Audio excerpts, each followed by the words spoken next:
title of our conference, Russia After Putin, may sound to many ears as the title of a fantasy novel. Even more scarily so, the title of a novel of the apocalyptic fantasy genre.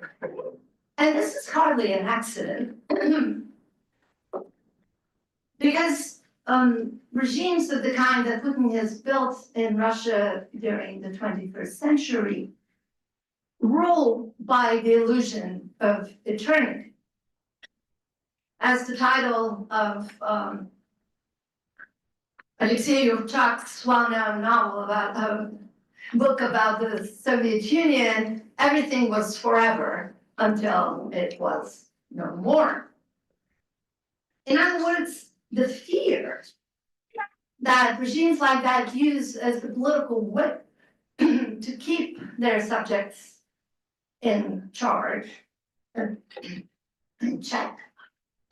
Sorry, it's allergy season. My voice is failing me. Is in many ways this fear, the political whip of fear, is in many ways a failure of political imagination. In the case of Russia, this failure has been nourished by an ever so loud rhetoric of apocalypticism. Who needs a world if Russia is not in it? Intoned Putin several years ago in one of his more overt threats about a nuclear Armageddon. And what we are to hear in this gesture is who needs a world if Putin's Russia is not in it, or even if Putin is not in it. Putin's Russia has positioned itself as what Dugin calls the katachon, the political force that keeps evil at bay to delay the apocalypse. And Putin himself has been hailed as the embodiment of that Soviet capacity. So Russia and the world without Putin, we are prompted to believe, is nothing short of the apocalypse, or no world at all. Which is all to say that our conference is not merely a gesture of political optimism in a climate of despair, of wishful political thinking, some might say, but an exercise of encouragement and cultivation of a political imagination that is freed from the ideological burden imposed on our imagination by Russia today. A vital, strategically crucial capacity for political intelligence and ingenuity, the capacity to imagine a world beyond what is right there in front of our eyes. And in that way, I believe that this conference is a fitful event to celebrate 10 years of Harriman initiative to encourage and enhance social sciences both at Columbia and beyond under the auspices of a generous Carnegie grant, which this year is coming to an end. So I would like to profoundly thank Kim and Elise for organizing this conference, to the fantastic staff of the Harriman Institute, who always work their magic, and especially Eileen, who's here with us. And thank all of you for being part of this conference. And I wish you a productive day and memorable discussions. Thank you very much.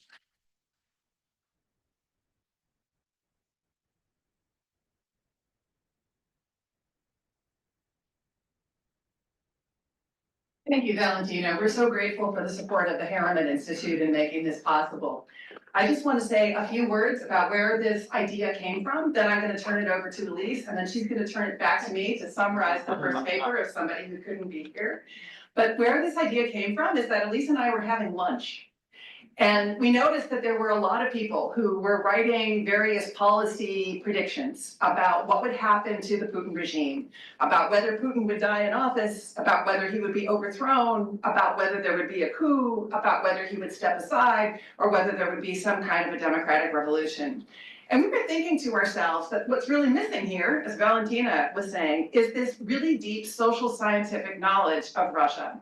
And so the idea that we came up with is to convene a group of experts who are truly knowledgeable about various sectors of Russian society that have political weight, and to have them make predictions not about how Putin would fall, but instead, once Putin has left the scene, because we all know he's mortal in one way or another, he eventually will leave the scene, how would the people that we spend our lives studying, how would they act once Putin is no longer there?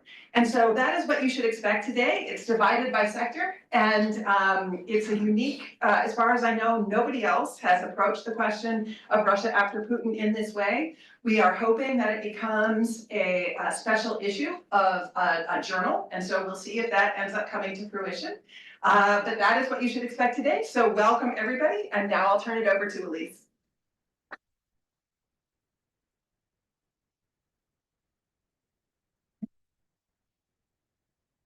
Thank you, Valentina. Thank you everyone for coming. Thank you, Kim. It's true what you say, Valentina. I got a little lift every time I wrote the words in my paper, post-Putin. Homer.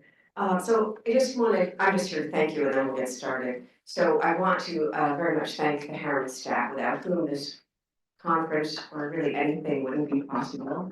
Especially, who many of you have interacted with, and Tim Proud just asked me if I was nervous, and I thought to myself, actually, I haven't emailed Eileen in almost, 16 hours. So I'm not nervous because I know we're in good hands with Eileen and Jordan. Where are you, Jordan? He just left, okay.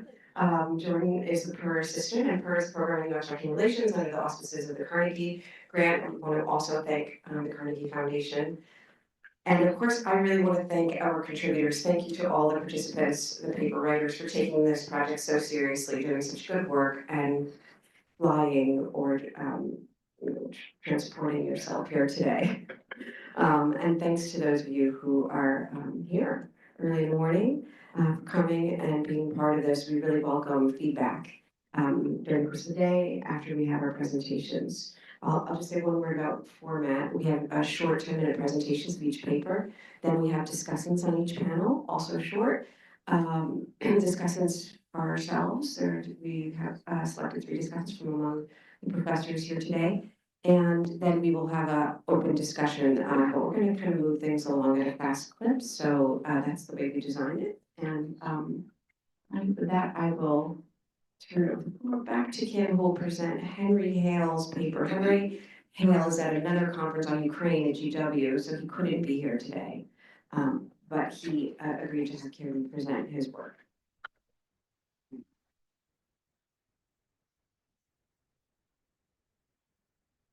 So as Elise mentioned, Henry's actually leading a conference today at GW. He is a professor of political science and international affairs at George Washington University, and also the director of the Elliott School Institute for European, Russian, and Eurasian Studies. But with his permission, I would like to summarize his paper because it really sets up the basis for many of the papers that follow with his work on what he calls patronalism.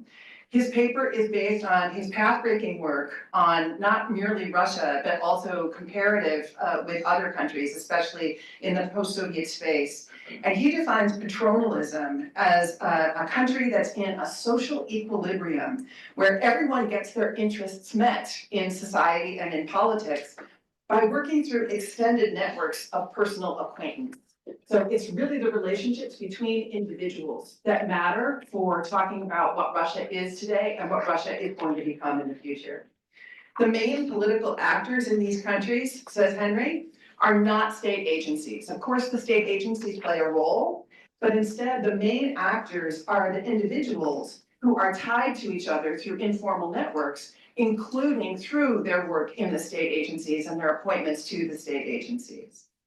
These networks compete against each other. They're multiple networks, but they only take drastic action against each other when they believe either that they can win, that they know that they'll have victory if they take action, or if they're confident that if they compete and they lose, that a rival network can't destroy them. So the continuation of their network and its being and their benefits from being in that network is the fundamental goal of all political action.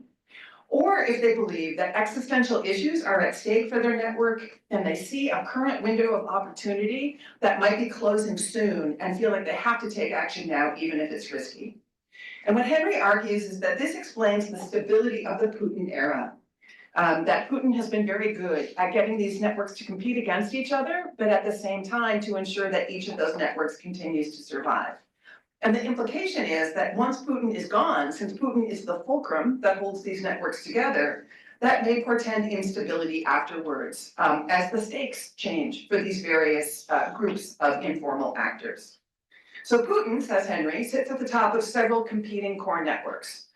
Probably the most important one is individual siloviki, the representatives from the agencies that use force. That would include maybe the military, but certainly the police and certainly the various intelligence forces in Russia.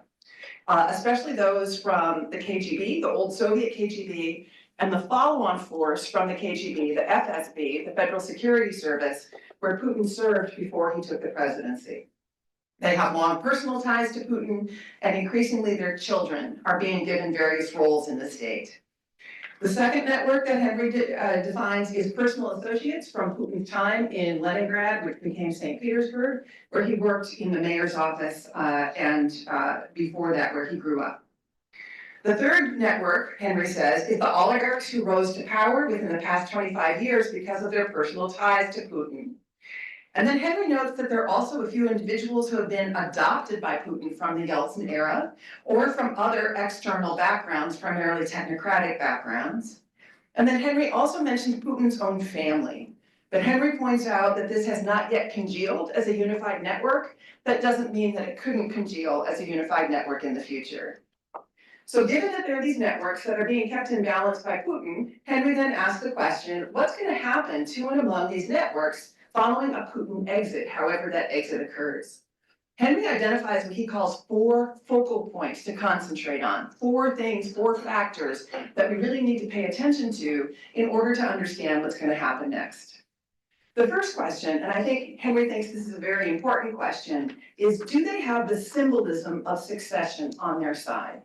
Is it expected that this actor is going to succeed Putin?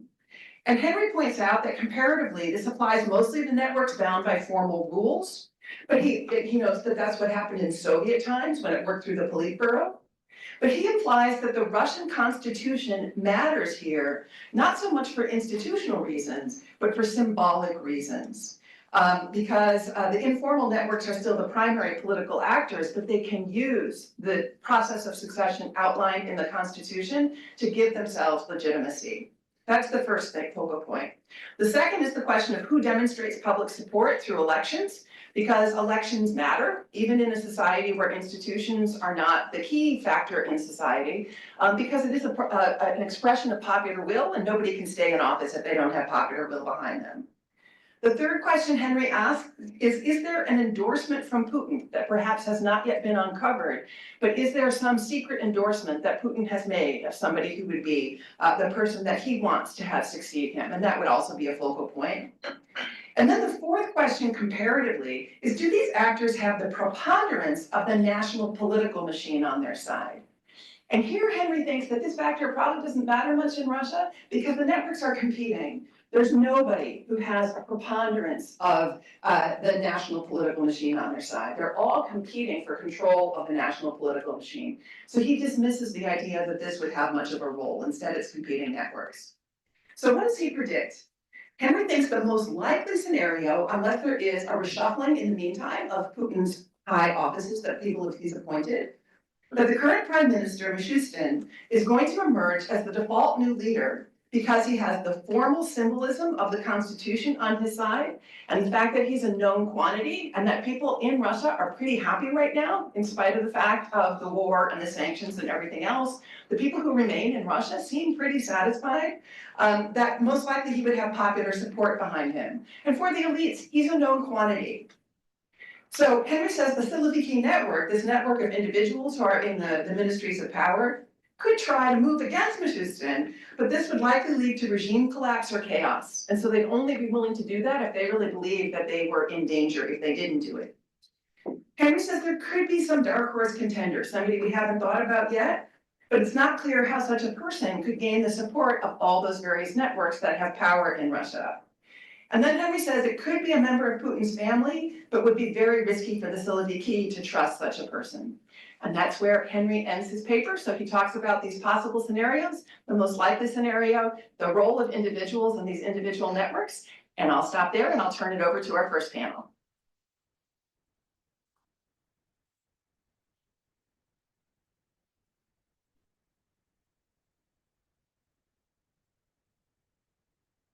So why don't we just have the panelists on the first panel come up to the front, because I didn't mention that this is being recorded. I'm not sure if everyone knows that. And live streamed. And it's much more interesting for people at home to see people on the panel. So yes, please. So yes. Okay, so on our first panel, we have Alicia Granovich, who'll be talking about the Russian Orthodox Church. We have Andrei Yakovlev, who will be talking about the political economy model of Putin's Russia. And we have Robert English and Julie Newton, who will discuss Russian foreign policy elites. And our discussant for the first panel is Evgenia Pustigina. Okay, so Alicia, why don't you start?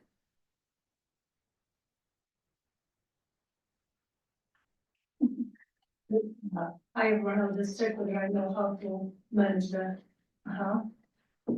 Okay, it's working, perfect. So it's 10 minutes, so I'll be really fighting the time. I was asked to think about the scenarios for the Russian Orthodox Church in post-Putin Russia. And I approached this assignment by asking myself a question: what is the role of the church for Putin's regime, right? What is the utility of the church? And the answer is this is a public institution which is legitimizing the political regime mostly by creating and promoting its ideological agenda. And departing from this understanding of church's role, I formulate my main assumption for this paper. So to assess the scenarios for the church in post-Putin Russia, the fate of Putin is not that important. Much more important is what will happen to Putinism. So to the ideological agenda, which the church co-creates and promotes.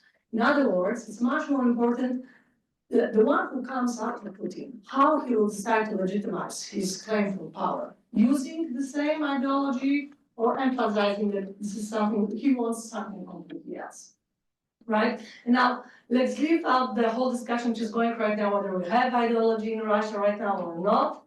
For the sake of this paper, let's go to Putinism. This is a set of ideas which are which comprehend a certain vision of the world. They are repeated by the representatives of the elite. It's being disseminated in state policies, and it's also shared to a certain extent, or at least it resonates with the people in Russia. Usually, Putinism is described by the core beliefs, which you see on the slide. And now let's proceed. So from this, I will formulate my scenarios. But before I do it, let me briefly touch on three structural determinants which shape the maneuver space of the church today. Starting, of course, with the history, the church has been historically socialized into obedience in relation to a power holder, which means that the church is unlikely to challenge the power holder. If there is a struggle for power, the church usually waits and sees who will win the struggle, or it may play the role of a mediator. And this is in fact what happens in 1993 when there was a constitutional crisis involved Yeltsin and MPs, right? The second thing is that whenever change faces a problem, a challenge, whether it's a domestic one or external one, it will rather call for help the state and not the society. And this is the case, for example, of 1997 and the changes of the law on religious freedom in Russia. I can elaborate it later on. And thirdly, historically, the church has demonstrated an incredible ability to adapt, right, to changing political, even the harshest circumstances. So this is really a survivor. When it comes to the nature of the relationship with the regime, since the 90s, we've been observing rapprochement between the two parties, which have managed to build a quite stable partnership which is mutually beneficial. And of course, the state has the upper hand, but it doesn't mean that the church is just an instrument, right? And the reason why this partnership is so stable and it works so well is because the both parties see eye to eye on many important issues, like what is the role of Russia in international affairs, what is the Russian identity, what should be the post-Soviet space, and why we don't like the West, for example, right? So there is the kind of community of views, and there is a cooperation in domestic affairs, which is called social partnership, in international affairs as well, which is called religious diplomacy. And even today, so when the regime really screwed the ties and limited maneuver space for other non-state institutions, the church is not a hostage of the regime. It still has some agency to push its own agenda, like, for example, initiatives in connection to abortion. And finally, the question of internal consolidation of the church. Still in the beginning of 2000s, there were some factions, but with the enthronement of Kirill in 2009, they were effectively flattened. So we have now a vertical of power created by the current patriarch and a consolidated church with 400 carers more or less following Kirill. And there's of course a question of succession. Kirill is 79 years old. And the one the photograph is Tikhon Shevkunov, very often indicated as a possible successor, but of course we don't know. What matters for us is that if Patriarch dies before Putin leaves political stage, whoever comes next, he will follow the pro-Putin line in the church. That's rather certain, right? And finally, the war, the church has embraced it, supports it, it calls it a just war, a holy war. There were a few acts of protest by individual priests who were punished one way or another. And so the church is a partner in this aggression with the state on the ideological level, right, producing the supporting for propaganda, but also physically priests are present on the front lines, right? Why red line cross this? I will leave for Q&A, right? 10 minutes. So the final thing before we move to scenarios, about the social appeal of Putinism. The question is whether people would press the church either to defend Putinism or would stand to defend the church if it was approached by the power holder. And the answer to both questions is negative. I mean, so what we can gather from the social polls, the main issues of Putinism or beliefs, they do resonate with the people, but this is a passive way of identification with them. So in other words, we have really few believers or crusaders who would be willing to die for Putinism. They can identify with the notions, but they wouldn't act on it, right? So we shouldn't expect people pressing the church to go and fight for Putinism. And also, if the one who comes after Putin would like to limit the role of the church, we should expect also they wouldn't go and stand to defend the church. Okay, you would have 70% of people declaring as Christians. We know that the number of practicing Russians is much lower, around 11-12%. But what matters most is that for Russians, for most of them, the church should be rather like a custodian of tradition, a guardian of identity and morale, and not a politically engaged institution. So let's not expect people to come to defense of the church. And now we are to scenarios, right? So if we ask ourselves a question, okay, so how will whoever comes after Putin, how he or she will decide to legitimize the claim for power? In fact, we have two scenarios, right? Either the person will go for emphasizing continuity, right, of the ideological package, or it will go for openly challenging the ideological package. And continuator scenario and the challenger. And if you think about the continuator scenario, the way Putin leads the stage is not that important. I mean, I put it here, natural death, resignation, where designated successor. But in fact, this is much more important for the church. What will happen with the ideology. And we can have a minimal scenario, so it's kind of symbolic gestures that the successor is still on with the ideology, the conservative values and so on. But we have then also a radical scenario. So in fact, radicalization of ideological package and pressing the society, right, much more into the ideological direction. And if there is a clash among the pro-Putinist elite or a fight for power, the church will rather wait and see.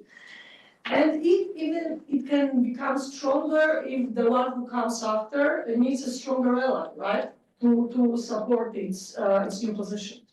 Now the challenger scenario. So here again, I put some how Putin can leave the stage, but this is not as important as two other factors. This is the war factor, which influences the other one, so how the past will be addressed. By the war factor, I mean not only whether it has been won or lost, but also whether it has been settled at all or it's still going on. Because if you think about it, if the war has been settled, let's say 15 years, right, from before the succession happens, right? For the successor, it won't be the first issue to raise, right? But if the war is still on, so there will be a bigger pressure to, maybe normalize relations with Ukraine or with the West. So the war is a factor here. And of course, then it also influences how the challenger will address the past. And in fact, it has, the challenger has two strategies to go about, what to do with the ideology, with Putinism. So either he or she can go for settling accounts with the past, or let's move on approach. The first one means that the one who comes goes for a radical rupture, right? So it can again be just like a standard illustration, but we can have also political tries. And of course, the church, which was a partner in aggression, will probably be asked to go for, demanded to go for a kind of public purification, right? If the Ukraine issue is still not settled, so one of the issues could be to press the Russian Orthodox Church to recognize the Orthodox Church of Ukraine, right? In this way to seek normalization and to show that, the one who comes has a different agenda than Putin's. But I wouldn't foresee a radical scenario of delegalization of the church, if we can, like the legalization of the Communist Party in 1991, right? I don't think the challenger would go that far. And let's move on. I mean, we do see kind of condemning the past from the one who comes, but without stigmatization of people who are engaged, right? So kind of scenario where the Putin was guilty, Putin is gone, people were much more innocent, so let's move on, right? Let's focus on the future.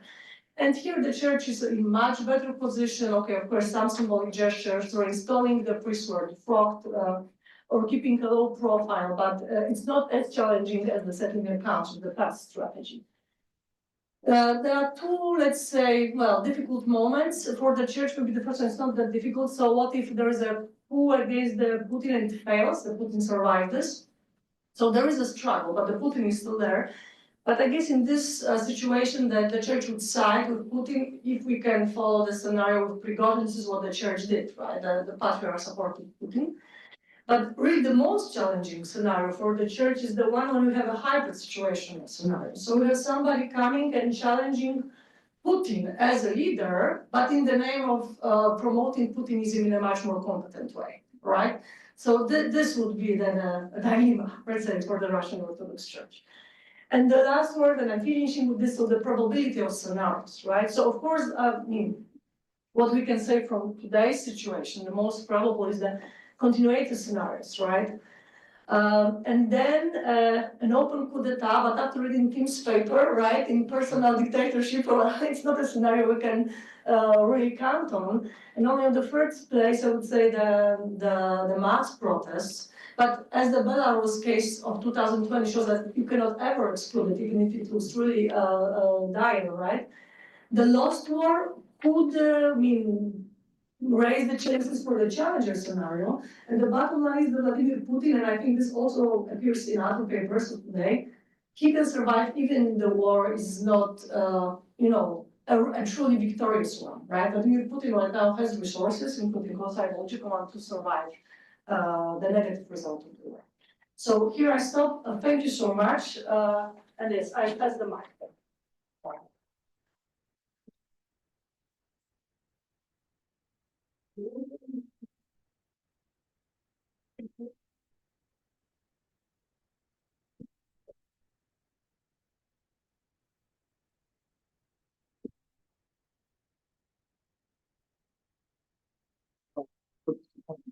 everyone. Actually, I should make two introductory remarks. Yeah. Because I was asked to prepare a paper about the role of oligarchs, business elites, and so on. But you can see here that it is not only about business, this program. And the reason is quite simple, because any actions of business in the Russian environment is impossible without interactions with actors on the side of government, on the side of state. Therefore, I try to consider more broader picture, yeah, including not only the business sector, but also main actors on the side of state. This point may be even more serious, because all the conference is about Russia after Putin, yeah. And I'm talking here about current situation and about current trends, because in my view, just now, Putin regime in reality is not stable. It looks like stable, but real picture is much more complicated. And in real terms, it is in transition to some kind of new model, and it is a direct result of the war. And potential role of business after Putin will highly depend on the results and outcomes of this transition, depending on the success of this transition or failures of this transition. Okay, regarding some kind of theoretical approaches and so on, I used in this paper actually two different lines. One is connected closely to variety of capitalism theory, quite well known, yeah, from here to Auschwitz. And another one is linked to more recent theory developed in the late works of Douglas North. It's about limited access orders framework. Okay, regarding my main arguments. In my view, this political economy model created during the rule of Putin, in some sense, is a hybrid model. It is not consistent. And it included and it was composed by elements of very different economic models. And it was so actually till the start of war. One more point is that for any consistent model of market economy, usually we can see some kind of ideology which is shared by elites and by societies and so on. And it was not the case of Putin's Russia, again, until the beginning of war. It was some kind of attempt to introduce such kind of ideology, but in my view, it was some kind of fiction. Sustainability of Putin's economy during a long time period, including many crises, starting from 2008-2009 crisis, including 2014-2015, 2020, can be explained exactly by this specific composition of this economic model by different elements.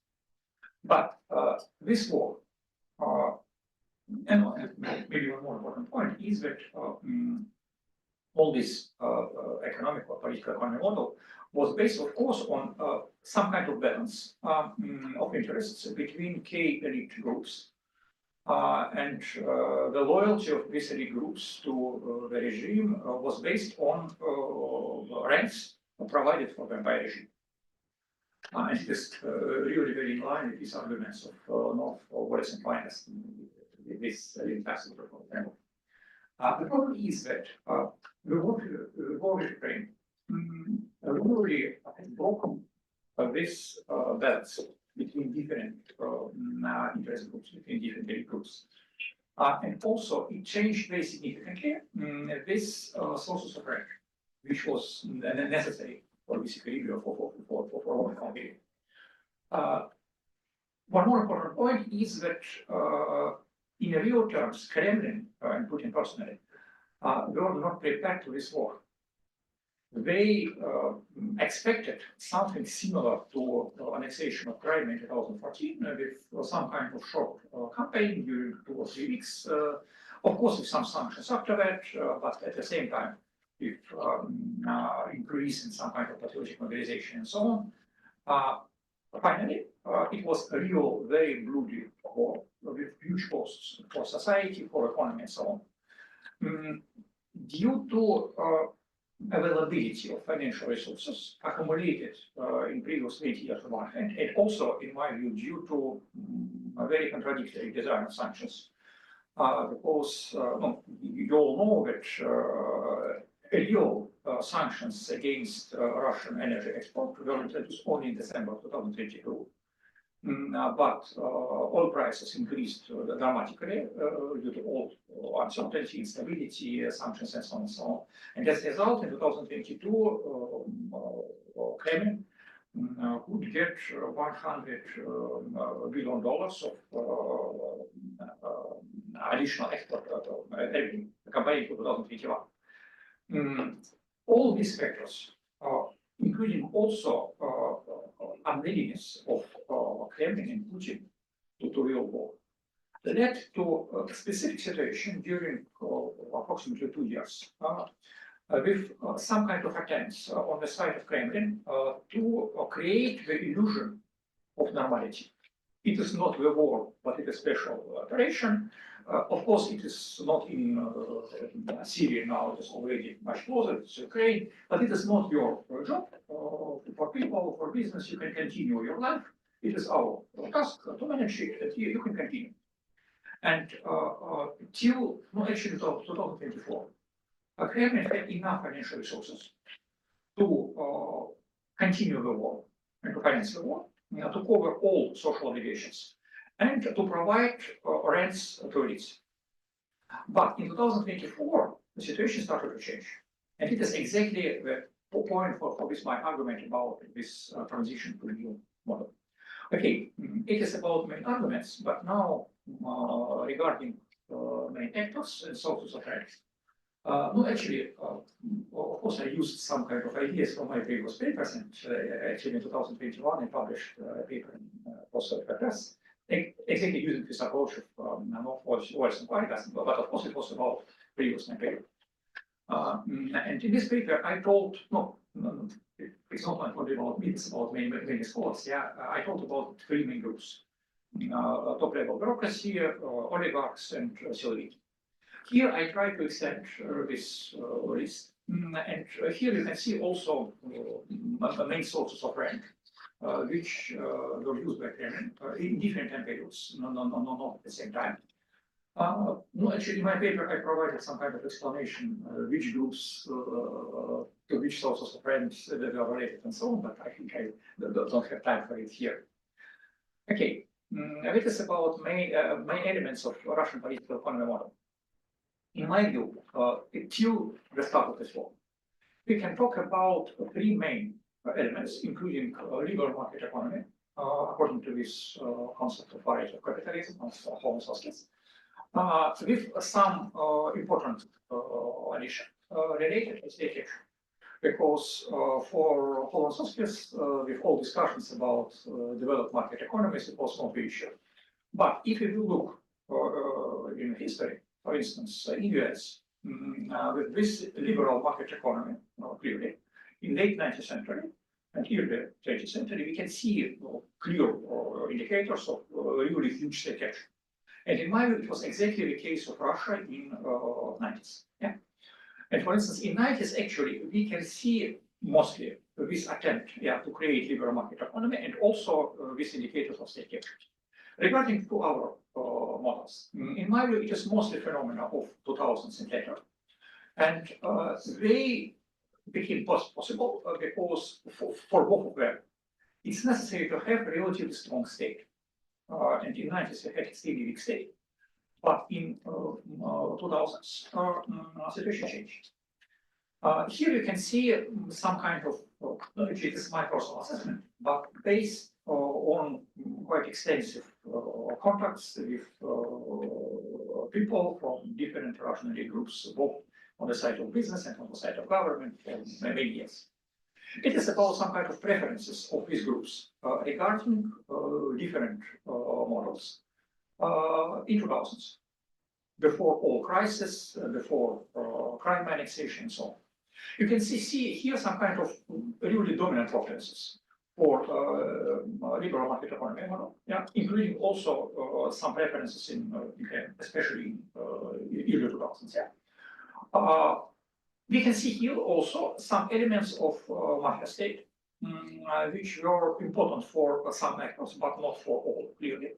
And really quite limited preferences for development state model, expressed mostly by people from regional authorities and some people in economic cabinet, federal government. It is about overall changes in these preferences between different time periods. Again, I'm limited in time, maybe I will not provide more explanations here. Maybe I will skip these slides because it is mostly about some kind of arguments regarding the changes during the war. No, maybe only some few words. On one hand, war really was not expected for business and for top-level bureaucracy. And especially 2022 and year 2023, it created quite serious tensions in the regions. But at the same time, war created unexpectedly for many people some new opportunities for rent extension. In some sense, they were similar to 90s. I provided here some kind of explanation, but the difference is that in 90s, Kremlin had about 7 years to use and to exploit these opportunities. Just now, we had not Kremlin, had only about 2 or 1.5 years. And now, in my view, they face already quite serious budget constraints in terms of possibilities to continue this approach of first 2 years of war with this illusion of normality. Okay, it is about an oversight of the coin with growing structural distortions and so on and so on. And especially in my view, this draft of federal budget at the end of 2024 was quite important. It's some kind of very serious signal about future changes. It is about some kind of political changes, including with Prigozhin, Melching, and so on and so on. And last point about starting real redistribution of assets in terms of not only capturing assets of foreign companies, started already from 2022-2023, but including real fighting between domestic actors. Perhaps one of last slide about changes in the composition of preferences due to the war. You can see here, on one hand, some kind of shift from this preferences to liberal market economy model to the model of development state on the side of economic actors, including many people from economic cabinet and including also people from regional authorities. At the same time, you can see on one hand much stronger preferences from mafia states, including also preferences in cabinet on one hand. And on the other hand, you can see also development of new model of mobilization economies. Important point is that some first attempt to propose this model became visible already before the war. It was really quite interesting book, Increasable Growth, published in 2021 by Alexander Galushka, former Minister of Development of Paris and so on. It was really very strange, some kind of arguments that Stalin's model, it was the best model for development of Soviet Union, and it's necessary to use exactly this model now. But interestingly, Alexei Chernokhov, a current minister for development of Far East and Arctic, really quite quite young person. I think he is 45 or 44, and he's minister already for 4 years. And he worked together with Kirill Dmitriev at his Russian fund for investment and so on and so on. He proposed 1 year ago in June of 2024 the concept of patriotic socialism as some kind of description of new social order for Russia with creators instead of entrepreneurs and so on and so on. Okay, some kind of main point here is that on one hand we can see that for main economic actors this mobilization economy model is not necessary and it will create risks for them very well. But we are not decision makers. Many decisions are made by a number of groups, including Kremlin and Security Cabinet, and they exactly prefer mobilization model with strong elements of democracy. Regarding scenarios, in my view, already now and in next years, we can see some kind of forced transition to mobilization model. But it will be not a transition to something like Soviet Union to zero. It will be transition to something like Soviet Union of late 40s or modern North Korea of Russian size, with Russian military potential and so on and so on. Of course, there are quite significant differences between North Korea and current Russia, simply because in the case of North Korea, both elites and masses didn't have any other experience during 80 years. In the case of Russia, it's not so, because during 25 plus years, not only oligarchs and not only elites, but also millions of people, or dozens of millions of people, especially in large cities, have no experience. Yeah. And therefore, this forced transition can create quite serious tensions. Yeah. With some kind of level of this transition. In my view, it can lead to something like Venezuela after Chavez under Maduro. Andrew, I'm gonna have to ask you to try to finish up. Okay, thank you. I will stop here. Thank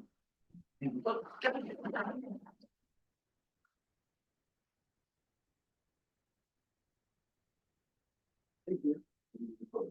Go ahead. Do you mind if we stay seated? Just because there are two of us on this next presentation. I'll go to the podium and then Tamara can say, do that. Yeah. Yep, that's fine. I can go up to the podium if you want. I don't care. It's up to you. I'm gonna stay seated. Yes, I guess I need a microphone.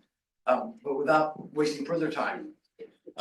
Julie Newton and I, Professor Newton and I have tackled this topic of foreign policy elites after Putin. And I want to say a couple of words first about how we're approaching this project.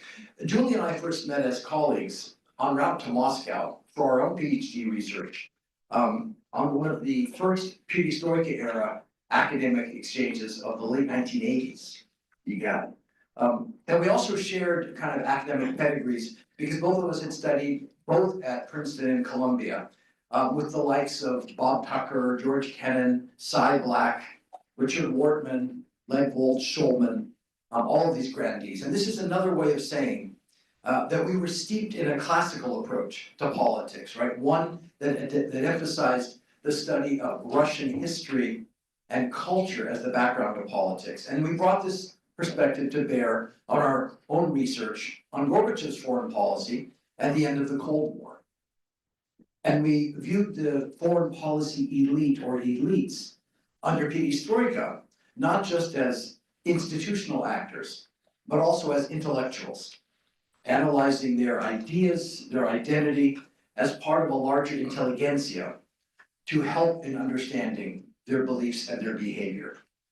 And this approach also meant appreciation of ways in which Gorbachev's westernizing intellectuals and liberal advisors, these so-called new thinkers, were intellectually linked to their forebears in the post-Stalin Prague generation under Khrushchev, and indeed all the way back to liberal intellectuals and reformist advisors who had played similar roles in the 19th and early 20th century politics of Russia in earlier epochs of liberalizing change. And as past periods of reform were often followed by reaction, so too with the westernizing reforms under Gorbachev and his successor Boris Yeltsin. We begin this project essentially in the 1990s, when hopes for a rapid transition to free market democracy were so badly disappointed. As Russia stumbled through this decade of poverty, of economic and political corruption, that effectively discredited the ideas of Russia's liberal westernizing reformers. And this meant not only discrediting Western models for Russia's domestic system, but also discrediting the idea of Russia's broad integration into the Western international order. And of course, you're all familiar with the frictions, the problems that accumulated in Russia's relations with the West at that time, over conflict in the Balkans, over interventions from the former Yugoslavia to or all around the Middle East, over Chechnya, and of course over the eventual collapse of arms control and the push to develop new anti-missile space weapons, and so on, and of course the expansion of NATO. I'll turn it over to Julie now, sort of to look at the impact of this decade of the 90s and pick up the story with the emergence, with the founding and the intellectual roots of the current generation of Russian foreign policy analysts and thinkers. Thank you, Rob. So I want to start, I just want to briefly sketch out the evolution of Russian foreign policy thinking. But let me start with today and work backwards to the 1990s. Today, we'd say the dominant intellectual framework for foreign policy thinking is one that we call state civilizational realism. This is the mainstream or the consensus view among Russian foreign policy elites today. This view is rooted in a distinctly Russian strand of neo-realist thinking that combines defensive realism, the idea that states seek security, not conquest, with a strong belief, it's combined with a strong belief in Russia's civilizational exceptionalism. Now, in this worldview, Russia is not simply a great power. It's a state civilization with a unique historical mission that is entitled to full sovereignty, regional hegemony, and global, especially American, respect. As a result, the United States, or in contrast really, the United States is seen as inherently and systemically or structurally hostile, not just politically therefore, but I mean systemically. It's sort of a Thucydides trap of in its rivalry with China, that leads to inherent American aggressivity that is determined, this is a key point, that is determined to weaken the Russian state, not just abroad, but also at home.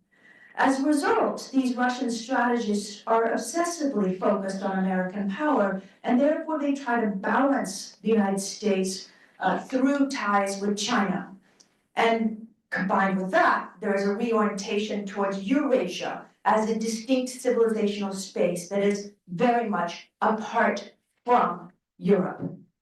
This worldview frames the war with Ukraine not as Russia's imperial expansion, but as rather a defensive response and an offensive defensive response, I should add, to decades of what they perceive as Western expansion, particularly the perceived refusal of the United States to recognize Russia with equal rights in shaping European security architecture. Now, these grievances, real or perceived, right? I'm not saying that they are either instrumental or genuine, but they are perceived as such. They date back to the 1990s, as Rob just said. Intellectually, and to move backwards, this position has its roots in the mid-1990s when Russian thinkers began adopting Western neo-realist international relations frameworks. And these frameworks matter because, as Robert Jervis of Columbia, a wonderful Columbia icon, reminds us, the analytical tools that we use to look at the world events, these matter. They create these, as he calls them, framing effects that shape how we perceive threats and how we define strategic options. So over time, these neo-realist views evolved into today's state civilizational realism, as Rob and I call it. And this, just to summarize very quickly, it defines It denies the agency of small states, of medium-sized states. It dismisses the EU as a US puppet or as a US instrument. It sees NATO enlargement as US orchestrated only, not as a bottom-up security demand from Central or Eastern Europe. In practice, this camp today sees conflict with the United States as essentially inevitable, but perhaps manageable so that you can prevent great power all-out war. And that is going to be through Russian containment with only minimal forms of Khrushchev-style peaceful coexistence. In other words, genuine engagement with confidence-building measures and arms control is either viewed as futile or dangerous. Now, this is not the only intellectual tradition, and I hasten to add, there are at least two other groups that we focus on in our paper, and I'll very, very quickly. One of them is called pragmatic engagers, and this is at the liberal end. These are figures like Andrei Kurtun. These are the people that Rob and I spent a lot of time with in the late 1980s, and then on some new guys too that have come to fore who are even in the Putin generation. But there are older guys like Andrei Kurtunov, Alexei Arbatov, Vladimir Baranovsky at the Russian Academy of Sciences Institute of IMMO and the Russian International Affairs Council. And they've long advocated more cooperative engagement with the West. They believe in arms control, diplomatic dialogue, recognition, this is really important for them, recognition of neighboring states' sovereignty. They stressed that from the early 1990s, and they continue to stress it through Aesopian language today. They distinguish this group's belief, they don't see Russia-West conflict as systemic or structural or immutable. Instead, they tend to stress more contingent drivers of the conflict, such as action-reaction drivers, security dilemmas, emotional grievances, narratives, leadership choices, again, contingency and nuance. So therefore, that allows them to stress for the possibility of de-escalation and strategic compromise. At the very far end, the more militant end, this is the liberal end I just finished now, at the liberal end, you have what's called militant civilizational nationalists. These are figures like Alexander Dugin or Konstantin Malafeyev, etc., Mikhail Leontiev. They see global politics as a civilizational death march or death match. And they advocate open confrontation with the West, and particularly with the United States. Yeah, I think Either one works. either one is definitely true. So the key point here is that after Putin, these intellectual frameworks will endure. These three intellectual frameworks, the consensus, the pragmatic engagers, and the militant civilizational nationalists, they will endure. The question is, which one will gain sway or reflect the political realities? I hand it to Rob to give the scenarios. So to try to wrap up and finally get to after Putin, we have the same difficulty as all of our colleagues because we don't know how and when that post-Putin epic will begin.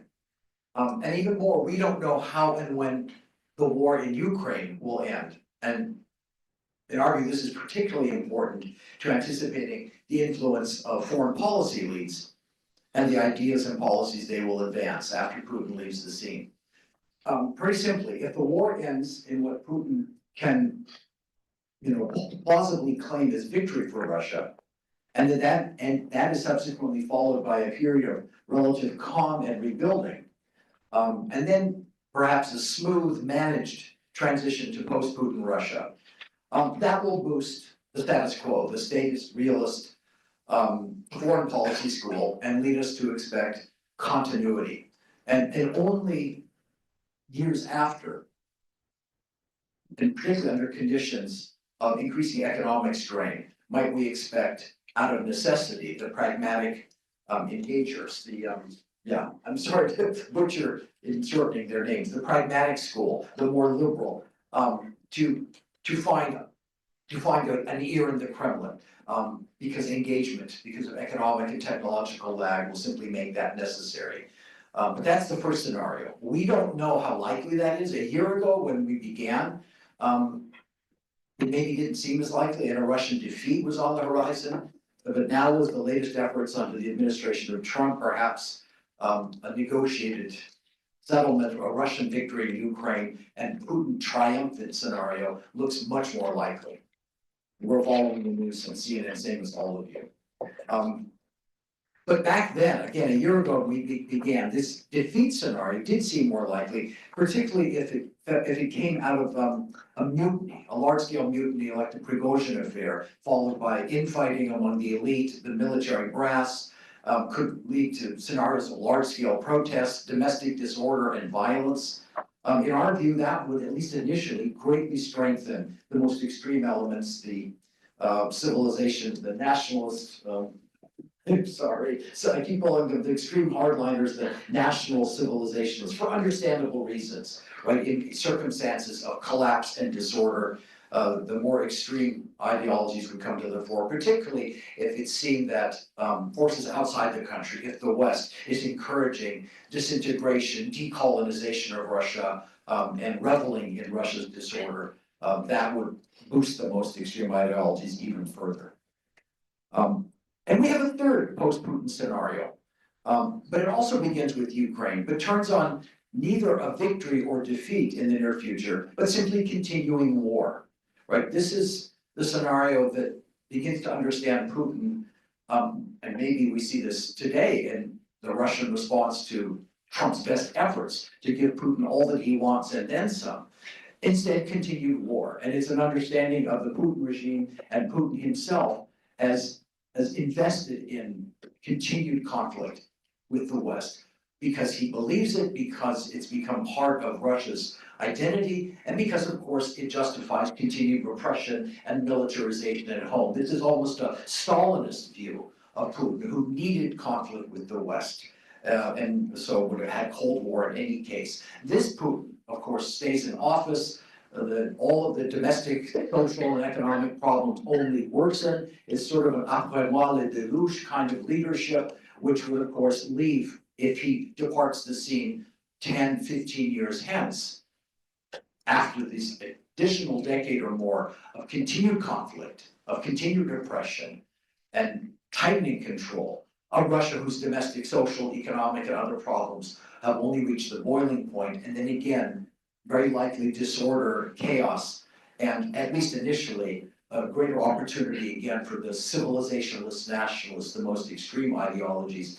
And again, after either defeat scenario, how eventually, hopefully, the pragmatic engagers come to the fore, because they have the only solutions, right, to these fundamental economic problems. We cannot possibly speculate. I just want to close, if I have another minute, and I'm going to read now to keep myself disciplined, to make one last point on which we strongly agree. And I'll just read what I've got here. It was in the paper we circulated. The pragmatic engagers, the pragmatist policy experts, whose ascendance would be most beneficial both to the outside world and Russia itself, will likely continue to do what they can in the meantime to influence attitudes in Russia and prepare for some possible future chance at constructive influence over Kremlin policymakers. They are writing, they are thinking, and they do that as much to alert and inform Western analysts as to convince their fellow Russians. And as marginalized as they might presently be in their own country, their arguments still offer us vital insights, and circumstances could one day position them for real influence at some critical political juncture in the future. And as such, the policies on the part of the West of isolation and ostracism of Russian intellectuals, of those who seem to be part of the system, which may be fully morally justified, may also not be, in the end, in the West's best interest any more than Russia's. And what we're saying with this is, where possible, policies of restraint and rapprochement may be more likely to bear positive fruit. I mean, insofar as foreign policy intellectuals and elites are concerned, we would wish to see, those that we would wish to see ascendant in the future, depends on intellectual exchange and collaborative contacts right now that could forge links to future cooperation on a growing number of issues vital to both Russia and the West. And I close with reminding us something that Julie could only skim over, and even in our paper was only loosely mentioned, that we have from the Arctic, right, to the realm of arms control, militarization of space, hypersonic weapons. We have looming policy challenges, great issues that in Russia only the pragmatic engagers are concerned with. And on our side, maybe a minority as well, but these will present themselves along with the economy as crucial issues. Maybe even less than a decade hence. And the more we see thinking and discussion on those issues, with Russians, with Chinese as well for that matter, the better prepared we'll be when Putin goes, when the war ends. Thank you.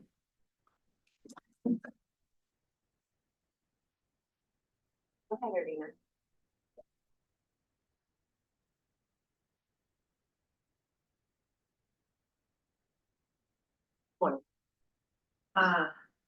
I'm very privileged to be discussant of this fantastic, absolutely fantastic panel, this very diverse papers and presentations, and I have a lot of time, 10 minutes, for all three of them. So what? Can you make sure you're speaking to the microphone or just tip it toward you a little more? Can you hear me now? Yes. Better? Yes. So if I move from river, just at least give me time, yeah?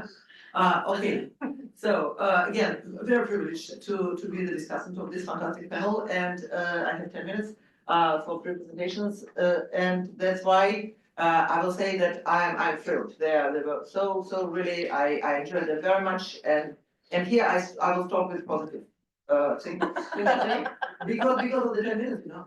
So and what I decided to do, I decided to ask questions and to kind of to make it in the form of questions. And you don't need absolutely to answer them, but just probably to think, probably not to think. So I will start with Alicia. Alicia, this is about Russian Orthodox Church. So I have 4 questions to you. So the first is that you in your paper you outlined the Russian Orthodox Church as more as a legitimacy provider, as more than an actor with its own agency. So my question is, to what extent will in post-Putin scenarios will Russian Orthodox Church will try to shape and not to adopt, to shape its own agenda and to shape the scenarios somehow, to shape the outcomes after the scenarios, or just about the legitimacy provider and no action at all with the Russian Orthodox Church. Then, you know, I see it sounds nothing what you said, what you wrote was for me probably a contradiction, but probably not a contradiction. And this is about that you convincingly argued that Russians would not mobilize to defend church leadership. Although 72% of them identify themselves as Christians. Is it a contradiction? Is it, and especially, can it make some changes when and if Patriarch Kirill would outlive Putin? Then this is the you kind of your starting point is this binarity, this binary of Putinism is surviving or not. But can Putinism have some evolution that it will abandon this aggressive anti-Westernism, but still be addicted to the Russian Orthodox values? So we'll make a change. So this is about the flexibility, also the flexibility of the behavior of the Russian Orthodox Church, how flexible it is. And my last point is about the foreign policy, external, not foreign policy, external influence of the Russian Orthodox Church. Imagine the relationship of Russia with the West change. Will then the Russian leadership would use Russian Orthodox Church in order to legitimize this change and to strengthen this change outside of the main Russian territory, since we know that this is the space of the influence of Russian Orthodox Church is more than Russia, so geographically more than Russia. So Alicia, thank you very much. And to a very different paper, and this paper, this is about businesses, and this is Andrei. Andrei, thank you very much. I know your text, and not only from today, from this presentation, but I have also questions to you because I am not 100% convinced about the mobilization economy. I understand that the current model, because for me, Putin is like Alicia said, Putinism is ideology. For me, Putinism is a system. It's everything together. It's ideology, it's politics and economics, it's social relationship. I don't know, patriotism, many things here. So, so this is what again, what I wanted to ask about, the Putinism system, probably the economic part. They say, at least there is kind of almost consensus that the Russian economic part of the model has shown not only resilience, but remarkable resilience.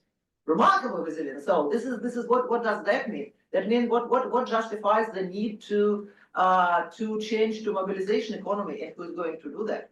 Because it's kind of enormous endeavor to change to another system.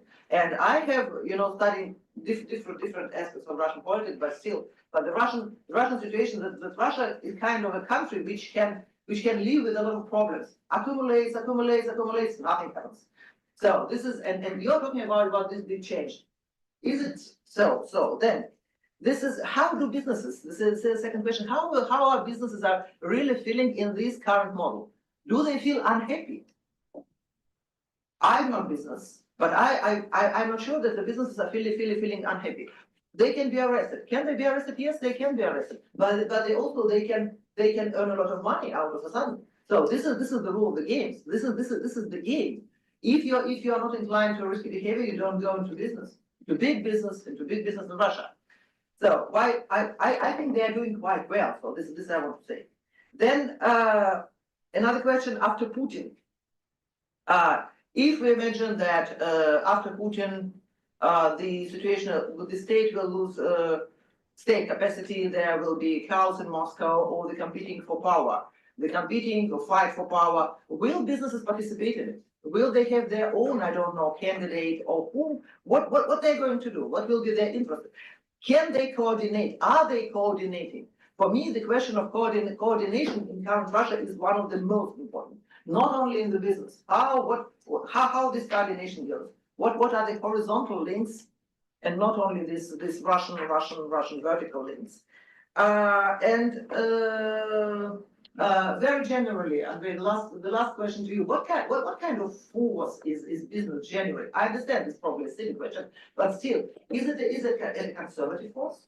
Is it a reformist force? Do they want reforms? What kind of reforms? Do they want? I really almost don't have to say the word democratization. What could they? For me, not. Because I was thinking, what could they get if Russia would democratize the current businesses which are working in Russia? And my answer is, I don't know. Probably not very much, or probably their losses would be more than their gains in the current system. And now to Julia and Robert. With a very special feeling, I start to comment your text. This is very. It's because I'm from Russia. And all these people, Julia, that you mentioned, I know, not only by name, but I was working with them. I was feeling like, am I in Russia now? So this because this is indeed, GIMO High School of Economics, IMAMO, so this is, I know them, like my own pocket. So I used to know them. Indeed, this is fantastic for me. It was fantastic, very well written description of the intellectual landscapes regarding the foreign policy thirds in Russia, with the particular attention to certain organizations, which indeed are the most prominent in this field, and then the competing intellectual frameworks. And then the kind of the attempt, and a very well attempt to think, we will have this scenario, what kind of this intellectual thinking we could have, so what will be the main kind of basis for this or that scenario, how it will be kind of justified by this or that school in foreign policy thinking. However, here I don't have a question that much commenting this. But I have probably, I don't know a problem, but what I was thinking. So I was asking myself, these people are elites. These people, Kortunov, Trenin, Karaganov, I don't know, Suslov, не дай Боже. Okay, so good. Who are these people? They are elites. Okay, Okay, please, let there be elites. They're elites. I don't know, maybe all the university professors in Russia consider them as elites. In a very general term, they are elites. But my question, not question, but my problem is, to what extent are they actors? Are they actors? Who are they in terms, do they really shape foreign policy, or are they reflect? Or justify the ideas, and then we say this is this school, and this is this school, and this is this school. So this is, if you would ask me, who is the main foreign policy actor in Russia, I would say this is Putin. This is absolutely Putin himself. This is probably Naryshkin. This is Medvedev, whom they kind of, as a dog, who want to bark, and they try to test what is possible and what is not possible in foreign policy. This thing is possible. What will London say? What will Washington DC say on this or that? So now let's put Medvedev on that. So and this is, I would like probably to have a little bit more discussion on how important was foreign policy for domestic issues in Russia. Absolutely, it was a window of success. When Putin wanted to say, I am a great Putin, what did he show? Did he show domestic things? No, never. He would show his Georgia, he would show Crimea, he would show Ukraine, he would show, I don't know, China, strategic partner. So he would show all these things. So I mean, I would like probably to have more. What are these people in Russia? Elites. In what sense are they elites? And how do they have any activeness? Activeness or not? And the very last thing I wanted to say that this is about the diplomatic education. I worked in GIMO 15 years. I know the situation in Russian diplomatic academy. So this is I can absolutely convince you, Robert and Julie, that while we are sitting here, they teach the students in Russia in the, how you call it, state civilization realism, and absolutely not pragmatic engagers. Who will be these pragmatic engagers? Because Kotunov and the other people, at least they got their education at GIMO or elsewhere when it was, the relationship were very different from now. But how now they teach? So what can you expect? What is this? This even not talk about activeness, but even these elites, they are all taught in this exactly in this thinking that you label as state civilization realism. And I think this is important. Thank you very much again. Thank you.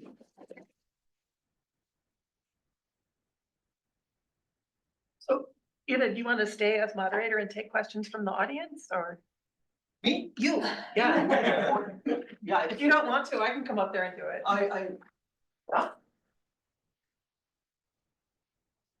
So now let's have questions from the audience, please.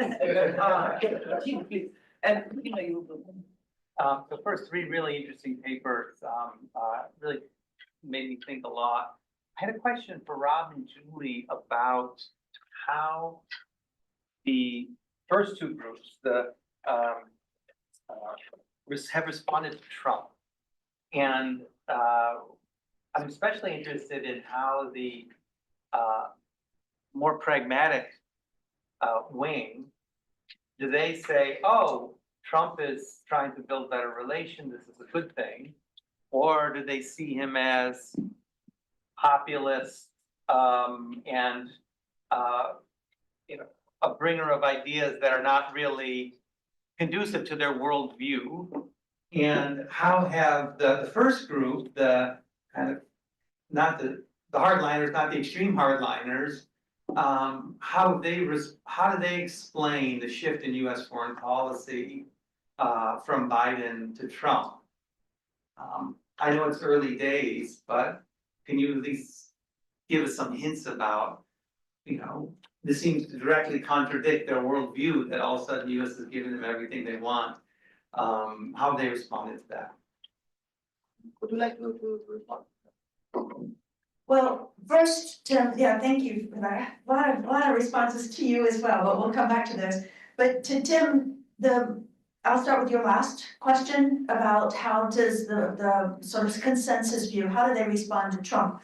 And the first thing is they see keep in mind, and I'm thinking of some of the main people that it also, Irina mentioned, the Sutlovs, even the Trenins and those people, they really, in this consensus, they really see the United States as still inherently aggressive, right? So Trump is not to be trusted. He is a populist response to these deep problems in American society, and don't trust him. The United States will not change. So there is no way to have any real anything but more than a reset that can work to Russia's advantage. So continue to maintain good relations with China. Don't let anything happen to that relationship. Continue to reassure China. There's a lot of stuff in their writings about, hey, no, China is our main person, but let's take advantage of Trump to continue weakening the United States and continue dividing Europe.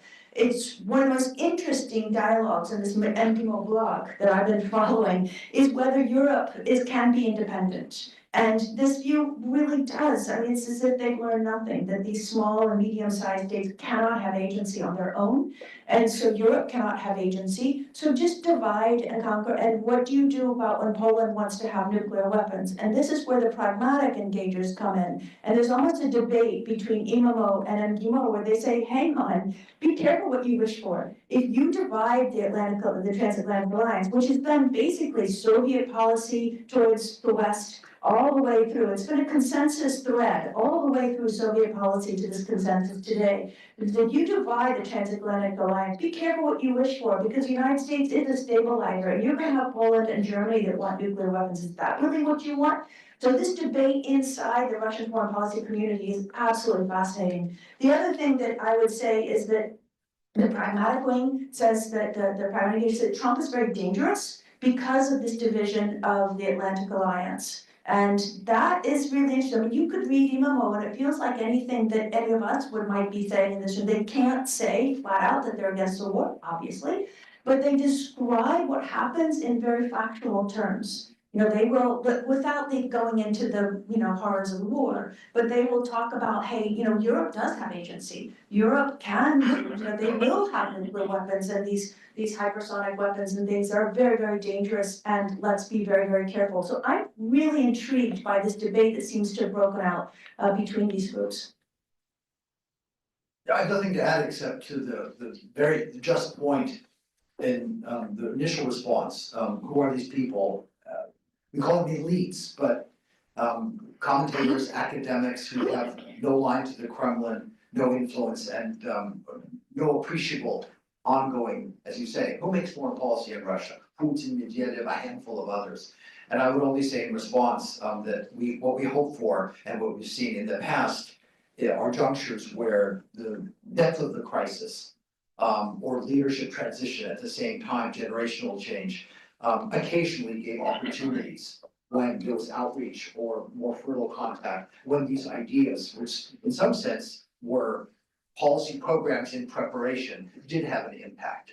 I don't want to be too historical, cyclical about it, but you could say the same about the great reforms in the 19th century or the early 20th, and certainly about under Gorbachev, that there were in the think tanks, the Academy Sciences Institutes and journals, a lot of ferment that found a channel for influence when someone at the top was so minded, which is admittedly rare and requires extraordinary confluence of, again, leadership change and crisis that has no solution in the status quo.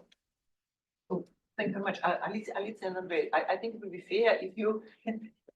No, I have my own questions for the panelists, but I don't know if I'm allowed, so. Okay. Not now. Okay. Regina, please. Thank you all for the wonderful paper, so thought-provoking. I have 3 questions, I'm gonna ask them really quickly.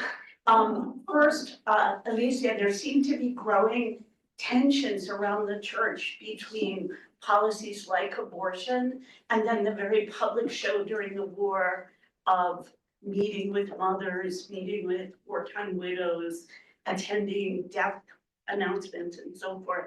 And I wonder if you have any sense about how popular response, particularly in this moment, is working around the church.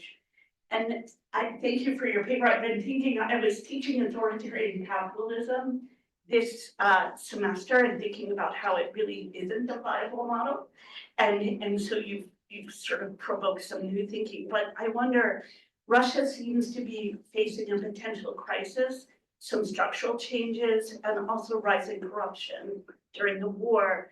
Can any of this model sort of put Russia back onto firm footing and help it navigate post-war tensions between rebuilding military and serving the public good, providing social goods, social services, and so forth?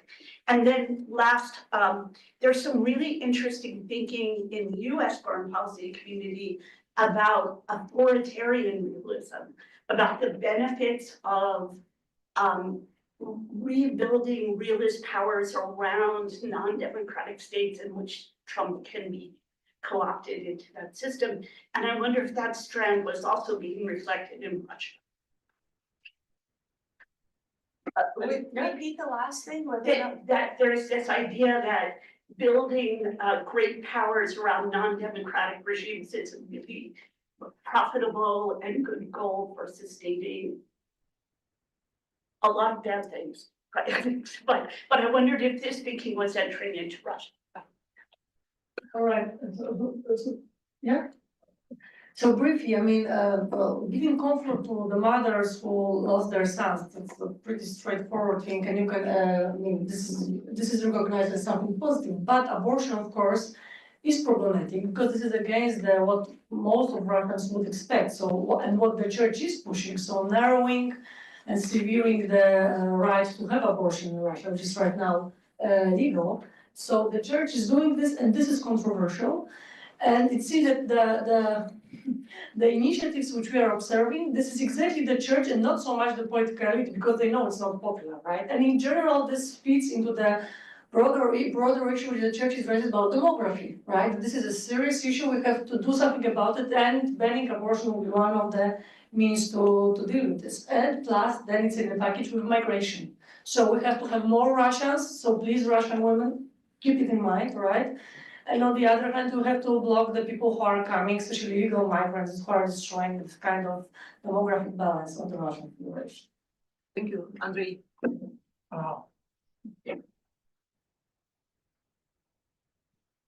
Okay. No, actually, maybe it is initially one question to organizers about response to the comments of Harriman. We will have time for it, yeah? If you want to respond now, go ahead. Okay. Yeah. No, because in my view, your question in some sense is related to one of the comments of Harriman. Yeah. First point, regarding overall position of business, in my view, is quite important. In my view, any business, it is not only about Russian business, would prefer some rules. And it was so in the 90s. And therefore, business, for instance, participated in this support of Yeltsin in early 96 before presidential elections, because they expected some kind of chaos under communists coming to power. Yeah? And for them, Yeltsin with some specific rules, but nevertheless, would be better. Exactly due to this reason, business preferred some kind of rules proposed by Putin in early 2000s. And even after 2014 and so on, they tried to follow some kind of stable situation, assuming that it will be rules. The problem just now is that it is quite visible that in next future, it will be no rules at all. It is really about some very clear indicators of market state, with wildberries case and so on and so on. There's many indicators. Yeah. And in general, business is quite conservative. It's true. It is not about democratization. But for business, it's very important to understand alternatives. And Kremlin, during actually 2 first years of the war, very clearly demonstrated some kind of negative alternative, with this Prigozhin in different media and so on. Yeah, yes, Prigozhin is killed now. Yeah, but this alternative is quite visible. Unfortunately, there is no positive alternative, and in my view, it is the main objection. Of course, there is also some personal risks, because it is really very dangerous in Russia now to do anything against Kremlin. It is clearly understandable, yeah. But another very important problem is exactly in this lack of positive alternative, which could be some kind of reason for any collective action on the side of business. Regarding overall economic situation and some kind of changes, no, I told at the end of my presentation about this scenario like we saw. And unfortunately, in my view, it's visible because on one hand, Irina is right, talking about remarkable resilience of Russian economy, but it was possible due to the previous experience of Russian business and Russian bureaucracy with all these crises during the last 15 years, yeah, and it was quite important. But also it was possible due to huge amount of resources provided by Harriman for the economy. Now, using these reserves accumulated during previous 8 years, and using these additional resources from export revenue, and also using these additional opportunities and resources created by the law. But we are at the end of this story, and it's clearly visible. So, maybe I'll stop here. Thank you. Thank you very much. Julia, Robert, to the Regina question. Alicia, you will be. Yeah. Question. Your question's fantastic. It's a very important question, actually. And I would argue that, yes, absolutely, there are some banding together of different authoritarian states, and Russia wants to do that. But it's very interesting. The BRICS is part of it. This whole term, the global majority, is what Russia talks about. All these Russian intellectuals talk about all the time. By the way, that term comes from Fyodor Lukyanov. He was the one who coined it. So it comes from the intellectual, the elites. But the point that I want to stress here, it's very interesting, because they don't just stress the authoritarian aspect of this. They say very clearly, we don't really care what the model is of any of these BRICS countries or any of these countries. We just want you to bandwagon with us, the Russians and the Chinese, the global majority against the West. And if we don't impose our model on you, particularly the state civilizational aspect of this, because we know you're not necessarily orthodox and you may not necessarily want our model of authoritarianism, but this is really much more bandwagoning against the West, against the United States and the West, than it is around the model of authoritarianism. A lot of it's coincidental that it legitimizes authoritarian things a lot, and it's a nice soft tool for that often, but the authoritarian aspect is not the key. The key is really balancing against the United States, which I find quite interesting. Thank you very much, Julie. Alicia, you want to? I don't know, because there is an audience question. So Yeah, I'm okay. a good citizen. Audience question. Thank you very much. Get a microphone. My question is actually directed after me. It was worth it. Oh, sorry to interrupt. Thank you so much for the fascinating papers. Could you introduce yourself, please? My name is Marcello Fantoni. I'm a VAP of anthropology at Miami University. My question is, having worked with a lot of Russian soldiers on sort of the ground level, many are deeply culturally conservative, religious or performatively religious. Along with Russia's sort of somewhat interesting history of religious leaders appearing almost out of nothing or out of the provinces, I wanted to know your perspective on what would happen if, in a sort of post-Putin identity crisis, one particular influential religious cleric of sorts managed to rally quite a few soldiers to their cause.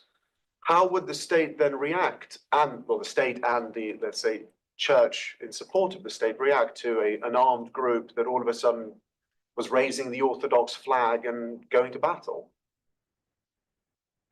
Thank you. Great question, but then I'll have to ask, going to the battle where? This is everything important here. As long as they don't undermine the Kremlin's authority, as long as they don't undermine the church's authority, there might be a way to, accommodate them. So this is the question, if you have the charismatic leader, and he, has some kind of manpower, right? What would be their goal? Simply going and fighting for, Ruski Mir? This is what you mean, to Kazakhstan, for example? Or I was thinking more what started as a sort of provincial revival movement that when the police tried to sort of dissipate it, all of a sudden starts to put out a territorial claim and try to start fires of revolution or new religiosity within Russia that sort of spreads first in a region and then perhaps outward. If this goes against the stability of the regime, there will be a clear attempt to kill it, right, to control it. If we can have any parallel here, think about Donbass and so-called Russian Spring in 2014, Yeah. when you had this kind of nationalistic push, right, to be more courageous, to get really involved in Eastern Ukraine. And the Kremlin was concerned, right? They didn't get on this wave, like, oh, really, let's embrace this radical thing, this true Russian, I don't know, Orthodox, or turbo-Orthodox patriotism. So if this is interpreted as a threat to the state and to the church hierarchy, it would be, they would go against this, right? I was also thinking of the Iranian Revolution. Sorry, I'm sorry. Iranian No, Revolution. we have no time, unfortunately, to discuss the Iranian Revolution. Yeah, I'm really sorry. Thank you for the question.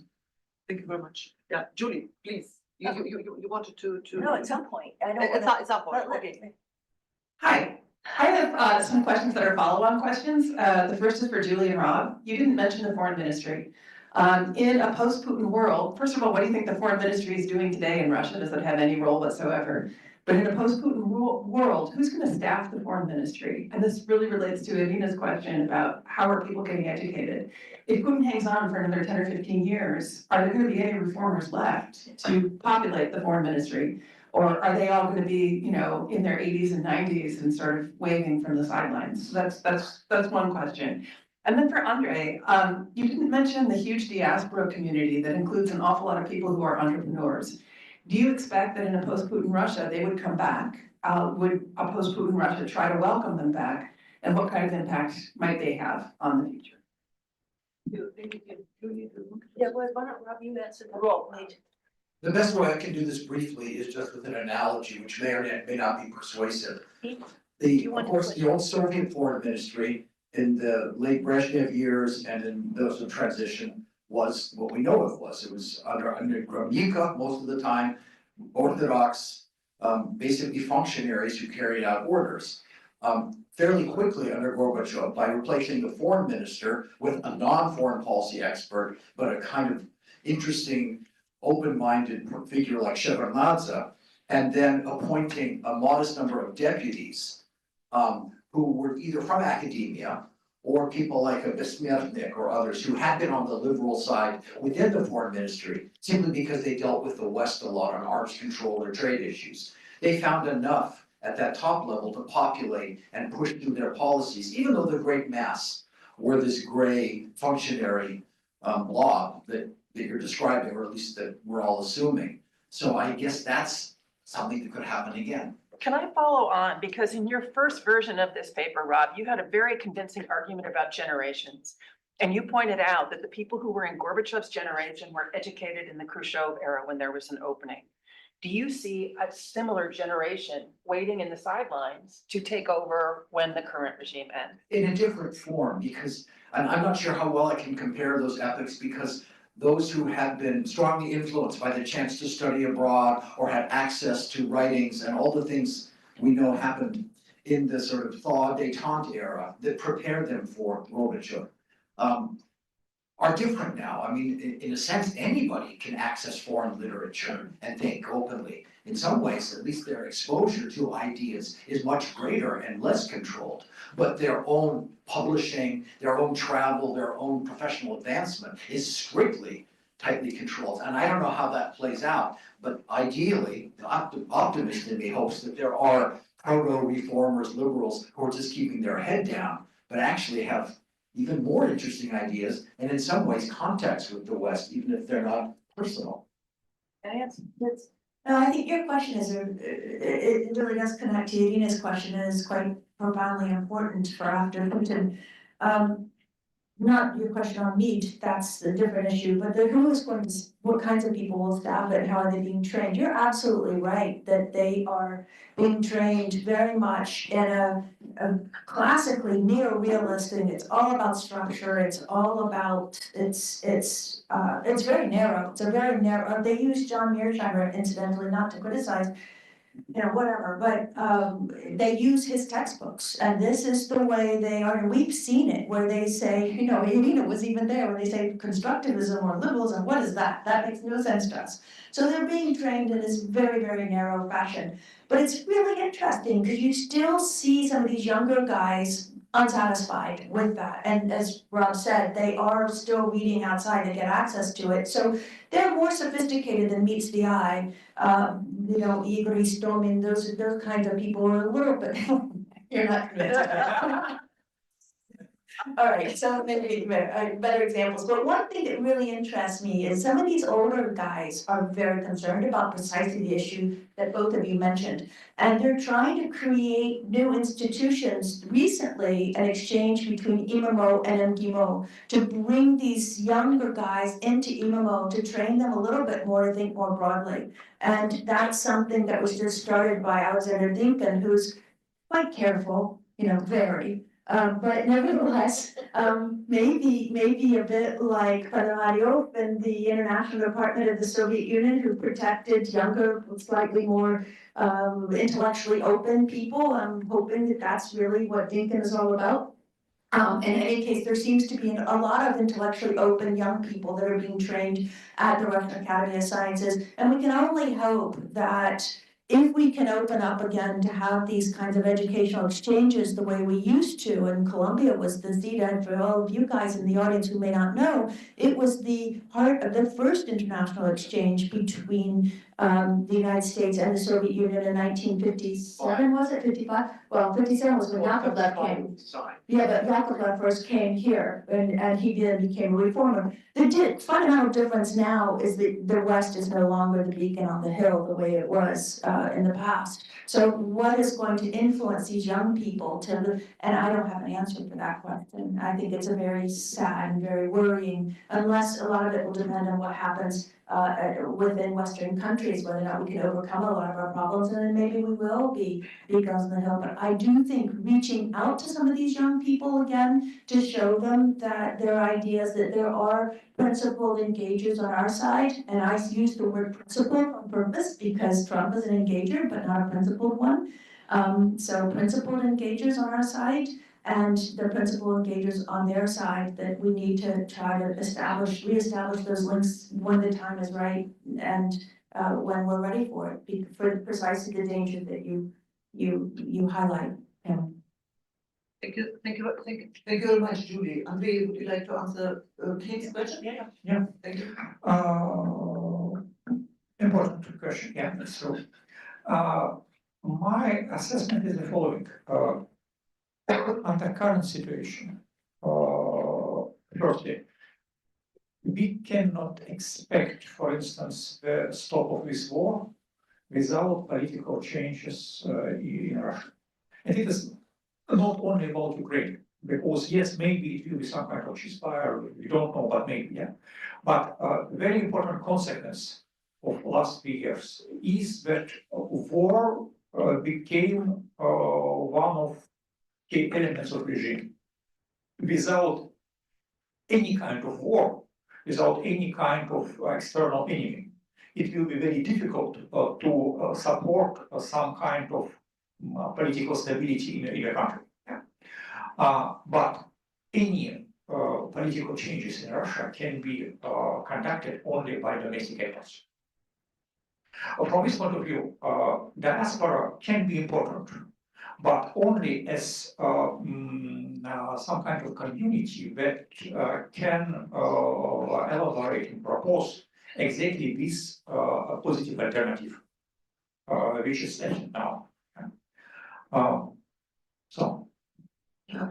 Just if you would allow me to follow up to what Andrei said, and to because I very strongly agree with the role of the war. Who would ever think about this in supporting of Putinism? Because what I was trying to do, I confront myself with the question: does Putin have a post-war agenda? Does he think about the post-war? And do the people somehow, these elites, do they somehow discuss the war? What the war will I don't know, will finish tomorrow or in 2 months? Is there any agenda what they're going to do? And it's none. him, it's none. So they're not discussing the post-war as if there would be no end of the war.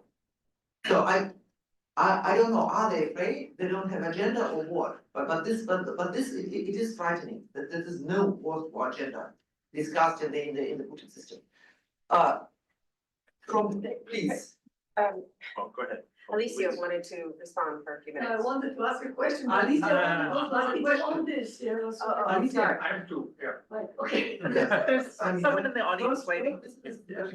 Well, maybe we should at least collect all the questions so that. Maybe like this, we only have 15 minutes remaining. Okay, then we collect the questions. Quick question. Starting with her. Officially, yeah. Good night. Okay, Can I phone? speak or? Do we have a micro, who has? I can ask the question. Oh, sorry, Please, yeah. I. There you go. Yes. You guys need it. Okay, then give me. You go ahead. Go ahead. You have the microphone, yeah. Hi, my name is Pim. I'm just a simple business student interested in this conference. Simple, okay. So sorry if I ask a dumb question. But Julia and Rob, you have been speaking about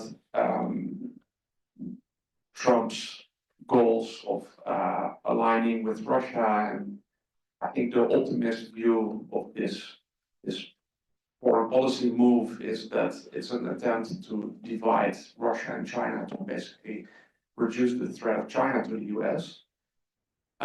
You've also talked a bit about how basically all the different foreign policy elites groups don't really see that as a good development. They still see the US as basically an existential threat, either because it's a threat to Russia directly or because it's a threat to stability in the global order. And I was wondering if Trump would want to be successful in dividing up Russia and China and getting closer alignment between the US and Russia, what would be necessary from either the American perspective or from the, or like, what would need to change in the Russian system for these three different intellectual elites groups to change their minds? Hardly a stupid question. Convert to Orthodox. Thank you very much. Please limit yourself to short questions because we want to collect all of them also for Alicia, right? So, please. Thank you. Oh, thank you. Short question. Hi. Just listen. Okay, now it's on. Hi, thank you for very interesting papers. My name is Maria. I work for a nonprofit that helps Russian displaced students to continue their education in social fields in Western universities. Speaking about new generations, and my question to Alicia. I'm wondering what you think about like dissident priests that were speaking against the war and had to leave the church, right? Because there's almost 100 of them, and many of them continue working in other countries, other branches of Orthodox churches, and I feel like they should be interested in reform, and they could be like a leverage for a potential challenger or reformer or something like that. But they also don't have, structurally speaking, a voice within the church anymore. So I'm wondering what you think about that, because like, very interesting position to be in. Thank you very much. Hi.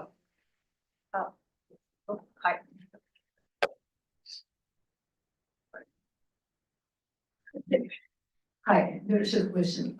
We are all talking about Russia after Putin, but the main act is still in Kremlin. So my question to the whole panel, what's your sense on the scale from 0 to 5?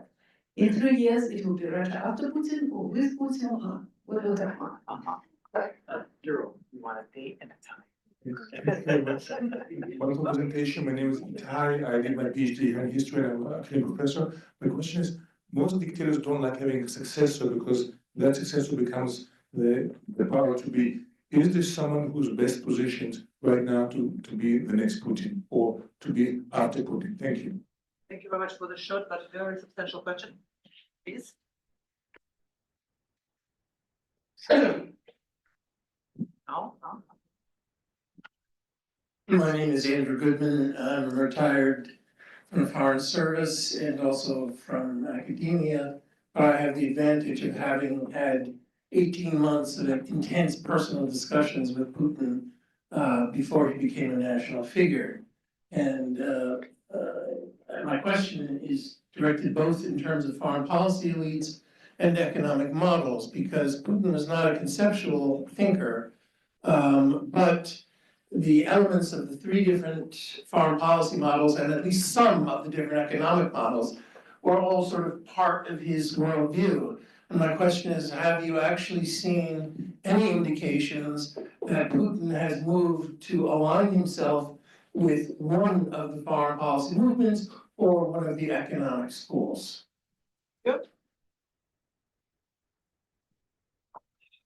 So my question. Okay, Yes, yes. thank you. I have one to Andrei and one to Julie and Robert. Because you said that Russia is in transition to a mobilization model, and of course, this is a scary perspective. So my question is it then in our interest to have the ceasefire and peace as fast as possible to stop this process? Would mean making a peace and ending the war could alter this, right? And kind of reverse it.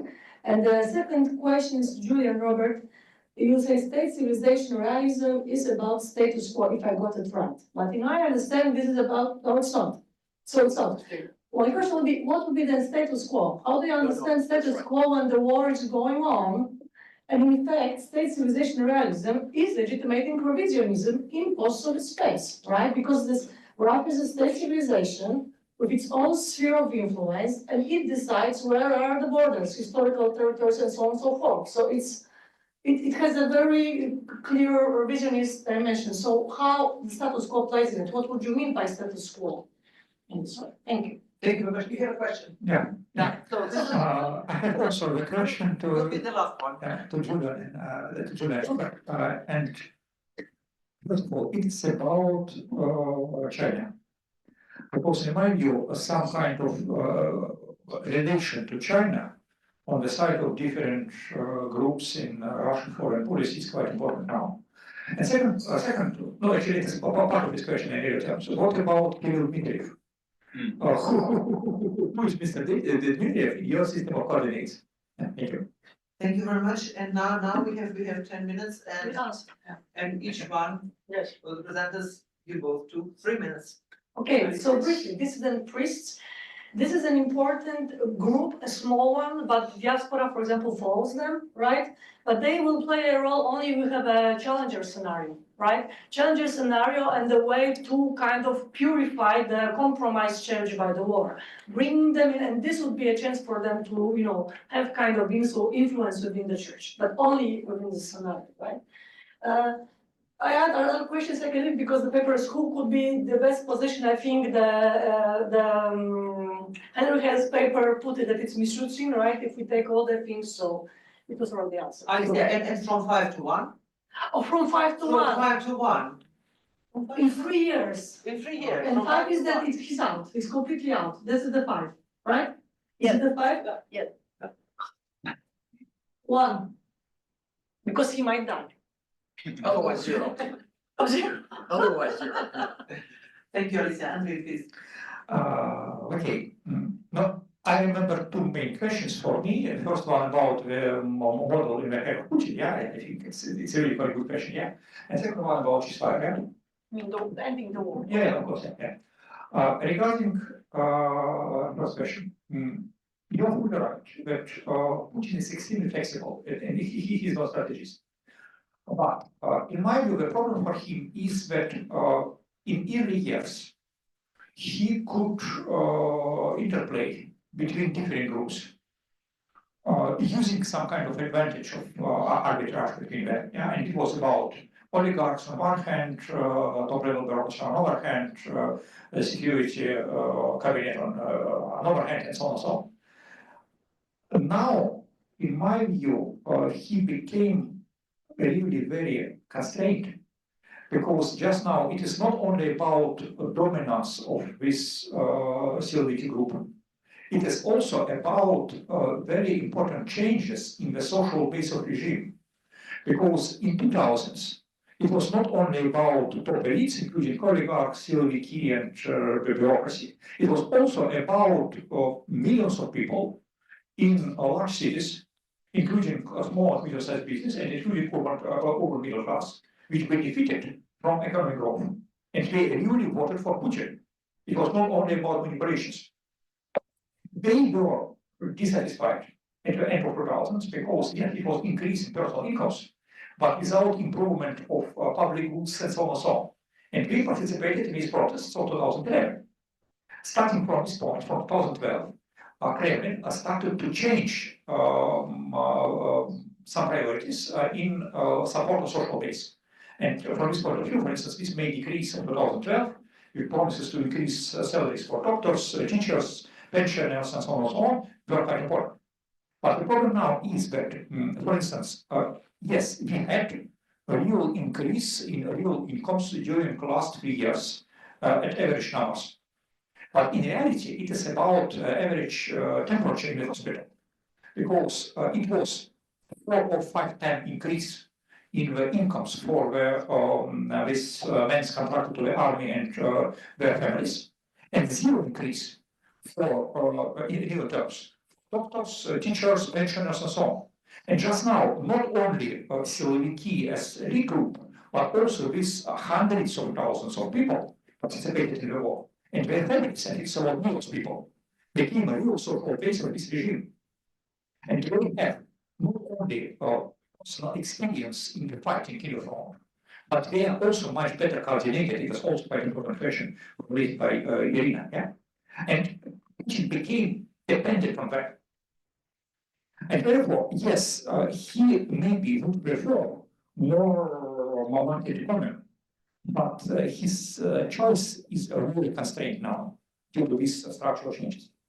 Regarding your question about ceasefire at the end of the conflict, in my view, both sides, it's about Ukraine and about Russia, at social level, are really very tired from the war.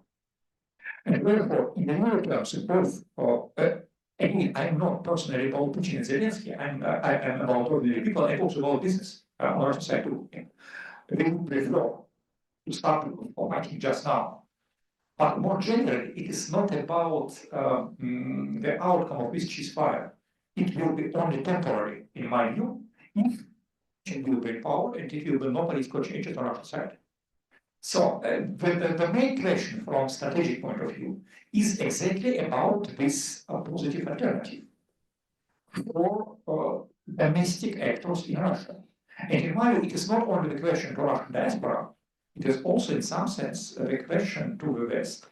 Because in my view, unfortunately, during the last 3 years, both on the US side and on the European side, it was not any real strategy in relations with Russia after the war.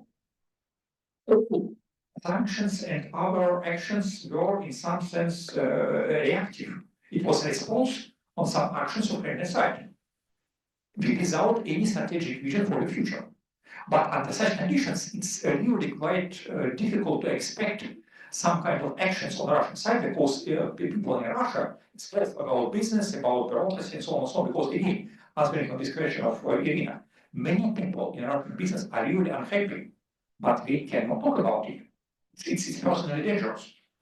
So, but we didn't understand some kind of potential outcomes, positive outcomes, if they will take really very high risks for them to do something just now in Russia. Thank you. Thank you very much. And now, Robert and Julius. I'll try to be brief. In response to Putin's thinking, I certainly don't have, I can read statements and follow policies, but you had something else, which was the chance at least to try to judge sincerity, intellectual openness, and whatever might pass as values or important beliefs at that time. But from what I see, I fear that Putin is migrating, that he was once much more pragmatic. He was on that pragmatic engager side. Now, whatever, the state-centric realist, the civilizational realist, and I fear migrating to that other extreme. And therefore, the calculations people like I were making even 1 year ago about the cost benefit of ending the war now, later, how much territory, how many concessions from the West don't seem to matter, because maybe it is a war presidency, and his ideology and his belief about the West and his need for permanent conflict to justify rule at home in what I call the Stalinist echo is predominant. So that inclines me in a pessimistic direction. I want to say one other thing, and it's going to sound like another question, but when I saw the scenarios for the church, this is really about Russia, but I'm going to start with Serbia, about what the priests who were blessing the troops at the front and basically endorsing the war. I thought of so many similar images of the Serbian Orthodox Church in the 90s. And then I wondered, because one of your scenarios was coming to terms with that, a cleansing. But we didn't see that in Serbia, did we? The church numbers, popularity are as strong as ever, and that's in a society that had to go through war crimes tribunal and a lot of openness that we wouldn't expect Russia to have to do. Serbian people had the opportunity they were forced to think about those things, even if they didn't want to, and it didn't matter. And the Serbian Orthodox Church, maybe like the Russian, has these sort of regional issues of the breakaway of the Montenegrin Orthodox Church, like the Ukrainian, and fighting for what's left of Serbia that seemed to have dominated. If that analogy holds any, is relevant at all for Russia, then I don't expect to see, large scale, what did you do during the war, Mr. Patriarch, at all? And they'll just move on, but no questioning. But maybe it's not. Can I react to this? So, but if you think about it, this is a kind of symbolic thing which the new Kremlin could do to make this kind of powerful signal. Look, we are changing. Look what we did to our. But they could afford it, right? At least to take the top heroes who are lost in the kind of pipeline, front line of the wartime propaganda. But you're absolutely right. It's an interesting point. Thank you. Do we have time? Sure. Right. Pim, you're just a mere businessman asking business student asking a fundamentally important question here. So it's I think your question about the reverse Nixon, basically it's too late for that. I mean, there's no way to divide Russia and China from the Russian perspective, and I don't, especially with the way Trump is undertaking this. So it's too late, it's not gonna happen. But one of the things that I find interesting among the people in this country, again, a lot of people from this university, from Harvard, from Washington, D.C., again, principled engagers, what they say is, what we have to do is to try and persuade the Russians that the United States is not fundamentally interested in bringing down Russia and weakening down Russia. That there is this belief, and this is why ideas matter, that there does seem to be a genuine belief. I don't think it's just instrumental, but a genuine belief among a lot of these guys and Gimo, they really do believe the United States has a fundamental drive to try to weaken Russia, to remove its voice from the international stage, and perhaps even to break it up.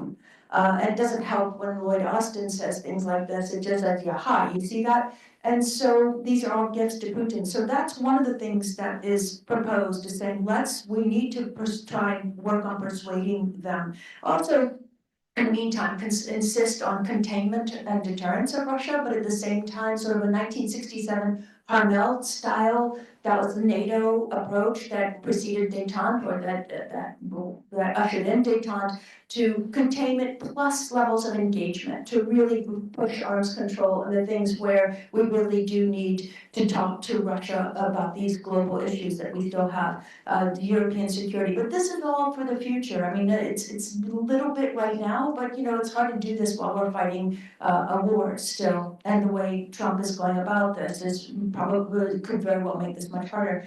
But to the Russia after Putin, there are a couple of questions about that. I think it's really interesting. Henry Hales, that you mentioned, Kim, that Mishustin, Andrei Barbashin also has he mentioned Kirienko as a possibility. Who knows? But that's been thrown around. Just these guys in CI are some of the more pragmatic people in that group, which I find interesting as possibilities, because they all tend to be a bit I don't know if you could call Mishustin pragmatic, but within the context.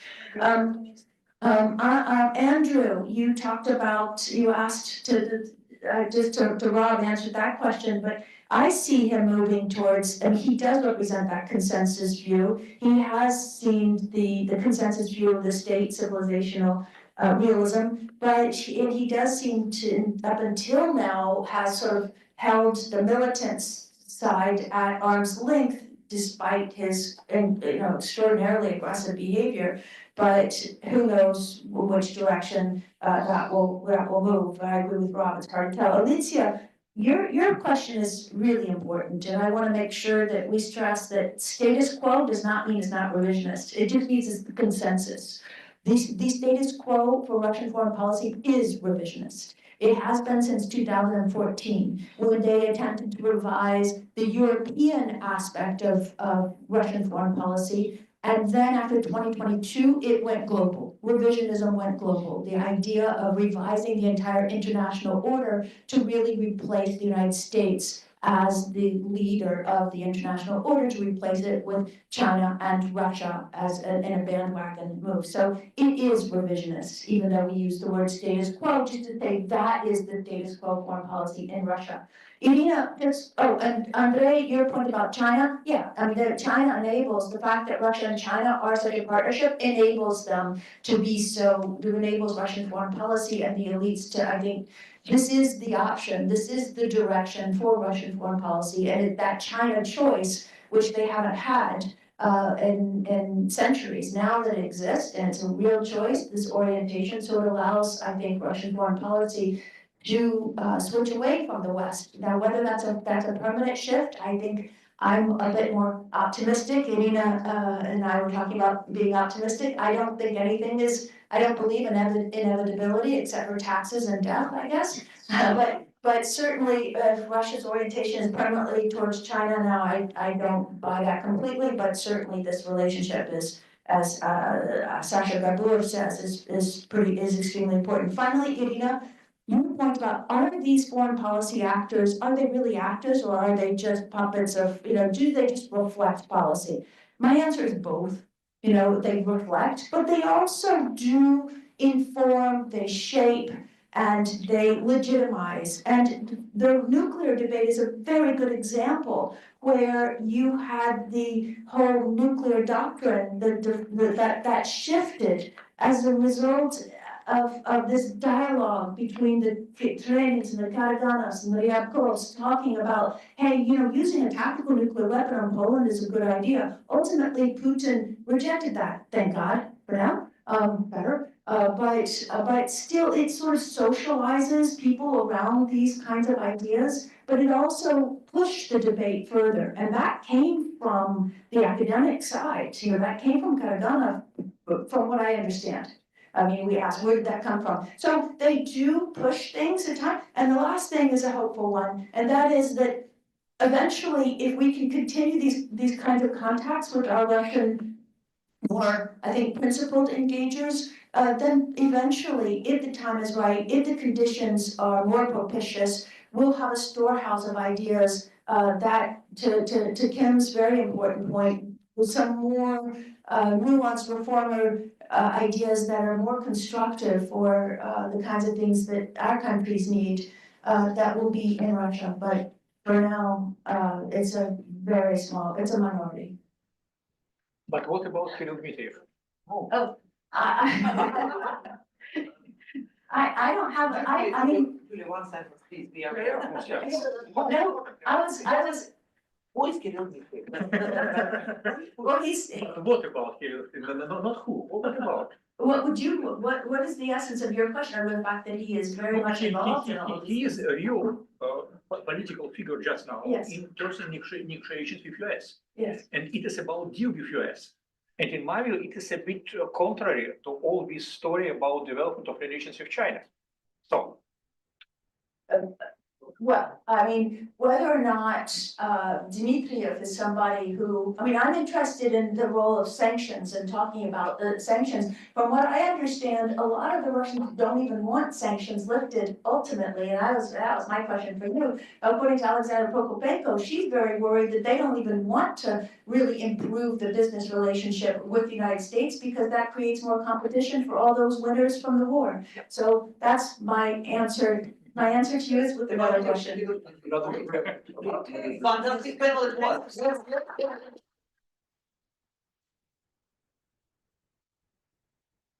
Everyone, we will reconvene here at 1:30.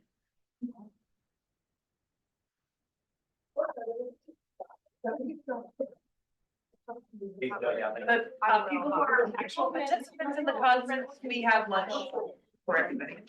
About the 12th. 12 and 12:19. 12:01. 12:19. How the 12 that you? Thank you so much.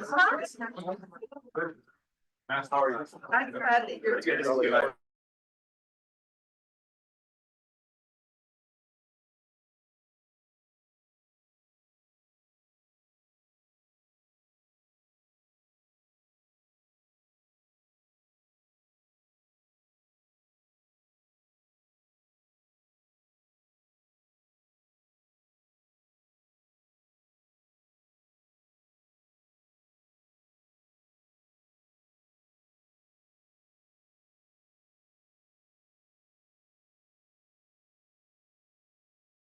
Of today, and now we are really moving to the serious stuff. I mean, I don't know if there's more serious stuff than this. Security sector in Russia, so you'll get all the best part, you know, Siloviki, the army, and the paramilitary groups. So be prepared, listen carefully, and then of course there will be time for Q&A. So we should start with the paper by Peter Clement about the Russian intelligence agencies. Please, Peter, the floor is yours.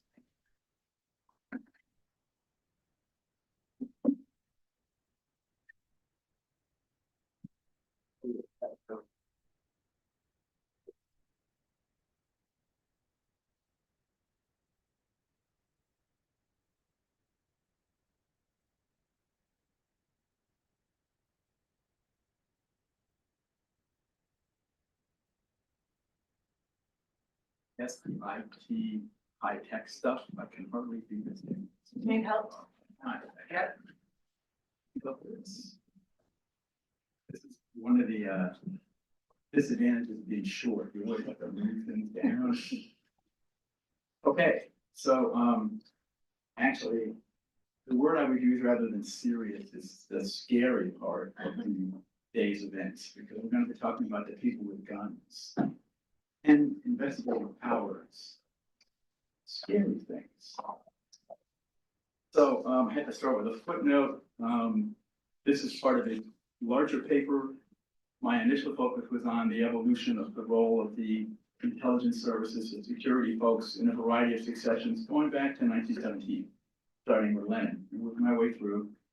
And I had a lot of fun because I actually had to do some research about who were the leaders of the various security services and what role did they play in each of these various successions. A little bit like a historian, which is more my approach to things. But then I got to the really fun part, which was, let's talk about scenarios, because that was a big part of my life when I was an analyst at CIA. Can you all hear me okay? Okay. So here I am. So I will spend no time. I just wanted people to see the acronyms. So if I talk about them in the process of my comments, the key players here are clearly the FSB, Rosgvardia, the FSO, a little less known, the President's Protective Service, the MBD, and then the SVR, which is really not a player in this. They're a foreign intelligence service. They don't have the power or the authorities to go after people to make, but they are an intelligence service, so I did include them. So to cut to the chase on scenarios. When we had our first meeting back in September, we all wrestled with issues. Well, what's the best way to approach this? And we all decided if we're talking about successions, you know, Putin has to die. And several of us said, well, it kind of matters how he dies. I always wonder about this. Sometimes I say, gee, wouldn't it be great if I woke up tomorrow morning and I turned on the radio and Putin was dead? For those of you who are old, and I wasn't around in 1952 to hear this, but I know I read that when Stalin died, it was a big deal. Not everybody expected it. And has everybody seen the Death of Stalin movie? If you haven't, you must. But there were a lot of people who were quite unprepared and didn't know exactly what to do. They didn't even know how to pick Stalin up out of the room. They had to lie. Fascinating. So I always wonder about these succession things and how people die really matters. So we came up with basically two scenarios. Putin dies. In one case, it's a prolonged illness. In another case, it's pretty sudden, like I just described. So you have a different way to think about the problem. Then the second scenario is the more dramatic one, perhaps, an insider coup. And for those students of Soviet history, we've seen several of those. Mr. Khrushchev survived one. Mr. Gorbachev sort of survived one, although when he came back, it was a different world. He was no longer seriously powerful. And then there were cases where coups were thwarted. The anti-party group in 1957. He also managed to sustain power in the constitutional crisis of 1993. We will definitely not go down that road. But there's a lot of instances where you had a certain degree of political instability. So to go quickly to scenario one, in the issue of a prolonged illness. So the first thing we need to ask is, and we've seen this happen in other regimes or leaders where people worried about, is the guy really all there? Is he compos mentis? And if so, is that a factor in how people think? Are they already beginning to plan for a succession? And if so, how do they think about their options? In the case of Putin, he realizes he's ill, and he's thinking about succession. And this is another interesting thing. I'm sure you're all familiar with the idea that most people don't like to give up power. I've noticed that in real life. So if you are the dictator, even if you're ill, you're thinking, I'm not so sure I want to designate a successor just yet. I want to take my time. Well, that's okay, but what happens then if you fall into a coma and then you're dead the next day? Well, you didn't actually get to fulfill your plan of picking that successor. You want to get the right guy for your successor. In another variation of this, alternatively, if Putin is really, really sick and it's clear to everybody that he really isn't all there most of the time, people have a lot more latitude to maneuver, start planning, create alliances, think about how they want to do this. So that's this first scenario.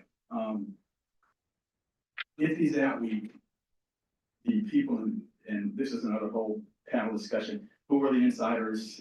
I won't go there, but we talk about the inner circle in my paper. I talk about a number of people, but generally, a lot of people who currently are in, say, the Security Council, a lot of Siloviki, for example, and some senior level bureaucrats. So do they all start thinking about how do we want to game this out? If we know he's going to die sometime soon, he's not all there most of the time, there's a couple of options. Well, we do have a constitution. At one point, when Mr. Putin dies, we just follow whatever the constitution says. We wait 90 days, we have an acting president, the current prime minister, and then we have an election. Or maybe you all don't really like Mr. Mishustin. And this is the part where I had a lot of fun thinking, what if Putin himself wasn't a big fan of Mr. Mishustin? Whoops.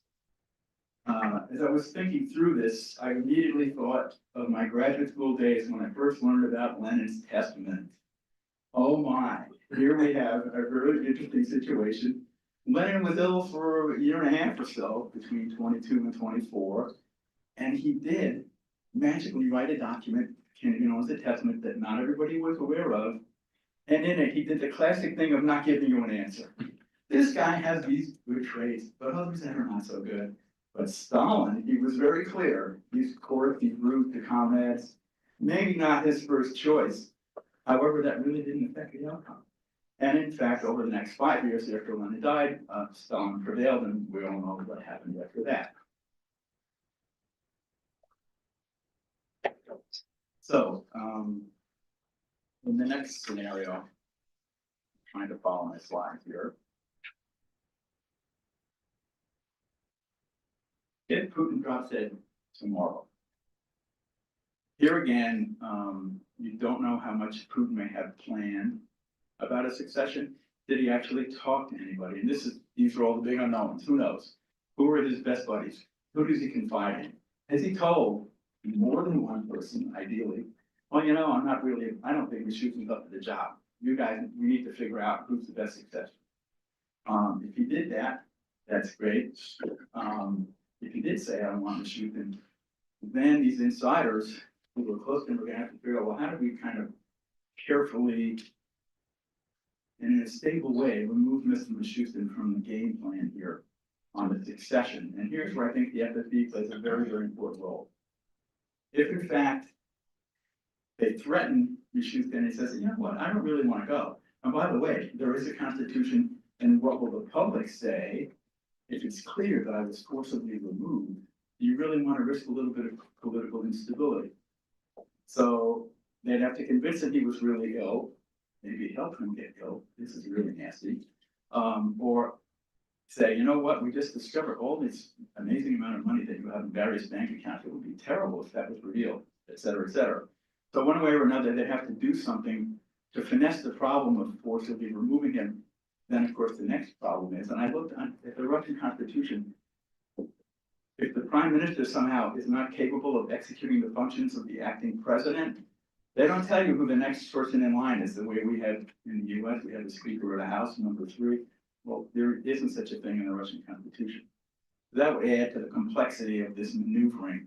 All these guys who are plotting and planning would have to keep all these things in mind. Then I started thinking about deal making. I know we have the art of deal to rely on, but I don't know that there's a Russian version of that. But you can foresee kind of a scenario where they approach Mishustin and he says, well, look, guys, I'm willing to play your game. You guys can have all the things you want. I'm sure you want to protect all your assets. You don't want anybody going out on anti-corruption campaigns. We just want to make sure things remain the way they are, status quo. We all keep our equities, and we'll let you be president, but you're going to be aware of the fact that we're the ones who are really kind of pulling the strings. That's a possibility. In return, this is where the deal making happens. If Mishustin agrees to this subordinate relationship, he might also say, look, I'll play your game, you can keep your assets and so on, but in return, you have to give me a little bit of latitude when I run for president and become president, that there are some things I want to do that I think are important to get our country on track, and one of them might be, you name it. A, we need to end this crazy war in Ukraine. B, maybe we want to undertake a little bit of modest economic reform, so maybe we can get a little more integrated in the world economy and maybe reduce the tensions with the West. Maybe. By the way, you might, for the historians in the group, Mr. Beria, one of the things he was pushing before he was arrested and executed, he was actually pushing for an outreach and détente with the West. Very, very interesting. Not what you would have expected from Mr. Hardline Minister of State Security. In either of these scenarios where there's a cabal working against Mishustin, or if Mishustin decides he wants to wheel and deal, the FSB actually has a really important role. Either side would see the benefits of somehow enlisting Bortnikov and the FSB and make sure that he's on their side, because his power really rests in having a huge amount of intelligence information, compromise on a variety of people. He's the guy you want to have on your side if you're going to have this game of bargaining, see if you can survive all this. As I talked through this, I began to check my assumptions, something they try to teach us as good analysts at the agency. Well, what about Mr. Bortnikov himself, though? Is he vulnerable? And then I started thinking about Beria, of course. On the one hand, he's a scary guy. He has all these powers and authorities. He can round up people, get them arrested, bring up charges, and he has a huge force to work for him. But the flip side of that, the double side edge of this sword, is people are afraid of him. And in the case of Beria, you know, maybe this is the guy we really don't want around. Yeah, if we work out our succession, these other insiders. And in that case, you know, we don't want to kill Mr. Bortnikov. He would conveniently need to decide he's just going to stay out of the game.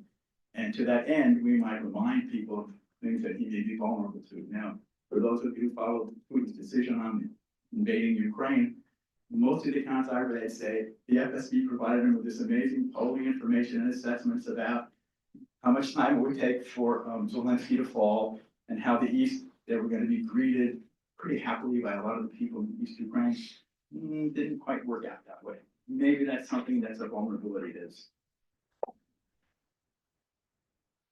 I mentioned Beria. I like to work in photographs. I grew up in a camera store. I'm big on photographs. But also, it's good to remind yourself who these people were at the time. To get to the final scenario, and this is the one I would accord a high degree of unlikeliness, is that a word, unlikeliness? Likelihood. I lived through the Arab Spring at CIA, and I do remember how many people felt Mr. Mubarak's Egypt was this pretty intense, severe police state. And I'm reminded of that great quote from a lot of people in the audience here, you know, dictators are powerful until they're not. And who knows what that particular incident, the straw that broke the camel's back, in this case it was a fruit vendor in Tunisia, of all things. And somehow, Mr. Mubarak's the power just fell like overnight. So I was thinking about the Stalin succession. Did I skip that one already? No, I had way too many slides here. This is a problem. We have like, let's say. 2 minutes? 4 minutes. Okay. Already. The one thing I neglected to mention when Beria was ousted, this was a tricky piece of political maneuvering.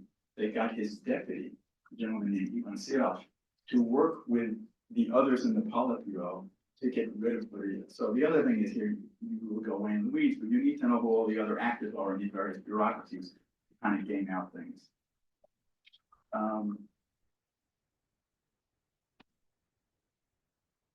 The assumption checks. When I mentioned this idea that you're in power until you're not, I had a couple of examples. Obviously, Tahrir Square. Syria is an interesting case because Mr. Assad decided he was going to kill people, and he got his police forces to shoot people. That frequently is a critical variable. Can you get the security and military to do what you want them to do to suppress a would-be revolution? Putin's already had a couple of encounters where a little bit of a challenge to his authority. It didn't work out well for the people who oppose him in both cases, but it is useful to remember that Putin has had his moments, and I think in both cases, they led him to become even more tyrannical, as it were, with control, particularly after 2011, 2012, cracking down on all of society. And then finally, final thought, we can't forget what happened in the 80s to the Soviet Union. That if you look back in time, we had a series of aging leaders. They all passed well, Brezhnev didn't pass quickly, but the other two did. And ultimately, this prolonged war in Afghanistan, I'm thinking here about Ukraine. How long do you sustain a war with a high level of casualties, with general public unhappiness? Not many protests right now. I know it's against the law to do so, but are people seething inside? And that at some point, even people within the leadership decide enough is enough. And then we got Gorbachev. So I will stop there. Thank you very much.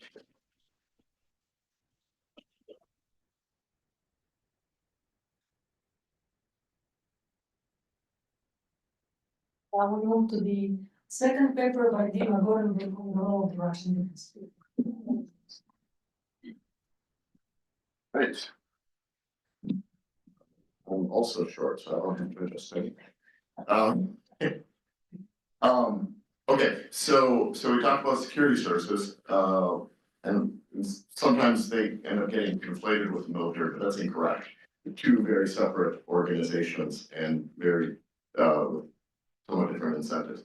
So, but the question of how Russian defense officials might react to Putin's departure from the political scene is closely connected to the question of how civil-military relations generally function in Russia. So I'll just say just a couple of words about that. And the one thing that's very clear is that Russian political leaders have maintained clear civilian control over the armed forces. And this is also true in the Soviet Union. The military leadership has generally deferred to the civilian elite when considering major foreign policy decisions that may require the use of force. So civilians decide that. The president is universally accepted as the military commander-in-chief, and the Minister of Defense is directly subordinated to his authority. Furthermore, in the last 20 years, the Minister of Defense has generally been a civilian, and then senior military officers, such as the Chief of the General Staff, have been clearly subordinate to him, so that hierarchies are all been maintained. And so the main division between military, or area of disagreement between military and civilian leaders has really been related to the extent to which the military is allowed to have autonomy regarding internal decision-making within the military.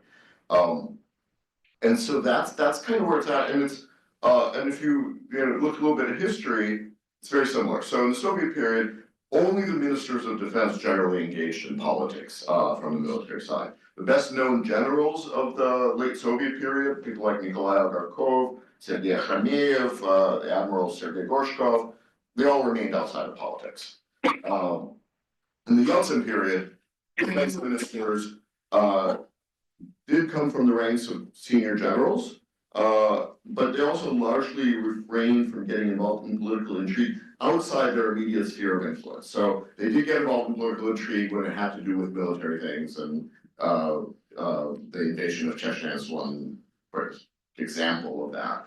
But they didn't get involved in succession battles and things like that too much.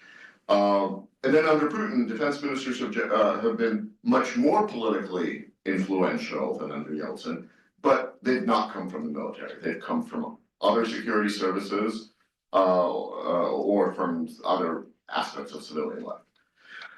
So, so that's kind of a little bit of the history. On the rare occasions when senior military officials have intervened on the national political scene in Russia and Soviet Union, it's generally not gone well for them. So we have one example is Dmitry Yazov's participation in the August 1991 coup attempt against Gorbachev, which very much backfired. As the military became divided with many units and individual soldiers refusing to carry out orders to participate in repression, and so that caused problems for military cohesion, and the experience in many ways strengthened military leaders' subsequent reluctance to involve themselves in political affairs. So that kind of reinforced that norm. The most prominent, there were some other examples that I mentioned in the paper, I'll skip for time purposes, but the most prominent post-Soviet example of military leaders' involvement in politics much more recently is connected to the Wagner rebellion in June 2023. And now Wagner itself, was a kind of a paramilitary group, but there were military generals, Surovikin most notably, who were widely reported to have known in advance about Prigozhin's plans and to have, at a minimum, refrained from taking action to thwart them. And then a number of key military commanders did not act to stop Wagner's march on Moscow as it was happening. But they also didn't come out in support of the rebellion, which Prigozhin was kind of hoping for. And so they stayed on the sidelines.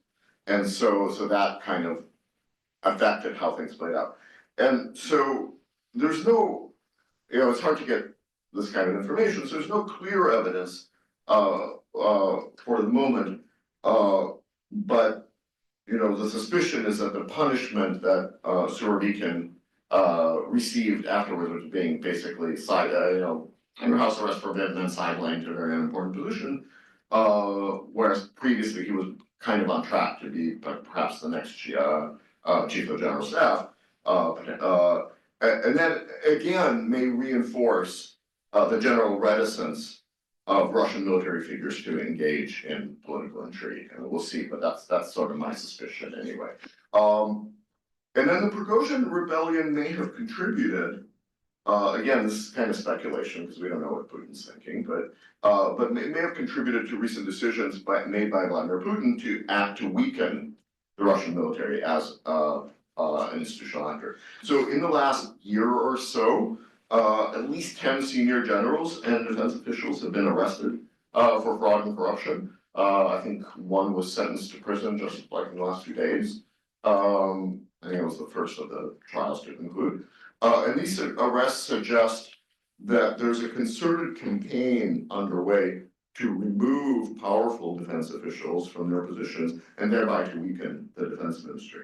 And then the concurrent replacement of the long-serving and politically influential defense minister, Sergei Shoigu, by the relatively powerless technocrat Andrei Belousov is another sign that Putin has sought to undermine the independent power of the defense ministry in the aftermath of the Prigozhin rebellion. So there's another component, which is that the rapid turnover of senior generals since the war began, both through deaths in combat, and through being fired for, incompetence or just not following the right orders or whatever it is, has also served to weaken the potential for military influence in politics. So the turnover in the ranks of senior military leaders leads to instability in the command structure and loss of continuity and patronage and so forth, so that can weaken the military. So that kind of plays a role. Now, there are a couple of factors I should mention that potentially might strengthen the military as a political actor. So while the replacement of poorly performing commanders is likely to weaken cohesion in the short term, the promotion of more competent military leaders, kind of trial by fire style, is likely to serve to strengthen the capabilities of military leadership over time. In turn, this level of competence, if it is combined with battlefield success, may then turn those generals into public figures with their own political weight, right? So if you do really well on the battlefield, maybe you become a popular figure. I think that Putin and other civilian leaders have been very cautious to avoid creating heroes of that type for that reason, but nonetheless, that could happen.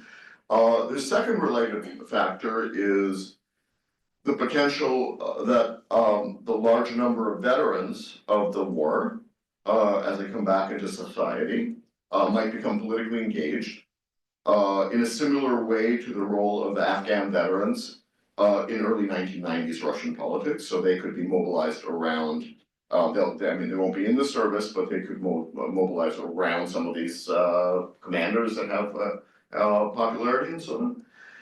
And then the third factor is that the military leadership has been developing connections with Russia's religious hierarchy.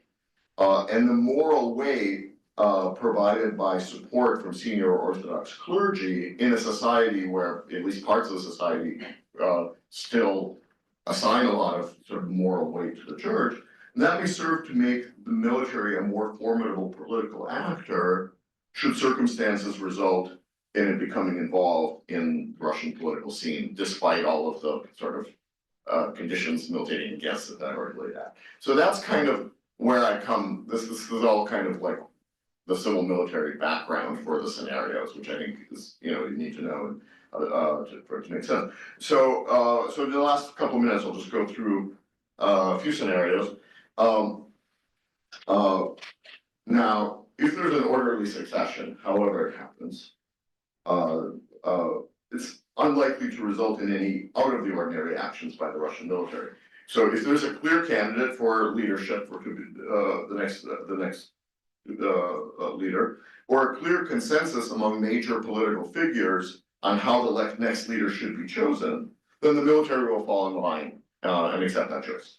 The most we might expect from senior military figures in this scenario is either the public or maybe private lobbying effort to make sure that their equities are taken into account, and the military continues to be supported by the new leadership. But no, there's no, they're not unlikely to try to play any kind of independent selectorate kind of role if there's kind of an early succession. Now, if Putin were to suddenly die in office, there would likely, but not certainly, be a scramble for power among members of the senior elite, and we discussed that in the morning panel a bit. And in the event of such a scramble, the military would be likely to serve as a resource, and an important resource, for one or more of the leading contenders. So gaining the support of senior Ministry of Defense officials and generals who command key forces would be on the agenda of those seeking to take power. At the same time, it's pretty unlikely, for the reasons I laid out before about civil military relations, it's unlikely that the MOD officials or military commanders would seek to take power themselves. So they'd be more of a resource rather than a leading actor, right? Now, the final set of scenarios is if Putin's removed by force, right? So either through a palace coup or popular rebellion. The military is unlikely to be the force leading the rebellion, but it would be likely to join in or stand aside at least if the forces leading the overthrow appear to be likely to succeed. Right, so they could be counted on probably to, if it seemed like the rebellion would be likely to be repressed, they would go along with that, but if it looked like it was succeeding, then they would probably stand aside. So the strong norm of refraining from political activity that permeates the Russian military will act to discourage military leaders in active service from becoming involved in activities such as plotting a coup. But if there is a coup, in the aftermath, the actions of the military will depend on the state of the political elites. So if the elites are unified, the military will follow their lead, as in the first scenario. But if the elites are divided, then the military is likely to fracture as well, with different military leaders, and therefore the units they command potentially supporting different elite factions. And as this is what we saw kind of happen in 1991. And so then, depending on how the inter-elite conflict develops, this does create the potential for violent conflict among the factions, because now more than one side has guns, as it were. Right? Now, the final kind of sub-scenario is if Putin loses power through a popular revolt rather than a palace coup.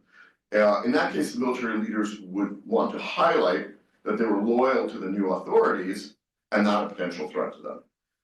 So this situation might result in some purges or retirements of military leaders seen as clearly on the side of the old regime.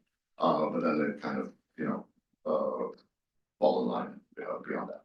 But I think, and this is kind of my last point, regardless of how Putin is overthrown or replaced, let's say, whether could die, the military leaders may use the elite transition to try to reduce the extent to which they're controlled by the FSB, which, because there are currently certain people in place to keep them down, as it were, and by the FSB and other security services a little bit. And this is especially likely if the regime transition occurs in a way that weakens the overall position of the security services in the Russian political system.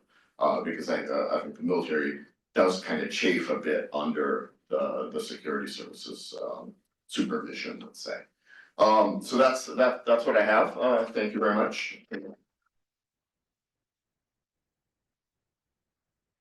you so much. And now to the last paper by Kim on paramilitary.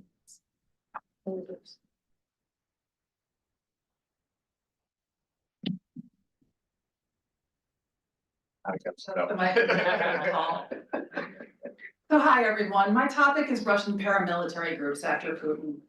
There have been a variety of what I would call semi-formal paramilitary groups that have emerged in the Putin era. These are all groups that are supported by the state, but they're not quite state actors. They all operate in the personalistic system that we've been talking about since the start of this conference, and they have all been used by the state for dangerous, violent activities, including in the war in Ukraine, but not just in the war in Ukraine. And that means that they've probably developed a fairly strong esprit de corps because they've been through very dangerous situations together as a team. There are many smaller ones, but they probably cannot be politically significant without greater support. And so I'm going to focus just on what I call the big three. The most infamous, as we've already heard about, is the Wagner Group. Currently, it's estimated to have around 5,000 active duty men right now, but it's also got a veterans group of many, many thousands more than that, who all had participated in war. We know that the Wagner Group is continuing to be allowed to recruit in spite of the control that was exerted after the mutiny that's already been talked about in 2023. It has only been used, unlike the other paramilitary groups, in foreign actions. It's never been used domestically. The largest group is the officially registered Cossacks. It's estimated to have about 27,000 members sent to war in Ukraine, and it's estimated to have about 60,000 officially registered fighting age members at present. And the officially registered Cossacks are setting up youth camps to continue their recruiting, and they're also continuing to recruit in the occupied areas of Ukraine. And then the final group that I'm going to talk about is the Kadrovsi, the troops loyal to Ramzan Kadyrov of Chechnya. We have no accurate description of how many there are of these people. It's estimated to be anywhere from 6,000 to 20,000. Kadyrov now is widely believed to be seriously ill. It's more than just rumors. There have been all kinds of investigative reports about this since 2024. And so there is a question about what would happen to the Kadyrov if he dies before Putin. And it's unclear what they would do in that kind of a circumstance because it's Kadyrov that they're loyal to. If Putin is wise in that case, if he outlives Kadyrov, he will appoint somebody as the head of Chechnya who has the support and loyalty of the Kadyrov, but we don't know what is actually going to happen there. So that's one big uncertainty. So the question is what these paramilitaries would do after Putin, and that's very significant for two reasons. First of all, each one of these paramilitary groups came to be during the Putin era. Certainly there were Cossacks beforehand, and there started to be officially registered Cossacks in the Yeltsin era, but it was really Putin that allowed this group to flourish under state control. And the other two have been completely created in the Putin era. And so they have every reason to be loyal to Putin because they were created by him, and if he brought them into being, he could also take it away. And so as long as he survives, they're likely to continue to be loyal to him. And even when we think about the Wagner mutiny that happened, it was not against Putin from everything that we can tell. It was against elements of the military. It was not against Putin. There was never any disloyalty to Putin per se.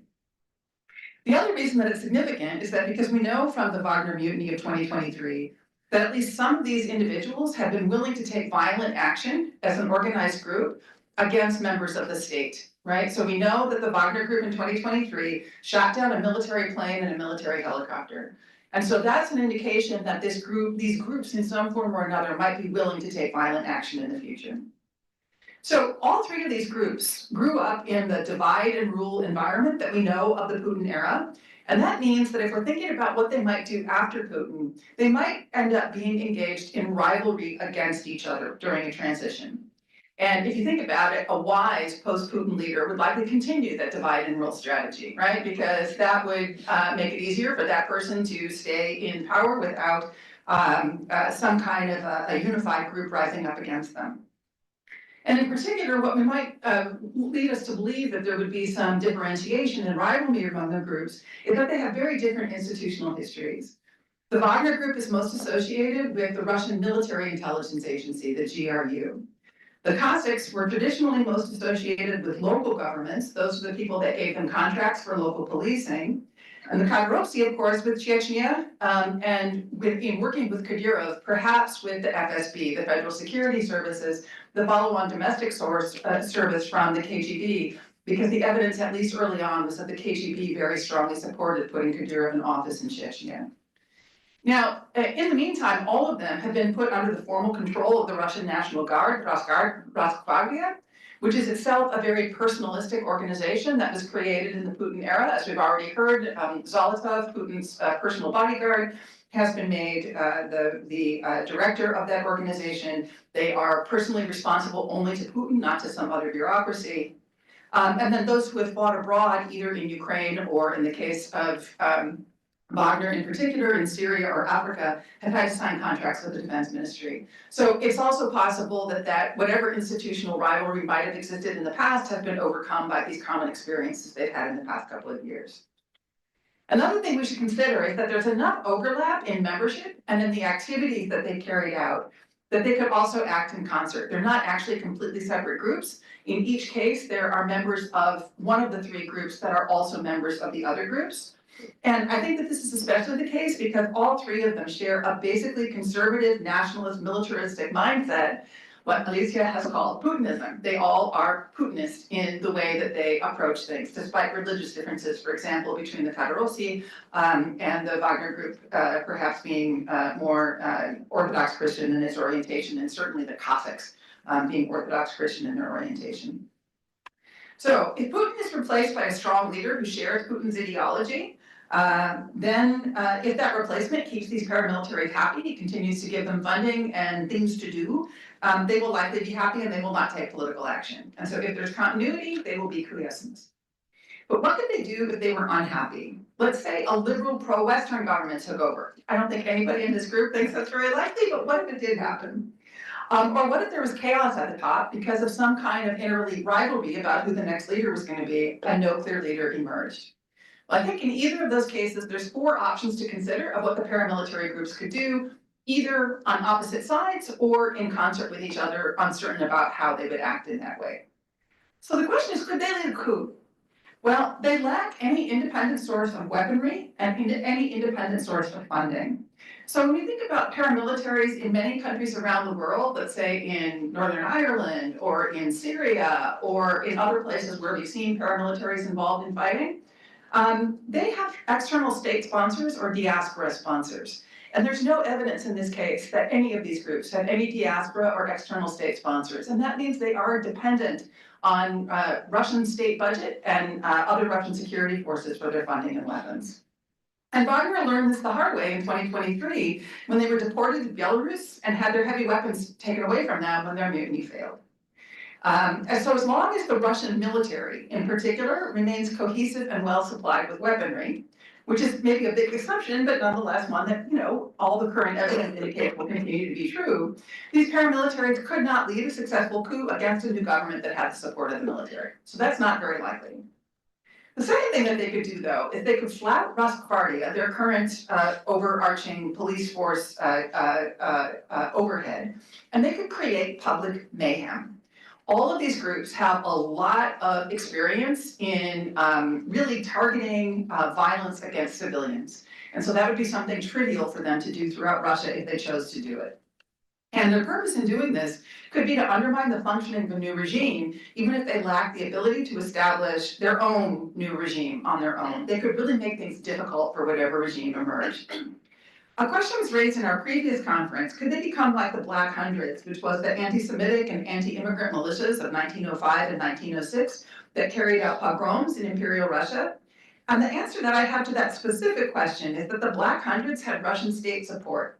They had identified Jews as enemies of the state at that time in sort of the revolutionary history of Russia, and they were not acting against the state.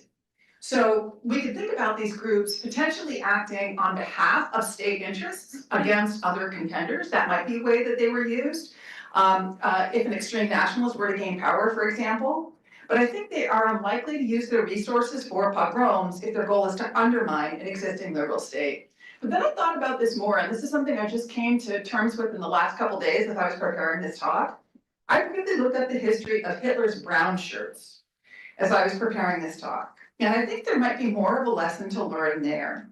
Hitler came to power using political levers. He did not use violence to take over power, but he came to power in an atmosphere of extraordinarily strong violence in German society, where there were a lot of groups fighting a lot of other groups, including his brown shirts. And that background situation of violence and national civil unrest and chaos was one of the things that helped Hitler come to power using political means. And so the more I think about it, the more I think that that would be a potential way that this violence could have great political effect, not like the Black Hundreds, but like Hitler's brown shirts, contributing to chaos that allowed somebody who was a strong-arm leader to come and say, I'm going to solve this chaos, you need me to be here.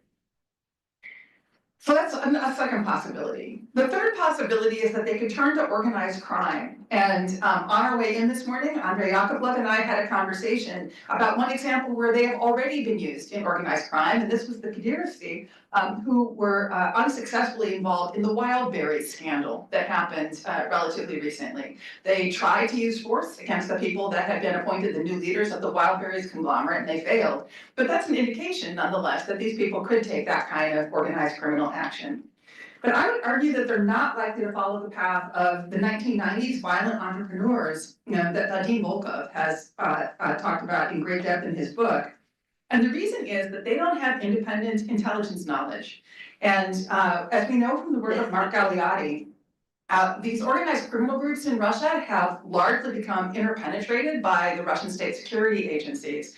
And so that means that if these various paramilitaries became involved in organized crime, they would probably be working on behalf of security agencies who have taken over the organized criminal groups and not independently. So once again, they're semi-state actors who need state support in order to survive. But fourth, and I think this is most important, I think that if a leader unacceptable to them came to power after Putin, they could serve as local enforcers if there were a coup attempt against that leader that they found unacceptable. Because they would be very good at keeping order and putting down opposition in cities and towns throughout Russia if that was a role that was necessary for them. And especially when you consider the officially registered Cossacks, there's so many of them that might become a really important role they would take. So they wouldn't be instigating the conflict, but if there was a conflict at the top, somebody who was in a position of a Siloviki could use them as local enforcers, somebody who is an element of the military or the FSB, and I think that's probably their most dangerous future role. So you put this all together, they're not likely to attempt a coup on their own. That doesn't mean they won't, it just means they probably won't succeed if they try.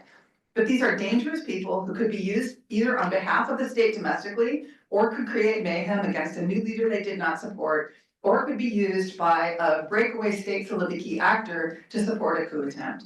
And my final conclusion is that any wise leaders of a post-Putin transition would do well to have the vast majority of the Siloviki on their side, because the Siloviki would become even more powerful because of the efforts of paramilitary groups potentially acting on their behalf.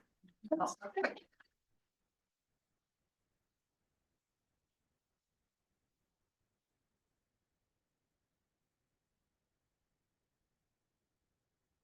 Thank you so much, Kim, and now it's time for a bit of discussing the papers. I'm really grateful for the opportunity to read them and to be able to share with you my comments. I'm not going to review each paper individually, but I will just take this kind of bird view approach and try to point things which overlap in those three very important papers. And I will raise some issues, and if you feel free to address them before we go straight to Q&A, if something really catches your attention. So, right, we just heard three papers on actors from security sector, three different actors, right? But they are all capable, as Peter said, they are all men with guns. So they are all capable of using force. They all have some access to information. And they all can either influence the power center or they are themselves a part of the ruling elite, right? This could be said about those three actors. Now, all papers indicate that there is a certain hierarchy among those actors. And Siloviki are identified as key players here, right? While the army and paramilitary groups are rather as a resource for those who come to fight for power after Putin, right? So paramilitary or army, they can act as enablers or troublemakers, as Kim just noted, right? And of course, there is a difference between the army because of its institutional position, how it can be used, and there is a difference with paramilitary group, which can act in this, illegal gray zone, which is also a useful one, right, for the one who comes after Putin. All actors can exert influence, but they all depend on the political center, right? So they also are more interested in continuity than change. And notably, I would say continuity in this context does not necessarily mean, maintaining the status quo. Because we can also imagine, this kind of continuity as a radicalization, right, of the regime which is already there. So greater involvement in the war, ideological hardening, or increased repressions, right? So, and I think there is an interesting tension between the Peters and Dima's papers, because in one of the Peters scenarios, right, it involves Putin being ousted, which is followed by deputinization. But as Dima notes, and I would agree with him, Putin could also be removed by angry patriots, right? So ousting Putin doesn't have to necessarily lead to deputinization, right? And definitely, I think we all agree that if the security sector were to remove Putin, it's unlikely to lead to liberalization, right? This rather won't happen, right? So now about the Siloviki. Despite being in a privileged position, right? All these actors have been socialized into obedience in relation to political authority. Army has been historically put in this role, and I would say they share this habitus with the Russian Orthodox churches, the imperial experience, and so on. What comes, the two pillars of the imperial power, right, the church and the army. And paramilitaries, if for anything else than for the fate of the Prigozhin's mutiny, they learned, that it's very costly to challenge the authority. And in fact, even from the cases of coups, which Peter enlists in his paper, in Siloviki, which seems to be the strongest within those three actors, they haven't in fact initiated most of the coups on their own. It was really the Politburo, right? So the political guys, not Siloviki. And so I think the important question which rises here is, I mean, if these are enablers or troublemakers or, I don't know, an asset, right? Who will be in fact fighting for power? Who can use them? Who will, who will stay aside? And so where should we be watching, thinking of who will fight for the power if this is just a resource, right? Now coming to the coups, I think among all the one you, Peter, mentioned in your paper, I think the one in August 1991, it stands out, right? Because this is a coup which featured a broad coalition of those of those two. So the military and Siloviki going against Politburo, in a way, right? So my other question is there a chance for building such a coalition in post-Putin Russia? So a broad coalition of Siloviki and the defense sector, right? Especially that you all emphasize that they share this conservative posture, right? So there would be this putting them together, right? And although it's hard to answer, I do wonder what drives them. Even if you take Henry Hale's paper, right? Okay, they would all first and foremost try to survive, right? This would be one of the main motivations. But would you make an assessment? What are there patriots there? So people who would simply be driven by patriotism and not just securing the interests of this particular group. And does it make things better or worse for the succession situation, right? And another question connected to this building alliance, right? What are the chances that the defense official would side with paramilitary group to balance against Siloviks, right? Could this happen? And how it would influence the succession, right? And also a question about individual agency. And individuals matter, right? Their personal ambitions, their character, the way they can move within those paternalistic structures. Do you have your own personal, because you talked about collective actors as collective actors, right? But how about people inside? Do you see more driven, more ambitious leaders who would be able and who would be interested in going after Putin's seat, or, it's not that important? And three more issues and I finish. I promise to be brief. The war factor, because we are talking about security sector actors, right? So this is important. So it depends, are we talking about short-term perspective, long-term perspective? How do you think the war plays in these scenarios? If the succession happens when the war is still on, how it influences the chances of the security sector actors? Or it has been settled and it was a victorious one. So how do you see the war in those scenarios? Now the liberal option. As it was said, unfortunately, I don't know, but we don't see liberal option coming soon.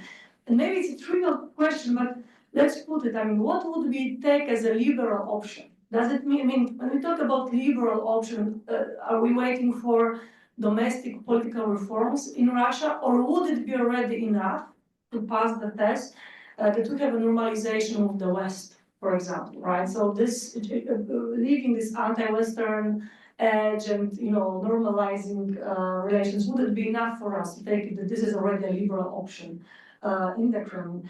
And finally, but I guess this is something to ponder for another discussion, but I think that it happens in all the papers, right? That we try to figure out the scenarios thinking about the past, also the Soviet past. So my question is, how relevant it is, how useful it is? What can the Soviet times, right, tell us about post-Soviet Russia? Because of course there is a lot of continuity, but there are so many differences, right? So does it helping us? Does it help us, or in fact maybe it is a false friend? So again, thank you so much for your papers. If you would like to address any of those issues right now, we can do it, and if not, then we'll move to Q&A.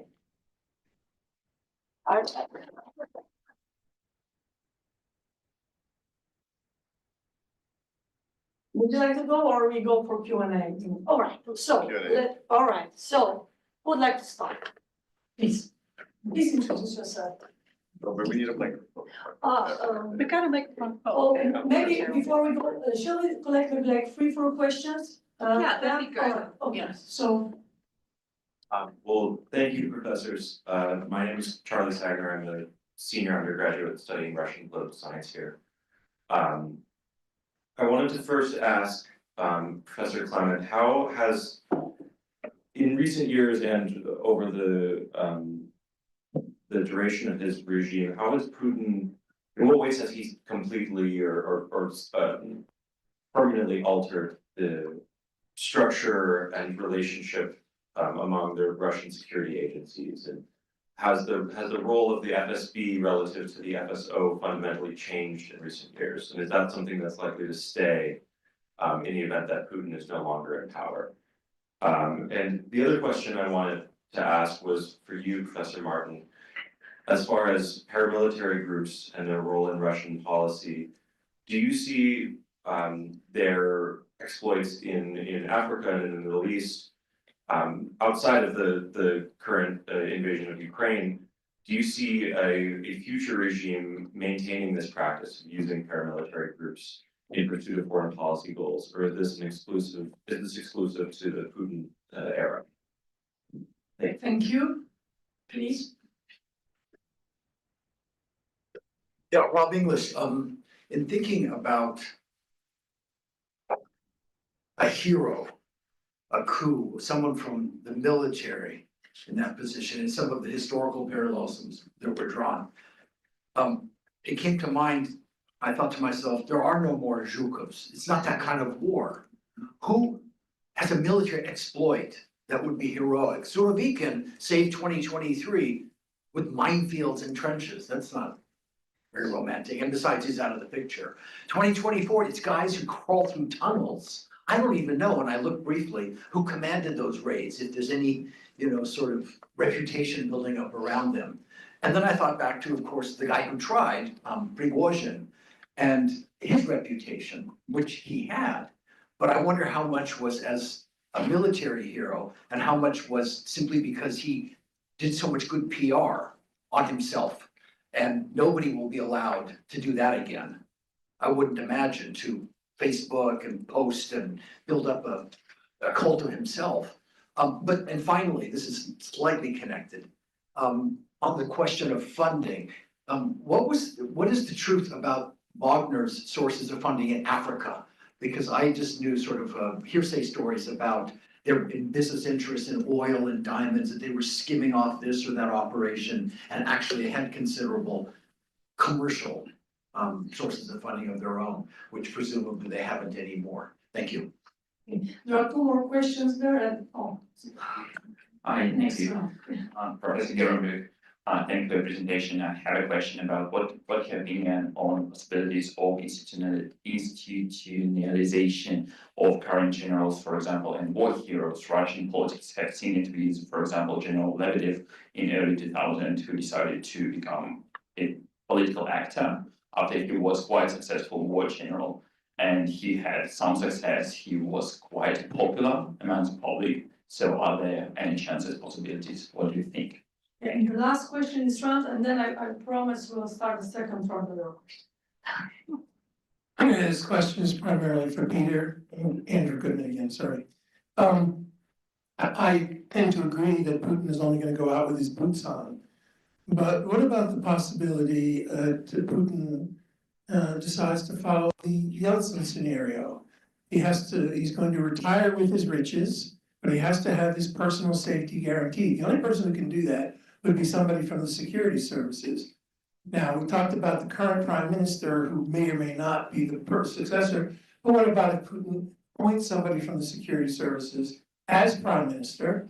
Putin then recedes from power, the prime minister becomes acting president, and you have a perpetuation of an FSB-dominated state.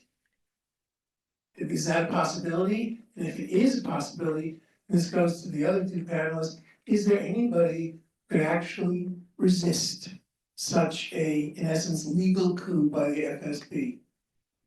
Thank you so much. Here, Peter, would you like to start? Let me start with Andrew.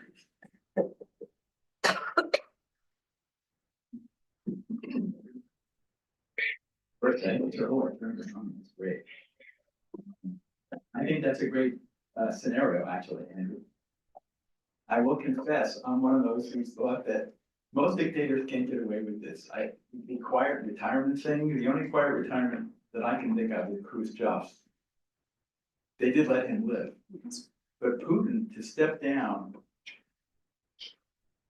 is it too strong to say this is a nest of vipers that we have in the insider group? It's too strong. No, it's not too strong. It's not too strong. This is what worries me, that Yeah. given the fact that we have some serious rivalries among some of these people, Sketchin being one of them.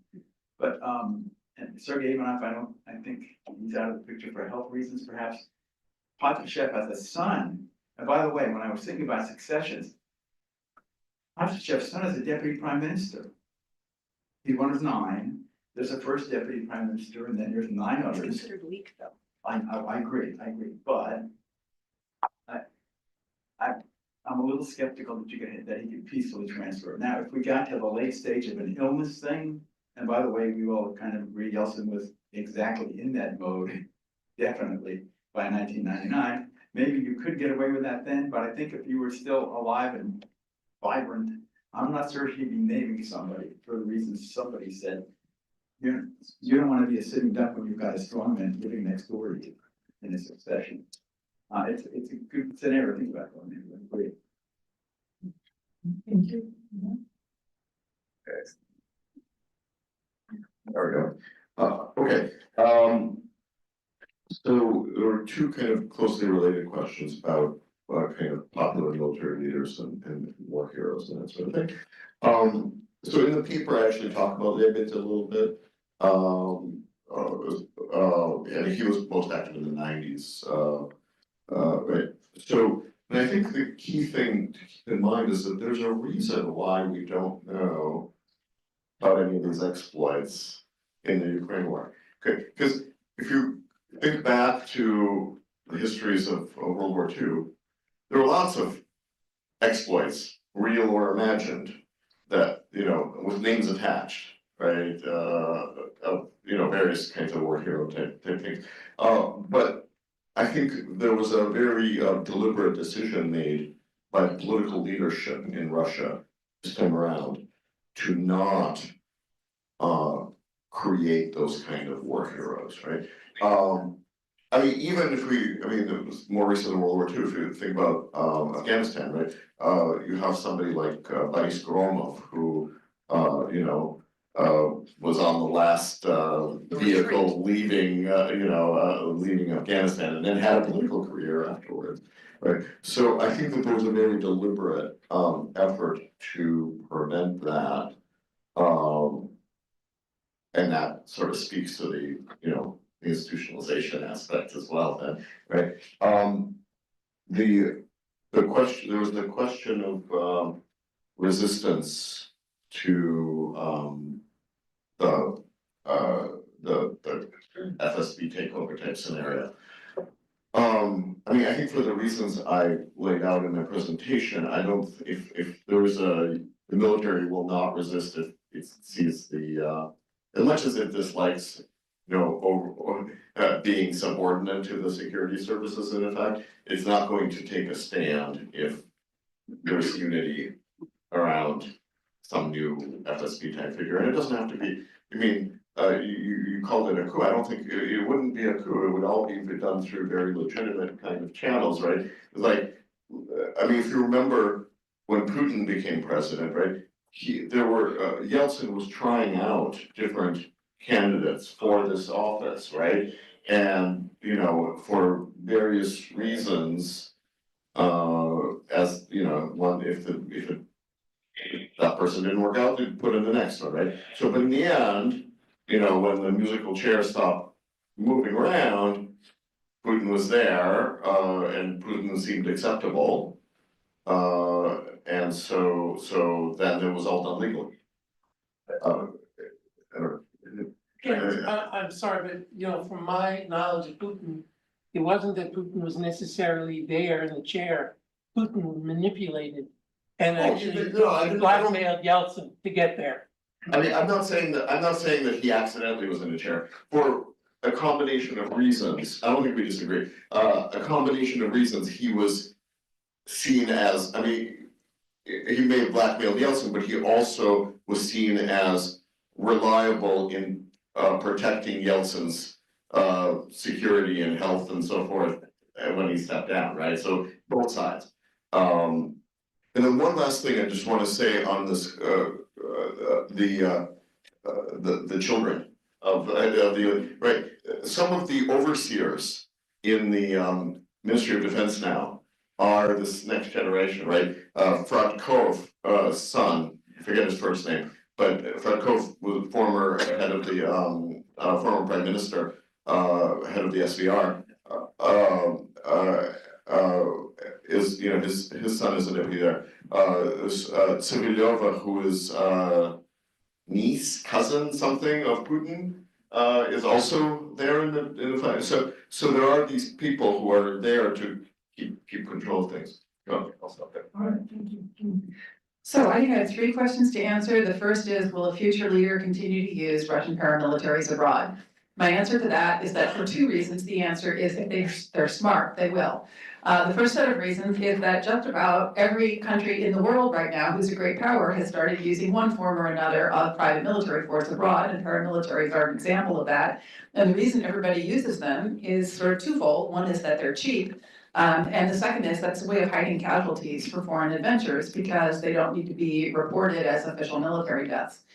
So just rationally, any leader that wanted to have foreign influence would probably continue using these paramilitaries for that reason. But the second reason is it gets them out of the country. And if I were a new leader coming in, I would be very happy to keep these guys very active doing things abroad so that they weren't trying to do things in Moscow. So yes, I think they will. By the way, also in Eurasia, not just in Africa. So I think the geographical reach of them could expand. Secondly, Prigozhin is a hero. Important to keep in mind, Prigozhin had no military experience. He would often be photographed wearing a helmet and carrying a gun, but in fact, he never saw battle. And so he was completely a media creation of himself. And yes, he put himself up as a hero, and yes, he flew too close to the sun and he got shot down, right? So I doubt that anybody's gonna try that again. Everybody's learned the lesson from what Prigozhin did. He was arrogant and he didn't make it. The third question is about Wagner funding. I don't know if we'll ever know the true answer to this because we're of course relying on Russian sources. But what Russian sources seem to reveal is that in Ukraine, funding all came from the Russian Defense Ministry. And that in Africa and Syria, the funding all came from local contracts. And so, yes, they probably made money. They made a profit doing the businesses that they were doing because they were running all kinds of businesses in addition to overseeing security for all kinds of natural resource institutions. But the evidence we have is also that a lot of that money flowed back to the Kremlin, and it was a major way of helping to fund the war effort in Ukraine in the face of sanctions, because it was in a legal way of getting around, for example, sanctions against diamonds and sanctions against other forms of natural resource businesses. Were they making a profit for themselves? Undoubtedly. Prigozhin had a lot of money. Would that money be sufficient to actually end up funding the purchase of weapons? Then the question is, purchase of weapons from whom? Purchase of weapons from Africa? Well, they relied on military airplanes to get back and forth from Africa, stopping off at the military base in Syria. So somehow they'd have to have somebody in the military who was agreeing to allow them to smuggle these weapons from Africa back into Russian territory, which once again gets back to the argument that I made, that they really don't have any independent source of transportation in addition to weapons and funding that they could get on their own. I don't think there's very good evidence. There's a lot of contending evidence about what's happened to Prigozhin's private businesses in Africa since his death. Although, getting back to the question of children, his son apparently has been given a significant share in it. And that, you know, the son's in his 20s, and so the question is who's really running them. Can I borrow that? Yeah. Just to add That's on. a quick footnote. So particularly, Kate, you and I have talked a lot about this, and you've written a lot about this, but I was very seized with that episode where there was the shootout between the Wagner people and American forces. Yeah. And what we discovered is that the recovery of the bodies and the treatment from the MOD people who supposedly were supposed to take care of them, they didn't really want to take care of them that much. And what we picked up on was a real tension between the Wagner Group people and the MOD, who didn't like, I think, them horning in their turf, as it were. And then related to this is the money part about a lot of the Wagner people were on contract, providing all these protective services to Syrian energy sites, oil and gas inside Syria. So they were generators, money generators. They were money generators, but all those, just a second, all those contracts were supported by the Russian state. It was the Russian state who negotiated the contracts. Prigozhin was part of it, but he was not the lead actor on it. Okay, so the second round of questions. Wait, probably the gentleman there, Yeah, we'll do that. please. So can we get the mic here? Thank you, thanks for the presentation. I'm Scott Bieber, I did master's program here much longer ago than I can believe, really. And I think it's more for Professor Clement. Seems kind of well known in history, Russian state kind of have teetered after losing wars. The war in Ukraine were to be frozen, let's say, in such a way where Ukraine can continue its turn toward Europe, can remilitarize, can become a much less, not a viable target anymore. Will this, will there be sort of potentially blood in the water for Putin? And if that's the case, is it more likely we need to continue fighting?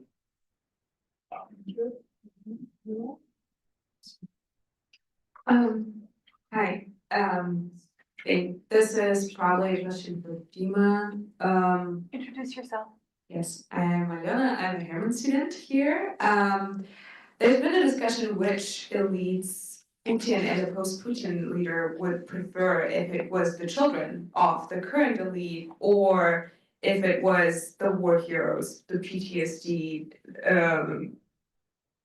veterans who are sometimes termed as an elite in the making, or a reshuffling of the like not the highest bureaucracy, but like mid-level elite leaders, etc.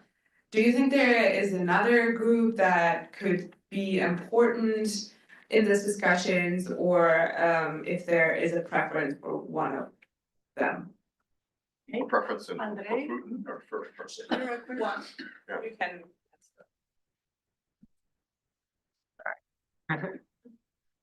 So, first of all, thank you for a really interesting discussion. Actually, I have 3 questions for all speakers. First one is about some kind of conflict, in my view, potential conflict between old and new elite. Because Putin stressed already that it will be new elite, composed mostly by these war veterans and so on. He started this program time of years. He started already to appoint participants of his programs to different positions, mostly in regions. But from my conversations with some of my Russian counterparts, I have already some news about conflicts between these new persons with some kind of military experience and local boys from the Ministry of Interior and so on. Simply in terms of some kind of fighting for the control of local sources of pride. It's first one. And the specificity of these guys appointed to this new position is exactly in their military experience in some kind of much higher level of opportunities for collective action, some kind of coordination. Next point, and this is most to me, is about some kind of internal conflicts. Internal conflicts between the different agencies. For instance, there is well-known stories about conflicts between the Ministry of Interior and FSB. With this General Sugrobov on one hand, and some kind of colonels from FSB and so on. But it is not only about conflicts between agencies, it is also also about conflicts inside FSB. Because in my view, there are some kind of different talks. And for instance, with arrest of these 2 colonels with 12 billion ruble in cash, in my view, would be impossible without some kind of initiative inside FSB. And last point, I think for all of us, all of you, you told already about children's, yeah, like some of partnership and so on. But in my view, there is sense to talk also about daughters of Putin, Putin kids. Yeah. Oh, Putin's kids, Yeah. okay. For instance, it was a really very interesting article published, I think, 2 or 3 weeks ago in Novaya Gazeta, edited by Muratov. It was mostly about Dmitriev, but with some kind of broader conclusion. But it is not only Dmitriev, it is in some sense to zero, led by Katerina Tikhonova. And this group, including not only Dmitriev, but also Mironov and Junin, these former bodyguards of Putin, and also younger Frakov. And perhaps some kind of focus on these new personalities could be quite important because, of course, it is a very personalist regime just now. And Putin will trust to some persons. And maybe we should think now, just now, not only about old guys, like Patrushev older and so on, or his son, but maybe about some younger people which are much closer to Putin. Thank you. We have 2 more questions from Julie and then the gentleman. Yeah, I'm not sure for whom this question is, but it's for anybody who wants to take it up. It's about artificial intelligence really and the impact on the military. And this is one of the fastest moving, shaping things in our lives today. So I'm curious as to whether you think that it will. I mean, it's particularly difficult, I think, for countries like Russia or China with a very centralized military, very centralized power and these kinds of security ministries. How might AI loosen that political control, particularly for Professor Martin, thinking about paramilitary? You know, do you think that AI will further empower these kinds of groups? Or will it allow, and civilian groups, protesters? How do you see it empowering them?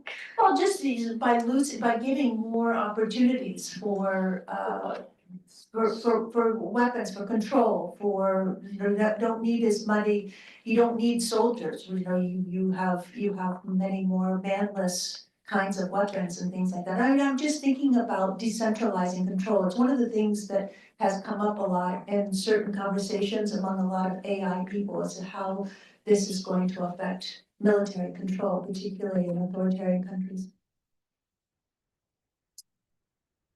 Thank you so much. Thank you so much. Wonderful presentations.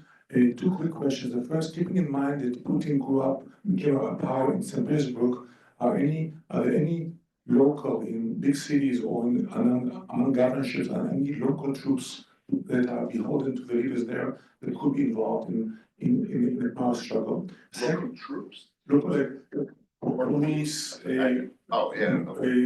state troops, those that are not part of the federal structure are acting locally in a time of crisis can intervene, especially in Moscow.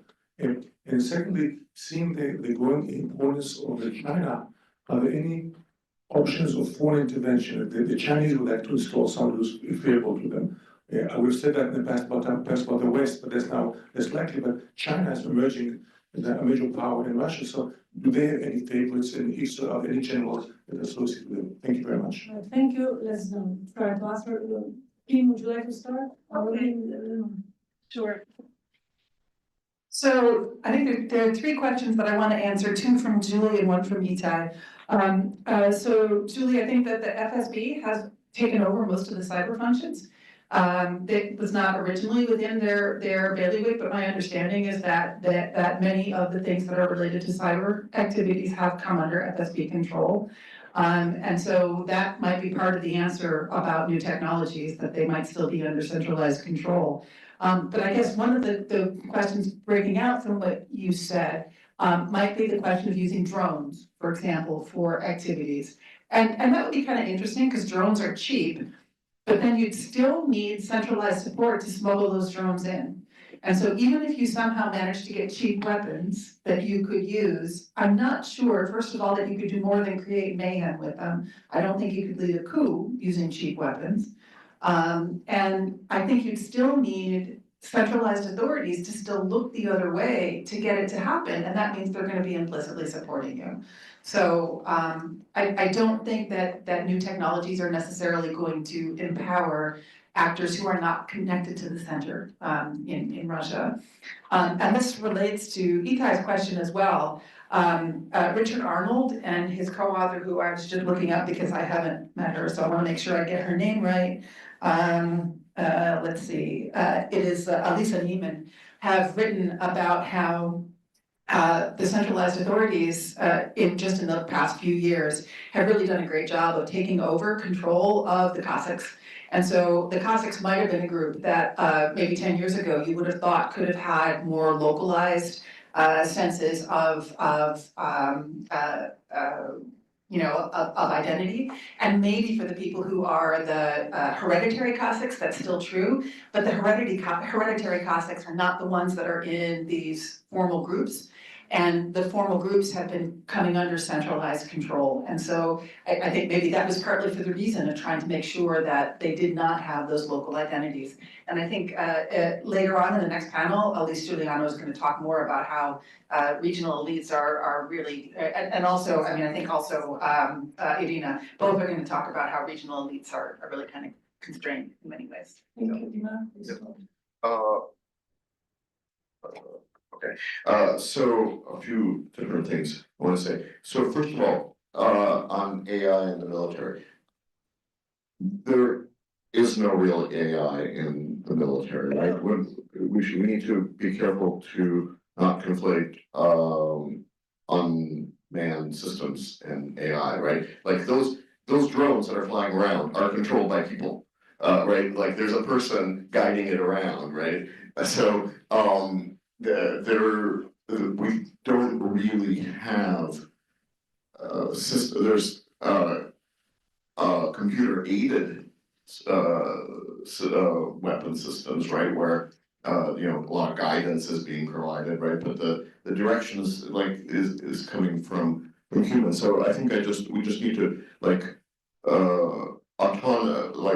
all the sort of UAVs and whatever, they're not, it's not AI. So I don't think that really plays a role at this point. Maybe 10 years from now, sure, but I'm a bit more of an AI skeptic on this kind of thing. There was a question about Chinese intervention over there. I don't think so. That's not what the Chinese are interested in. They like they're working. They like the partnership. They want to work in parallel. They're not there to try to put in their own person in Moscow or anything like that. Okay. Then there were several questions sort of related to the children, the new elite, the old elite, the children of the elite, the war heroes, and all this. So I kind of do that whole thing together. I think the question of does Putin prefer the children of the elite or the war heroes? I'm a bit skeptical of this whole war heroes thing. I mean, it's a nice thing to say, and it's nice to put people in positions, but any succession or any future dynamics will be decided by people with resources. So if enough time passes, if the Putin succession that we're talking about is taking place in 2036, then they will have had time to build up resources and networks and so forth. If it's taking place in the next 2 or 3 years, they won't have those resources yet, right? They might become part of other networks, maybe, and they may be the resources themselves if they become some kind of war hero. If there's some legend is developed or something like that, they could be resources for others. But whereas the children of the elite have resources, right, because of their parents or whoever. The other people that have resources are bureaucrats in a certain way, right? They can be, in normal circumstances, they're kind of neutralized, right? They're doing their normal things, but they do have resources, and I mean, Putin was a bureaucrat, in the nineties, right? First in St. Petersburg, later in Moscow. So, I think we shouldn't neglect that aspect, as well. And Family 2.0 is one of those kind of resourced groups, let's say, right? So are they gonna be the ones that win? We don't know. But they will probably be one of the ones in the battle. Peter, if you try to be brief, we'll have time for a further round. Yeah. There was an important question really about whether the outcome of the war in Ukraine could actually become a serious vulnerability for Putin. This was one of the earlier questions. I don't remember, it's in the back of the room. I really need to address this. So I don't think that the war in Ukraine is going to come out as the Ukrainian victory. I just don't. But having said that, I have argued elsewhere in writing that I actually think the decision on this war will prove to be a strategic failure for Putin for the following reasons. A, it actually expanded NATO. We now have Sweden and Finland in NATO. Instead of stopping NATO, we've increased it with an 830-mile border with Finland. Secondly, in my view, it's made Russia far more dependent, almost a supplicant to China. This is not strategically a good thing, especially a country with whom you have a long border and that some people worry about. Thirdly, the casualty rate. The number of people who fled the country, the number of people who died or wounded in a country that has a demographic crisis that Putin openly hasn't acknowledged since like 2000. This is not smart strategic thinking. And then lastly, you've actually turned whatever is left of Ukraine at the end of all this, they will be a permanent security problem. They will hate you, as will their people. So to me, having that kind of a neighbor is not really a good thing. Thank you. Do you want to add something? Yeah, I just want to say one more thing on AI, in case what Julie was talking about is actual AI, namely the ability to gather information very quickly and get results. So AI depends on databases, and I think the crucial information in Russia isn't found in publicly available databases. And so I don't think AI is going to benefit anybody who doesn't already have access to those secret databases. Cool, so we have 5 minutes, so yes, I remember 2 here hands, all right. Mike's coming. Thank you for the insightful presentation. I have a question about our military to Professor Martin. And considering just right now, you mentioned that the Russian government is going to continue to make use of paramilitary overseas for its convenience. But at the same time, I thought one of the lessons that Russian government or the military learned from what happened in 2023, the Wagner's mutiny, is that giving too much weaponry and funding to paramilitary organization could lead to worst case scenario, could lead to the worst consequences, especially to the level at which paramilitary are able to conduct military operation independently, like a couple of days. So what I'd like to ask you about is, do you see any differences of measures to tighten the grips over paramilitary by the Russian government or the military organization after 2023? Thank you. Hi, thank you so much for the presentation. My name is Ethan, student at SIPA. I have a question about Belarus. How do you foresee the future of Belarus in a Putin succession, and more particularly, does Lukashenko's regime survive in a Putin succession? Is there another question? Oh, right, Regina. I can be very loud. I'm a good subject. So I have a question for Dima that comes out of maybe out of left field. So the failure of the Russian military in the Gulf War prompted reform, or at least a movement towards reform. The underperformance of Russian advising equipment prompted a movement for reform in the early 90s, basically from middle level ranks. And this campaign is not in any way militarily stellar, and I wonder if there's a reform coalition that could emerge. And Kim, you really pointed to something I've been thinking a lot about, which is the importance of Rosgvardia in the transition. And I think Rosgvardia is organized regionally. I think they'd be very happy to shoot at Cossacks who challenge them in some ways. They're in some ways trained to turn on their own people, right? So what do we know about the transition of Rosgvardia across the presidential administration? Can we say anything about that? Because it's likely to be significant.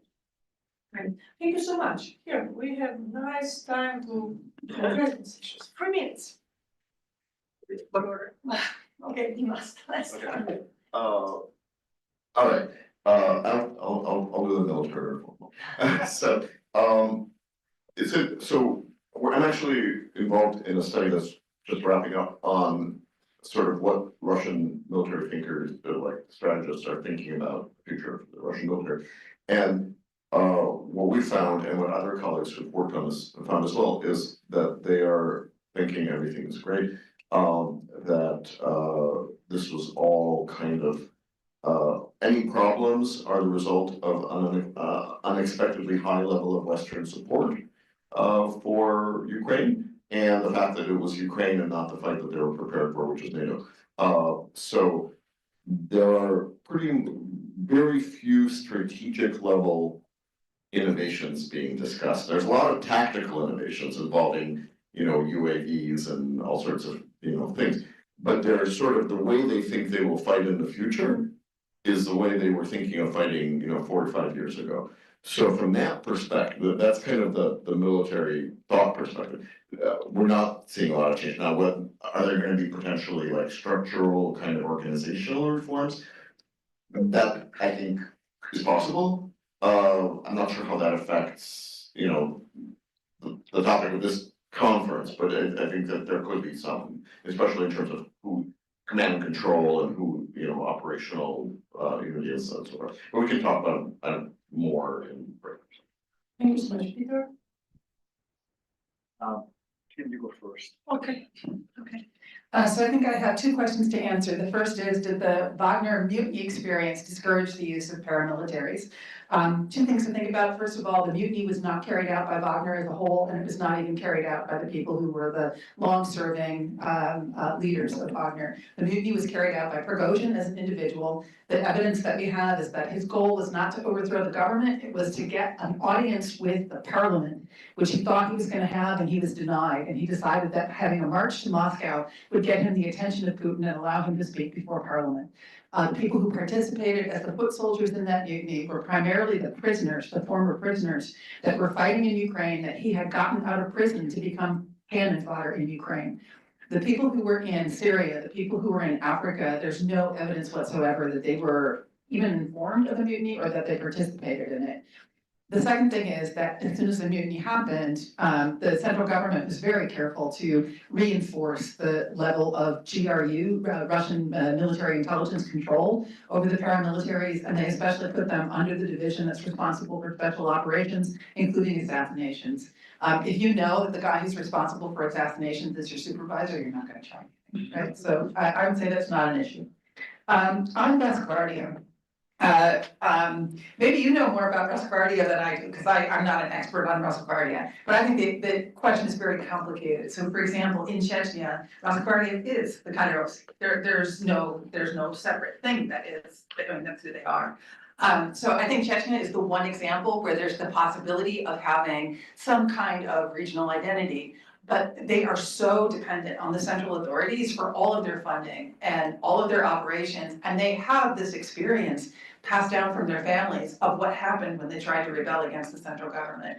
And so I would guess it's very unlikely that it would lead to a regional identity that is separate from the center, that would lead them to, I mean, it doesn't mean they won't try, right? But they're not going to be successful. Just a quick comment on Wagner, again, Kim and I have both looked at some of these issues a lot. The triggering event for the Prigozhin revolt was Putin's decision to say, you will now have to sign a contract. You are now working for the MOD. That was a triggering event. The minute I read that, I thought, oh God, I'm in trouble. And the thing that was most astounding about this, Putin himself was encouraging, may be the right word. I don't know why you would want to encourage this kind of almost public conflict between the Wagner group and the MOD so publicly, and maybe he was trying to fend off the hardliners on Telegram, but the whole thing I thought was really, really odd. And when he announced they were going to be subordinated, and i.e. the MOD had won in this struggle between the two, I had a sense that he was in big trouble, and he was. And I think I don't know that he fully anticipated his initial reaction when the march began was a pretty astounding public speech, which to me smacked of a little bit of fear and uncertainty, which was very un-Putin-like. On the question of Belarus, I don't know that I know what to think about that just yet. Does Lukashenko remain Lukashenko after Putin leaves the scene? I would assume that the hardcore on-the-ground realities of that relationship aren't going to change a whole lot. But if there's some flaming liberal who comes into Kremlin, which I really doubt, that might affect Lukashenko's future. But apart from that, I don't know how much that would really change. A good question. All right, thank you so much. Please join me in thanking our.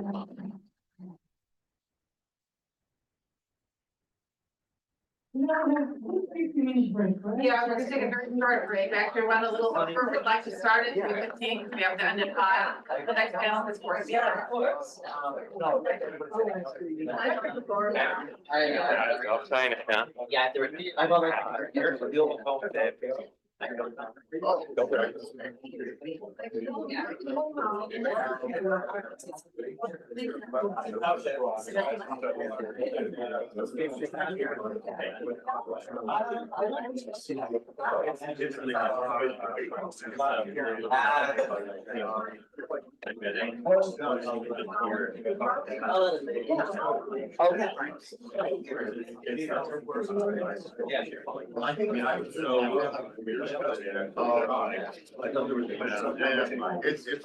I got the Russian coverage.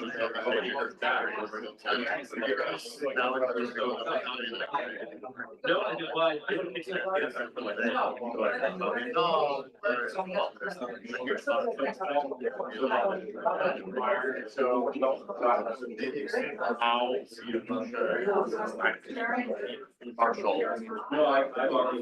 En dat komt omdat ze eigenlijk vooral dingen zelf betekenen. De congres van dat soort dingen. En het is heel erg belangrijk in Oekraïne. Maar declare of nou die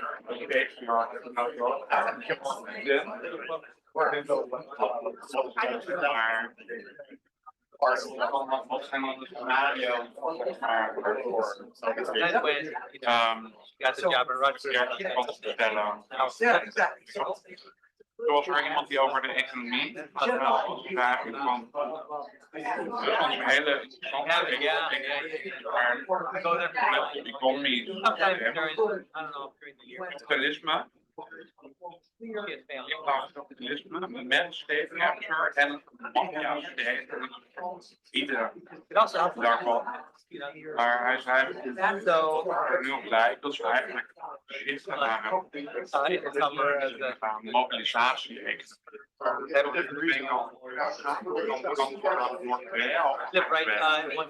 Alleen dan met een verhaal waarbij je gewoon een heel complex hebt. Heel grote dingen. Maar dit is een PSV daarvan. Nou, ik ben nog nooit de ene was bezig met een soort hele bestaande economie, de ander niet echt zoiets. Ik weet het niet. Ja, ik keer wat daar onderscheid van maken. Ik wil daar wel interessant aan van dat hij had een soort matrix gemaakt. Een soort van wat zijn nou de economische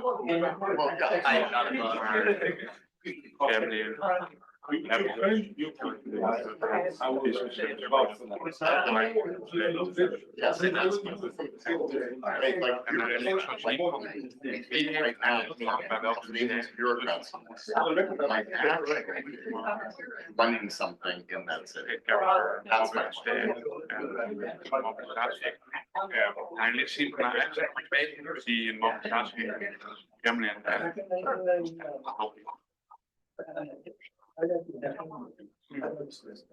En hij zei van, en de rest weet het niet. Alleen de rest zegt gewoon, en hij liep dan het was gewoon nul.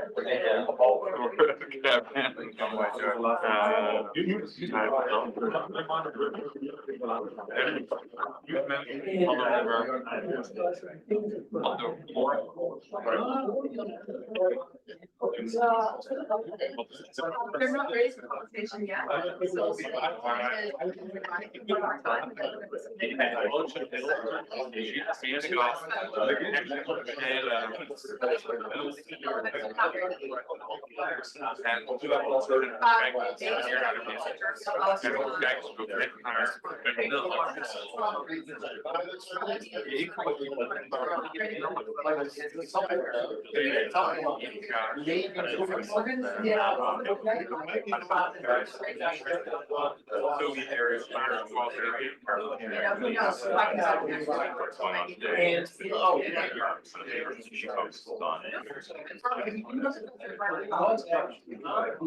I mean, Peter's even in my own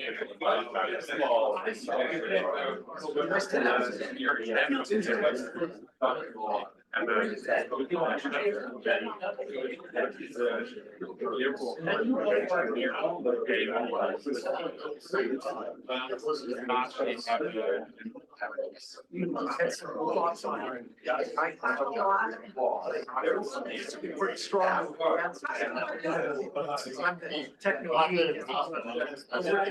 answer won't be helpful to anyone that's not already with access to their databases.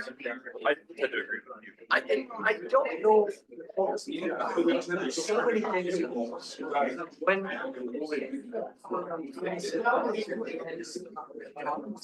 It's not true. And it's interesting, precisely because of the countermeasure and countermeasure cycles and the more effective air defenses and jamming both sides have come up with, that they're both now experimenting. Is in a high, say, region.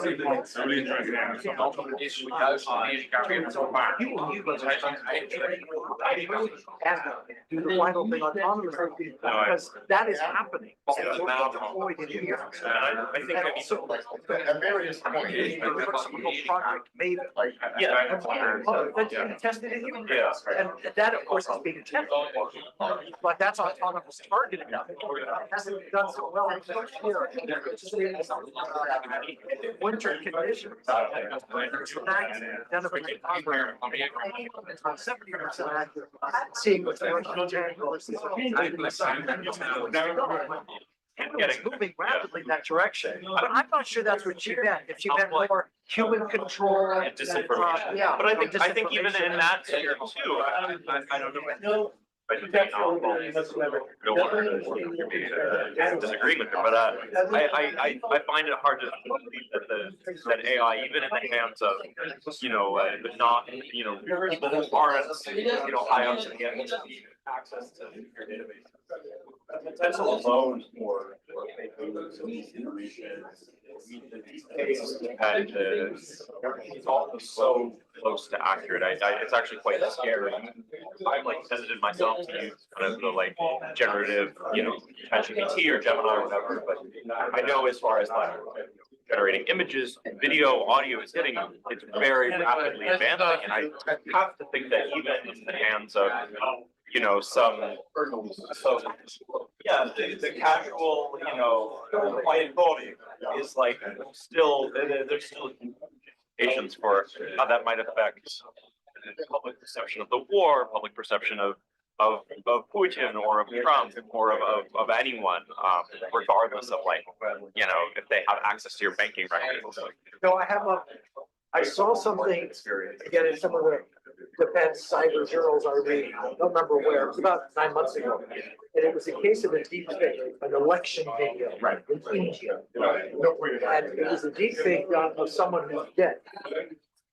But this politician, and he'd been a long time power broker in some sort of Indian states and regions. And his son was running for office. And the father gave this sort of testimony about our tradition and the people, and it was the guy alive. I looked at the video, it looked pretty damn good. Yeah. It's, and then I asked the team, what about this? Because doesn't like the fact that it looks like he's joking, that I'm speaking to you From the in the grave. future. And then he goes on to talk about, I mean, that's and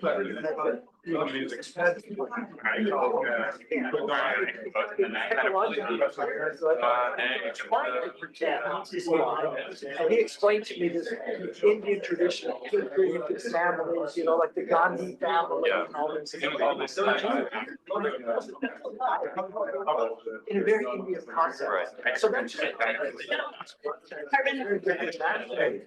would mean that something is effective, even if we Americans think, oh, I don't technically perfect and do deceive in the intended state. Or Hillary Clinton, whatever it is. People can detect it. I would say, I mean, I think even if the average Indian voter is very well aware of the fact that he's been dead for however many years, it doesn't really matter if it's for it to be effective. I mean, it reminds me of I am no fan of hers by any means, but I think this one of the truest things she's ever said was that Trump supporters, they don't take him literally, but they take him seriously. I may be butchering this, but they don't have to believe every single thing he says. They don't have to, seriously want him to, I don't know I can't even keep up with what he wants to do now. They might not actually want him to, find Canada, but they may not take them seriously, but they still believe in his tones. And yeah, they may know on some level that obviously the guy's dead, but it still resonates because of those cultural differences. I mean, maybe 20 years ago in India, it's kind of the son trying to benefit politically from the mantle of the self-legitimize. Yeah. Add in a quotation, and maybe some testimonial, and that would have been normal and fine. Now, they're not pretending he's alive, although there are probably a few old ladies that are confused. But it really goes up to this gray area. Should that be okay? Right. Because it's yeah. Well, it just means it's getting harder and harder to distinguish. But it's very interesting. So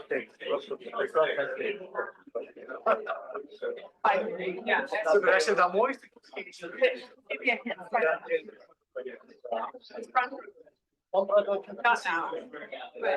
Я слышал, я понял.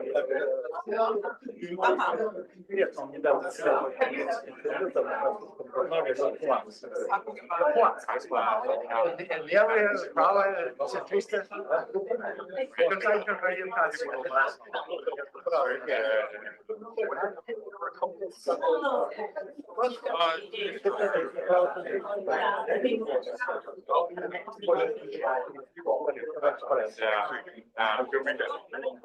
I like the well, I can put on a bit more. I don't know why, but maybe I need slides like to handle.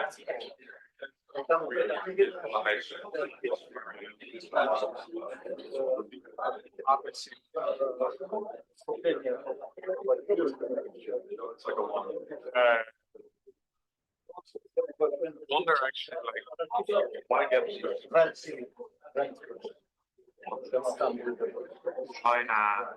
China invades Taiwan with Russia. Maybe a presentation on Wednesday. You're doing a presentation on that? Yeah. For what?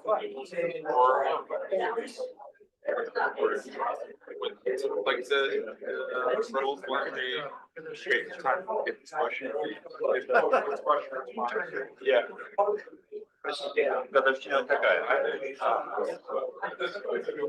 I don't know. You can see it. I can read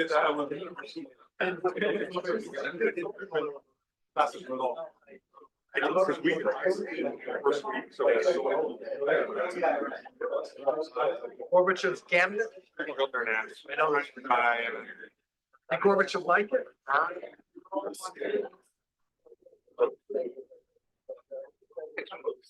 There's always so much like addiction going on. Because more than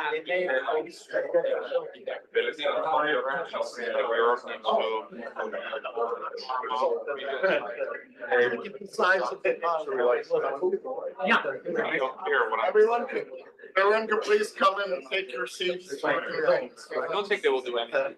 But I looking for it, but. Anyway, see you guys later.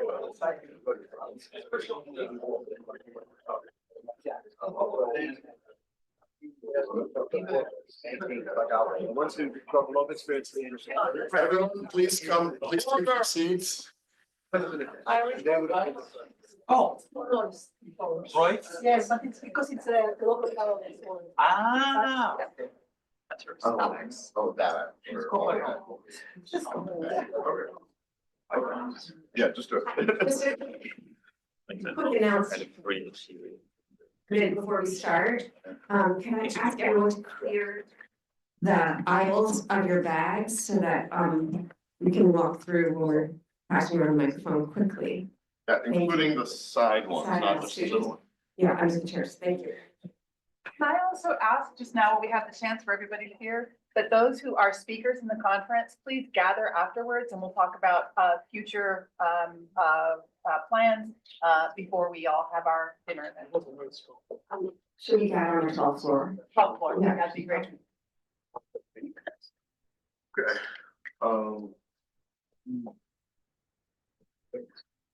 Okay. All right, welcome back, everybody.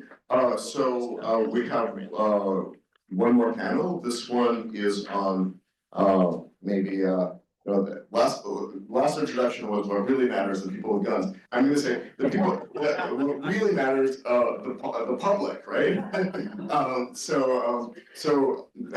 Or maybe what really doesn't matter. I don't know. It depends on yeah, but we'll just that'll be one of the things we'll discuss. So we have the panel's called Russian Popular Opinion, Mobilization, and Regional Actors.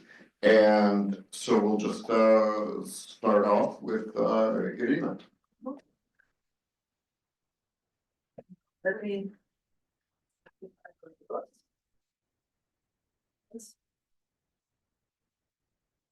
If I stand like this, can you hear me? Yes, you can.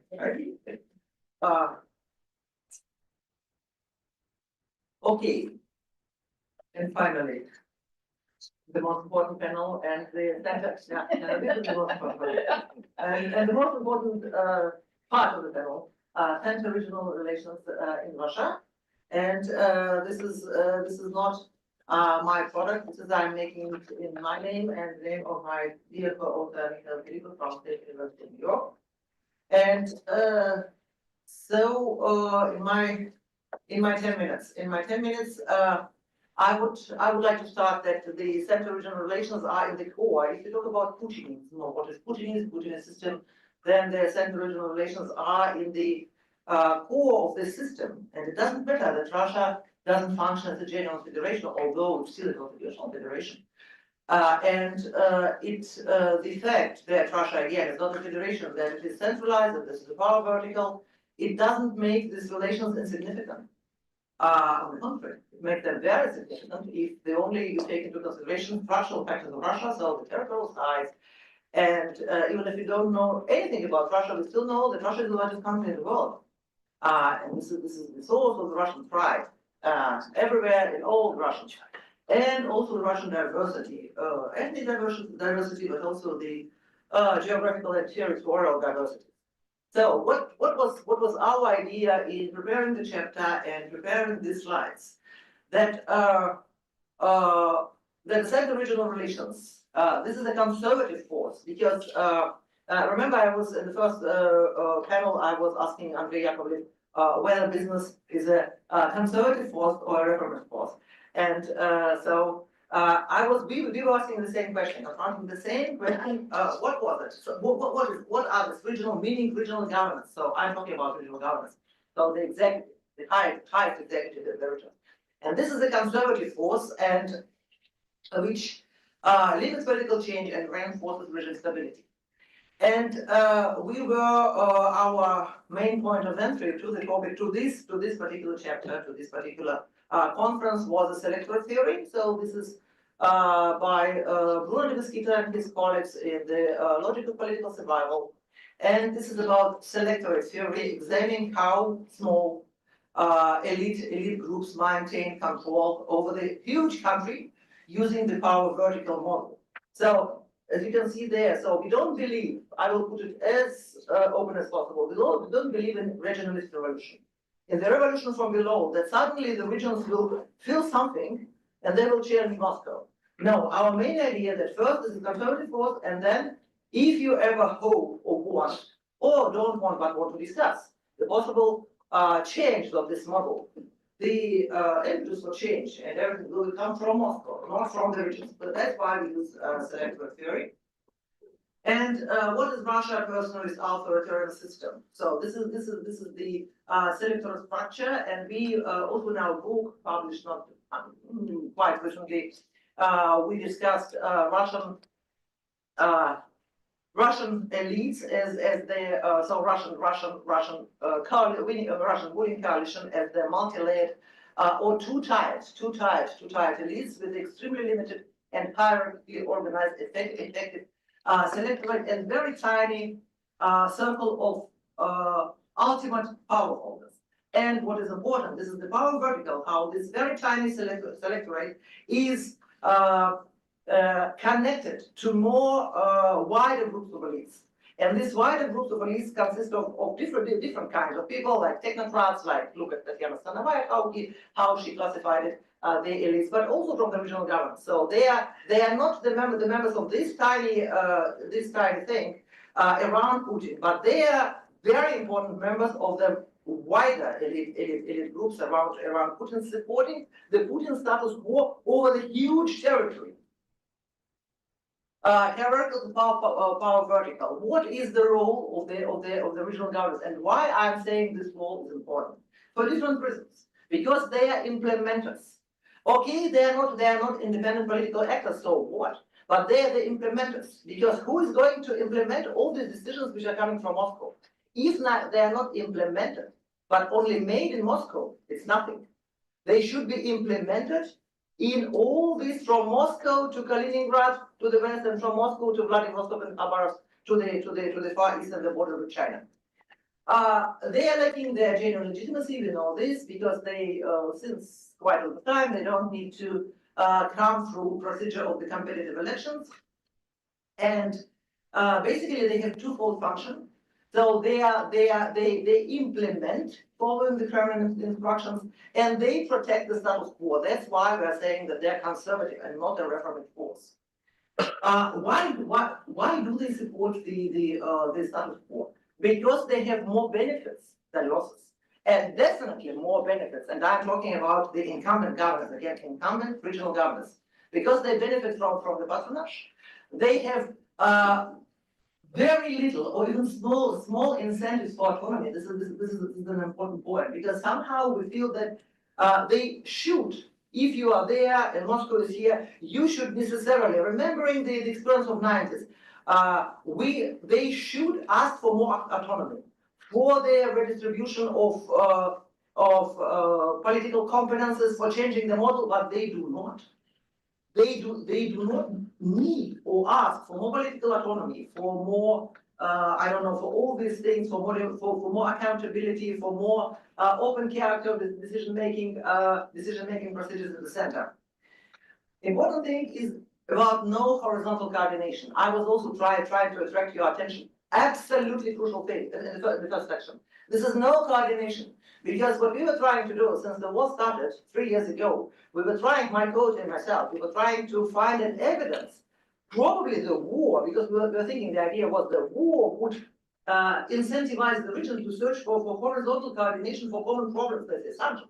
But we couldn't find anything. No coordination, no horizontal coordination. Elites, this is our next point, elites would avoid factional conflicts and would align with the stronger central faction.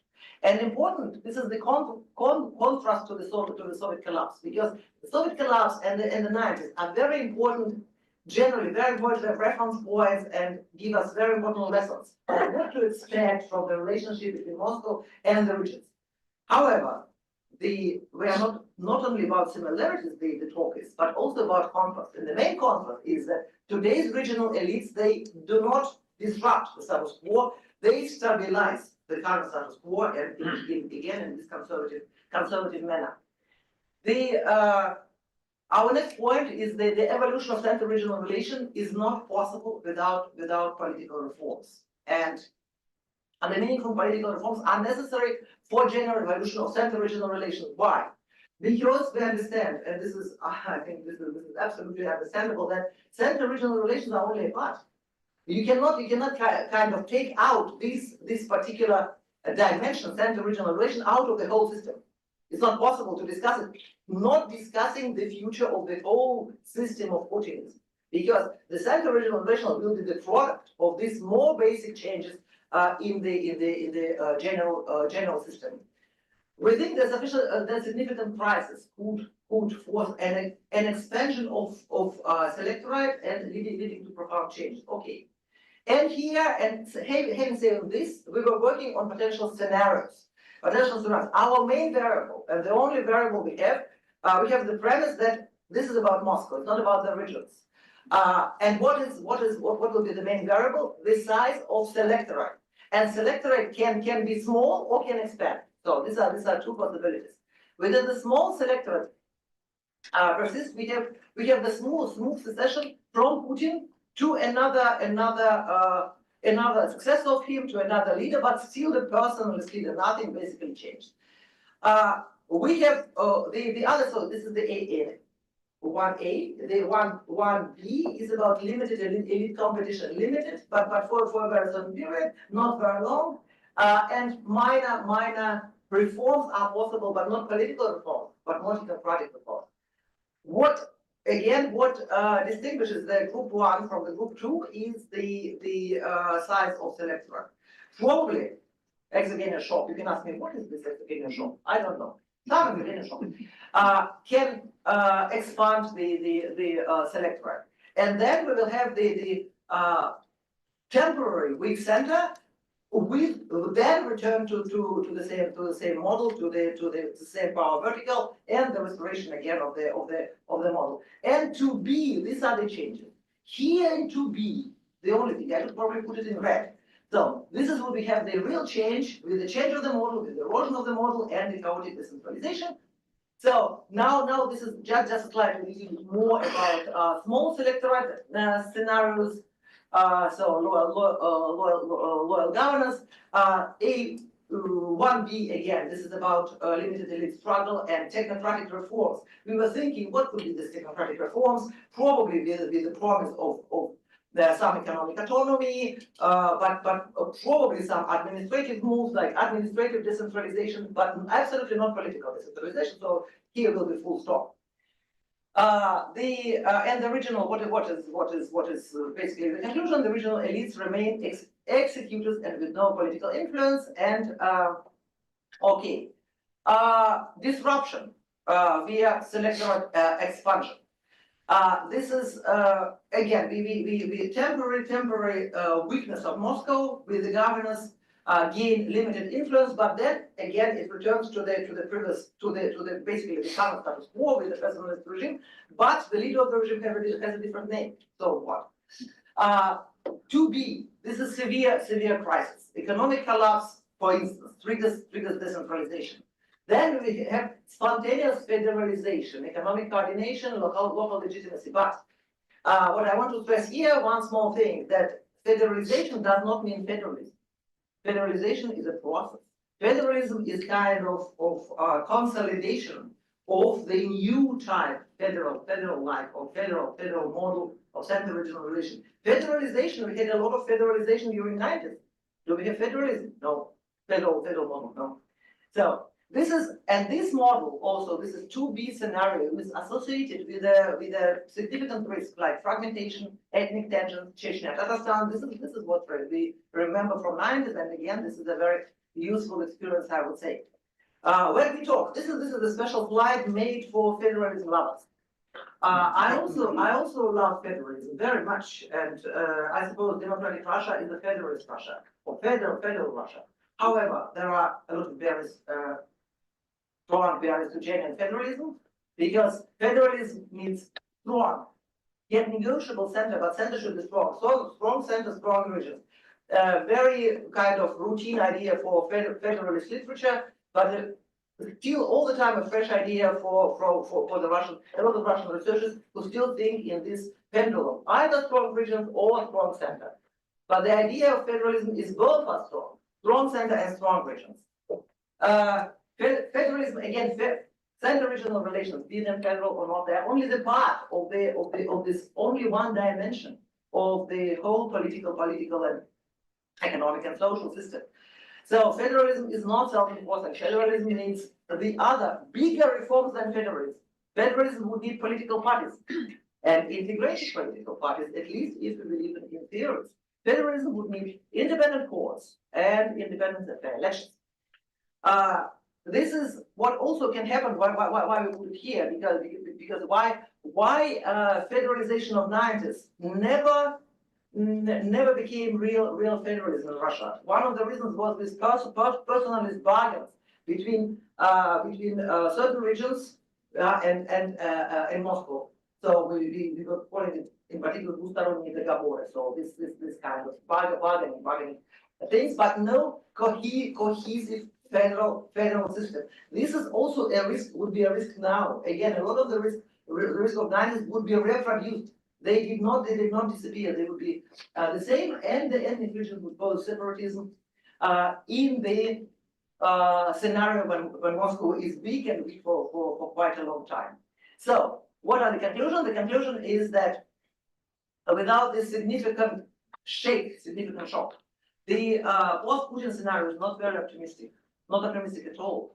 Post-Putin scenarios will be likely to preserve this system, the fundamental character, with only possible, some controlled by Moscow, the changes in order still to maintain legitimacy of Moscow under the new name, not Putin's legitimacy, but I don't know who Mishustin's legitimacy. And then you would give the region something, not very much, and control. So post-Putin change is likely to be technocratic and preserve the central control. If we want to talk about democratic federalism, we don't need to start talking about federalism. We need to start talking about reforms, which are much more than federalism. And federalism would be a product then, the product of other larger democratic political reforms in Russia. Thank you very much, and I stop here.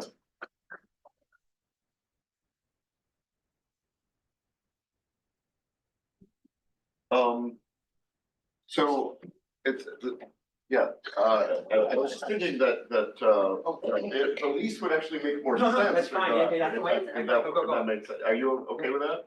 Yeah, Elise? sure. Yeah, just there are two papers that kind of match. That does make sense. Nice clip. It's spring. Okay, thanks. So the title of the paper is the question that I pose. Will ethnic minorities in Russian republics mobilize in post-Putin Russia? So to answer this question, we have to know what ethnic minorities are in the first place.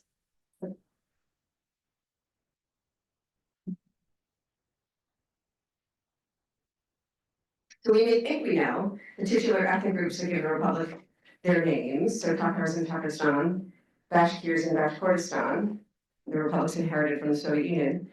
But ethnic minorities in Russian republics have not engaged in politics as ethnic actors for many years, not since the burst of ethno-nationalist mobilization that occurred in Russia's republics during the transition from Soviet rule and in the early 1990s. And even then, ethno-nationalism was short-lived. People with ethnic identities demobilized within the republics, and opposition nationalist movements died out, and ethno-nationalist mobilization varied spatially. Only a few of Russia's republics were home to high levels of support for nationalism, namely Tatarstan, Chechnya, Sakha, Yakutia, Tuva, and Buryatia. Then came, sort of what Ira was describing. But then after that, the federal agreements with the center. But then after that came Putin's centralization of federal relations, the power vertical, and regional political leaders, as in Soviet times, became accountable to the Kremlin for their positions rather than to local constituencies and residents of the republics. Yet, many observers today view ethnic minorities as a natural or automatic opposition to the Putin regime, and especially in recent years, as the Putin regime has encroached on language policies in the republics and has been promoting a broad civilizational super ethnic sense of Russian citizenship, but a Russian-speaking Russian citizenship, and especially since the war, when large numbers of ethnic minority men from certain republics serve on the front lines, have served on the front lines in Ukraine, and now count among the war's exorbitant casualty rate. This point about the political stance of ethnic minorities has been kind of come to the forefront. So, oops, okay, so this is a chart of war casualties compiled by Mediazona's excellent project of estimating the war dead by region, and they cleverly put it into a periodic table. So if you have I love this. This is like, I guess, the new thing in visual representation of data among Russians. So if you have a sense of it's looking really small from here, but if you have a sense of where some of these regions are, you can see the darker colors are higher numbers of war dead. And it doesn't tell you that much because it's not based, it's just raw data. It's not based on relative to the population of each region or to the percent of the ethnic minority population in each region. So it's just raw numbers. So since 2022, ethnic activists, mainly those located in the West, allege that battlefield deaths among minorities are disproportionate to those of ethnic Russians. And this claim is repeated by many journalists, like journalists in Foreign Policy magazine and so on. The Colliery claim, or the next step in this claim, is that Moscow's colonialist policies are provoking ethno-national separatism that will lead Russia to implode along ethnic lines. And I argue that these views should be taken with a healthy dose of skepticism. According to these views, ethnic minorities constitute a group of people poised to act in opposition to the Putin regime.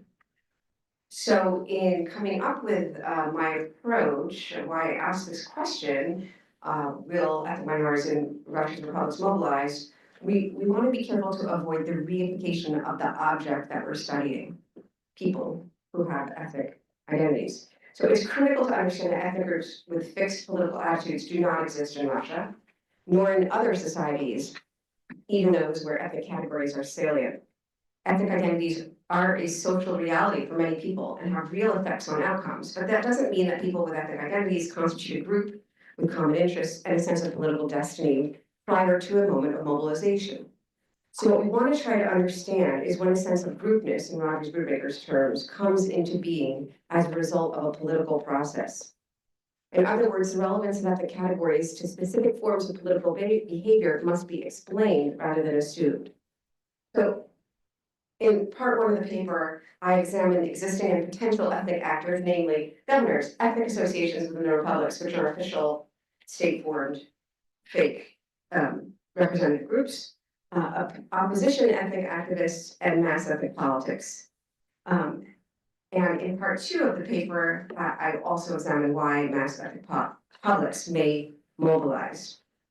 And I do this, there's the question again, by asking whether ethnic grievances related to the war are forming in Russia's republics. Do people in the republics use ethnic frames to understand issues like mobilization, casualty counts, economic privation? And I investigate this question using an examination of public discourse using two methods. Whoops, the slides are a little out of order. Okay, one, collection analysis of Russian Independent Media Archive. This is Russian media articles, news articles, the REMA database. And two, Telegram, a collection analysis of Telegram posts and discussions in Russia's republics post-2022, and investigate 4 topics: mobilization, war casualties, ethnic discrimination, and economic issues And together with my research assistant, Alyona, who's sitting here as our rapporteur today, we compiled a list of key terms and combinations of words, and we're searching every republic. Well, not every republic yet, so I'm going. So for this paper, I discussed 4 republics.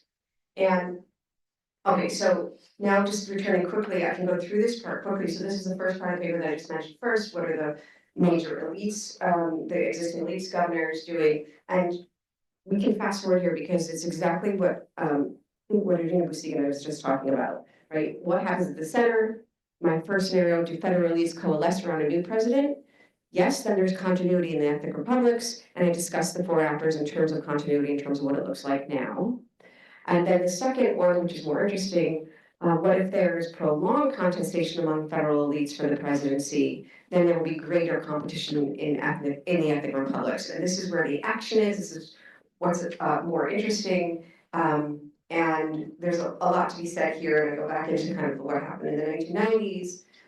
But you know, I guess I would just say, and this is probably mostly a discussion we can have, is that no matter who the new leader is or who the president is, even if it's Mishustin or someone expected who has a kind of symbolic and constitutional power, there's going to be weakness. There's going to be some weakness. It's not the exact same situation as right now. And I just think that there's more that opens up a space for something to happen in the regions between these types of actors. So I discussed that in the paper. Right, so there's intra factional battles for the governorship, and some of that has happened even under the highly authoritarian, highly centralized state of affairs in recent years, and discuss the case of Bashkortostan, in which that kind of competition opened a space for opposition ethnic activists to kind of mobilize some people, and there were protests even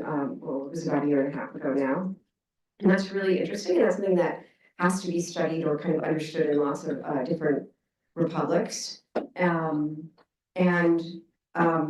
Yeah, and so I think that, you know, as someone who's investigating all the regions, all the republics, there's a lot more going on than it looks like from the outside, and we need more people to work on it and become familiar with some of these republics, because the kind of possibility for greater, I'm not saying like there's going to be elections and everything's going to be great, there's going to be decentralization, and we're returning to the situation of the early 1990s, but there's space for contestation and space for actually politics to occur within Russia's regions. And what's really interesting is the way in which the relations between these different actors can form. And since there's not a lot of time, so now I'm fast forwarding.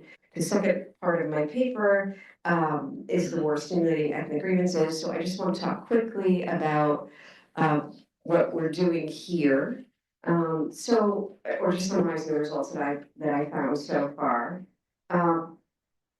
Yeah, so again, battlefield deaths are significantly higher in certain Russian regions, especially in some of the Siberian ethnic republics.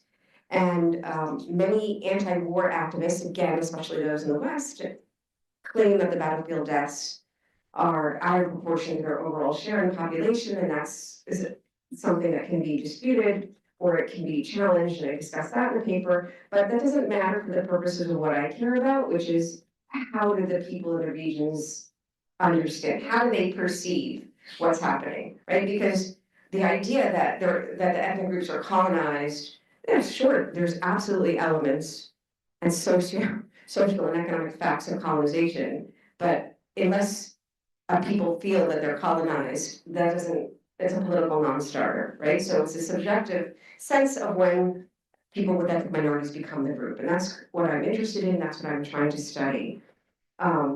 So summarizing the results, which are a little strange, we actually are finding even less ethnic discourse or ethnic talk than I expected.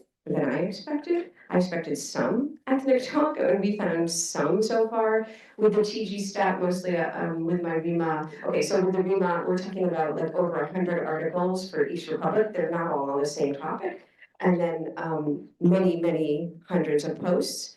But I'm just going to give you an example here of ethnic talk from Buryatia. Here's a quote. It was in response to one of these articles published about the war and mobilization. Buryats, why do you agree to go to slaughter? I watched a video of you being taken from your homes at night directly to the war. I couldn't sleep for 2 days. I roared, what do you care about Ukraine? It's a real genocide of Buryats. First, they don't give you apartments, which is interesting. That's like a 1990s kind of grievance, meaning the Russians in Buryatia get the better apartments than the Buryats. And when they send you to slaughter, you are the first. Run away, go hide mothers, hide your husbands and children. Do not take the sun as your hand and do not sign anything. And here's the direct response to that, which is a rejection of the ethnification of war casualties. The language is a little wonky, but okay, as for the dead, perhaps it looks like Buryatia has the most of any region. It had the largest military units, which is true. It had military bases there, and they all went to fight. So, okay. But then the person comes with some also very problematic data. But if we compare Slavs, Dagestanis, Chechens in Russia, they died not less. It's problematic because Chechens did not die in great numbers, but many times more. You are deliberately manipulating figures, turning facts inside out, setting people up for protest and sowing doubt and hatred in their souls by sowing the idea that some people's minorities are being disadvantaged. So that's a kind of classic discourse on both sides of the issue. And now I just want to give one more example of regionalist talk. So this is another tricky thing about making these kinds of observations. What does it mean when you say Buryat or Tuvans, right? It could be the region, everyone in the region, not just the ethnic minority. This is about the economy. All this money comes from the Republic's budget, which means that citizens of Bashkortostan paid for the war and the death of their own residents of the Republic at their own expense. So this is like a classic anti-war kind of statement in which all the residents of the Republic are suffering. Okay, and I'm just going to end with this other aspect of the research, which is also really interesting, deserves its own paper, and it overlaps a lot with some of the things that Regina is studying. Who are the ethnic activists? So sorry about the font here. I was expecting a lot of kind of 1990s style classic ethnic activists of the kind you're finding in the West who are promoting a maximalist position of, drawing a hard boundary with Russians and even maybe talking about ethno-national separation, and they do exist. And they claim to speak on behalf of the entire ethnic group, and that's like the essence of being an ethnic activist, and it's very problematic, right? So, but what I'm also finding, and it's quite interesting and much more promising, is that there are these new kinds of ethnic activists, and I tried to summarize a little bit about what some of them are doing. They're younger, some of them are women, not all of them. They're much more pragmatic, they engage in volunteerism, and they have a more inclusive attitude about people and toward outgroups. So they don't try to castigate ethnic Russians or other minorities. In fact, they often try to help them and take them back from the war and bring them home as well. And there's just a lot going on with these new kinds of activists. It is something that we haven't seen before. So I think that's kind of also something we can think about for a post-Putin Russia, right? Because it doesn't mean ethno-national separation, but it does mean anti-state, anti-Kremlin mobilization and a willingness to kind of make cross-political or cross-identity alliances with other groups within the republics.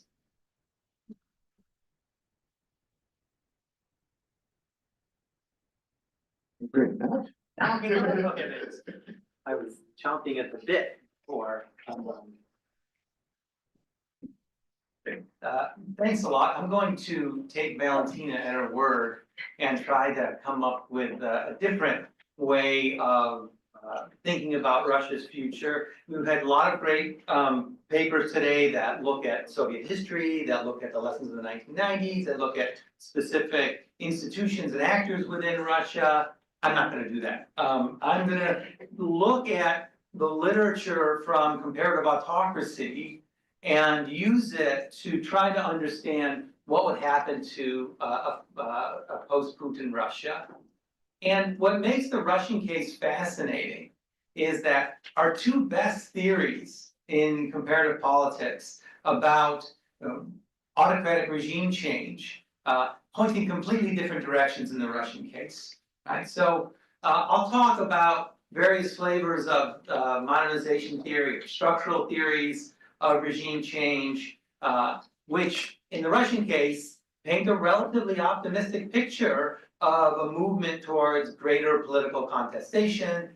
Russia's not gonna become Sweden tomorrow, but movement in a more open, more politically competitive direction. However, the other theory, which is very powerful, looks at how prior autocratic institutions influence the likelihood that an autocracy will transition to a more open, competitive political system. And the news here is really bad for Russia. Also, I'll talk a little bit about geopolitics and the war as also negative factors that are likely to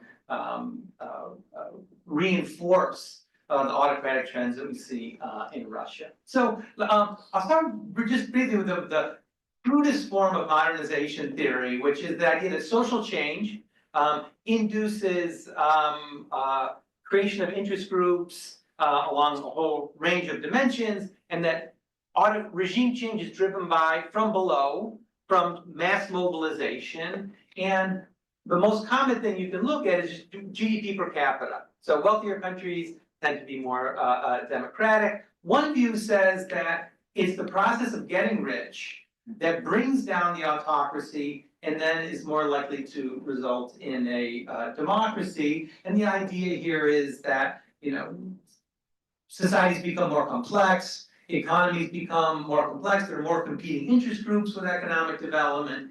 This is hard for autocrats to manage, they fall from power, and then democracy follows. But there's a different flavor of this theory which says, we don't know why autocracies fall. I mean, autocracies fall at all different levels of income, but when they fall in rich countries, they tend to become democracies. They tend to stay democracies. Now, this is the theory that political scientists love to hate, because we don't really, there's a lot of debate about precisely why GDP per capita is associated with more democratic regimes. And we can speculate about the mechanisms, but I'm not going to be able to do that today, just in time. So if we look at the Russian case, so this is a very simple map. It looks, the red countries are poorer than Russia, the blue countries are richer than Russia. Now I want to draw your attention mostly to Latin America, right? So Russia is richer than just about every country in Latin America, but just about every country in Latin America is a democracy of one form or another. Russia is not as rich as Europe and the United States, but by most indications, it's kind of over the threshold where we would expect. If you only knew Russia's GDP per capita, you'd expect it to be a lot more liberal and democratic than it is. Okay. Another flavor of this theory looks at economic inequality, and here's the old idea that in very unequal societies, the median voter tends to be very poor. They like to soak the rich anticipate that the poor are going to levy high taxes on them under a democracy, so they align with the autocrat. So we tend to see high levels of economic inequality associated with autocracy. If we look at Russia, though, this is another map where the darker countries are more unequal than Russia, the lighter countries are less unequal than Russia, and the whiter countries don't have data for. But what this shows is that if we look at measures of economic inequality, Latin American countries, for example, are far more unequal than Russia is. Russia is more unequal than most European countries, but it's also slightly less unequal than the United States, right? So it doesn't look like economic inequality is a huge barrier for democratization. And again, if you only knew Russia's level of inequality, you wouldn't think it's as autocratic and repressive as it is. Okay. Education, another factor that people point to as a good predictor of democracy. Higher levels of education tend to change values that people have, makes them more tolerant, makes them more cosmopolitan, it makes it easier for them to see other people's points of view. Also, if we look at approval ratings, Dan Treisman and Sergei Gurdjieff have a nice paper where they look at approval ratings in democracies and in autocracies, and what they find is that in autocracies, people with higher education tend to express lower levels of support for the autocrat than people with low levels of education. And if we look at most populist regimes, including the United States, low educated voters tend to be more likely to support the populist candidates. right? So, we look at Russia, but Russia's a very well-educated country, like lots of difficulties in measuring education. This is the kind of standard score for math, science, and reading from 2018. And if we look at the font here is really terrible, but the important thing is Russia, I think, is what, 22 on this scale? And almost all of the other countries are democracies, right? Except for China and Singapore that are right at the top, and Hong Kong. But for the most part, you know, there is this correlation between education and democracy, and Russia's a pretty well-educated country. Other structural predictors: urbanization. Russia's a very urban country. Social homogeneity. Russia's a very homogeneous country. Natural resource curses.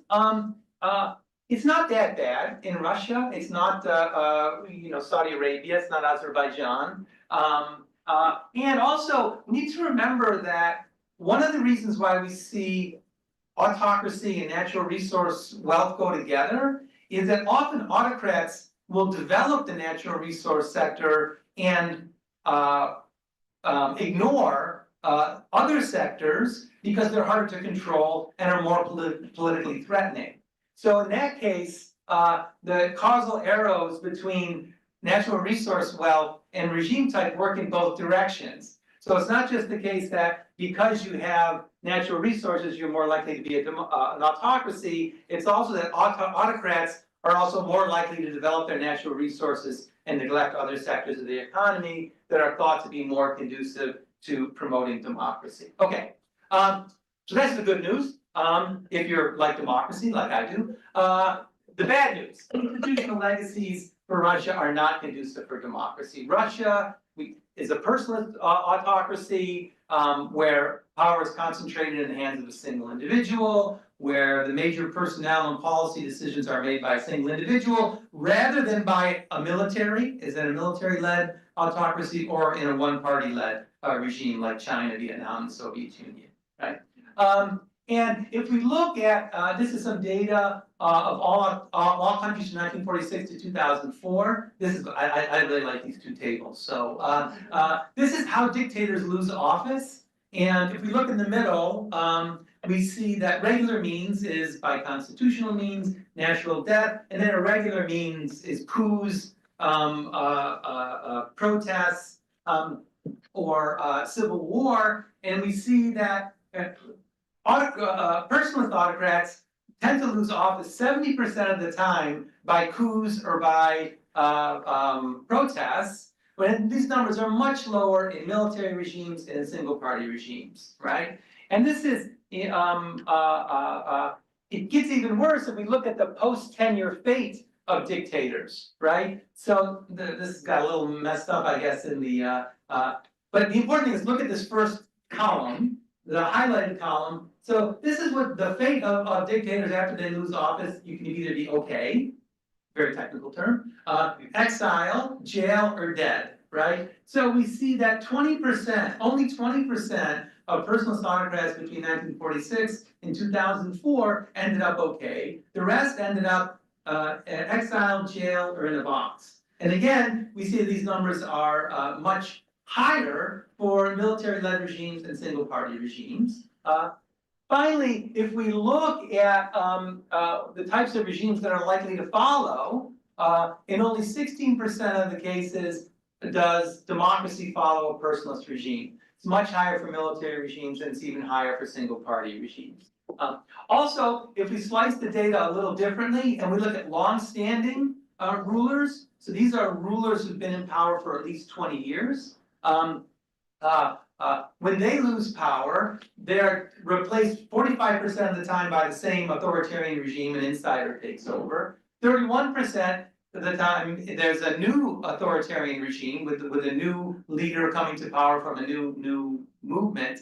And only 24% of the time does a democracy follow. So the longer leaders are in power, the less likely a transition to a more open and democratic political system is. If we look at geopolitics, people have looked at the effects of war and autocratic regime change. So losing a war increases the likelihood of an autocrat losing power. That's not that surprising. However, even the autocrats who lose power, the absolute likelihood of losing power is very low, right? In any given year, it's very hard to remove autocrats. So the odds go up a little bit if you lose the war, but not so much. Moreover, there's some really nice research which shows that personalist leaders who lose a war are even less likely to lose power, right? So it's far from clear that Russia's war on Ukraine will be perceived as a loss among the Russian public. So we shouldn't expect, I think, the war in Ukraine to be will lead to Putin's removal. Moreover, if we think more generally about post-imperial countries, they tend to produce politics of grievance, right? Which again is probably not very conducive to democracy. And France, Britain's come down from imperial power was often not very pretty. Another thing we might think about is global democracy, right? So if democratic erosion continues at the same pace in the United States as it has for the last 100 days, I don't think this would be a good thing for increasing the odds of democracy in Russia, in part because it's much harder to mobilize people in support of the democratic regime if you see that democracy tends to produce chaos and is unlikely to succeed. Okay, so let me wrap up here. At this point, I should say, so this theory is going to win over this one, that one's going to win over that one, but I'm not going to do that. What I can say is what I've done so far hopefully helps identify some factors that we might want to keep our eyes on. And also, I think thinking about it in these big structural terms opens up our eyes to the possibilities of change in a way that's beneficial, because I think we tend to narrow them, and there's a very strong status quo bias that we as researchers have that we have to recognize and try to overcome. I haven't talked here at all about agency. It's often the case that political actors matter, leaders matter, whether they're opposition leaders or leaders within the government. Also, when we talk about we often talk about whether or not a leader will be removed via a coup or via protest, but we should remember that those are really artificial categories, because opposition leaders are often looking to the elites to see whether there are elites that will defect, and elites who want to defect are often looking at the public to see if defection would be popular. Also, the other thing I haven't talked about is the manner in which Putin loses power. That could also have some impact on the kind of democracy that follows. There's some evidence that mass mobilization is associated with a greater likelihood for an autocracy becoming a democracy, but it's really difficult to know, in part because the cases where there's mass mobilization against autocrats are often the cases that are more likely to be successful anyway. It's easier to mobilize people if they think the regime is going to result in a democracy than to mobilize people who know that the next regime is going to be an autocracy. So there's we need to be careful about how we interpret that evidence. Thanks a lot, and I look forward to your questions.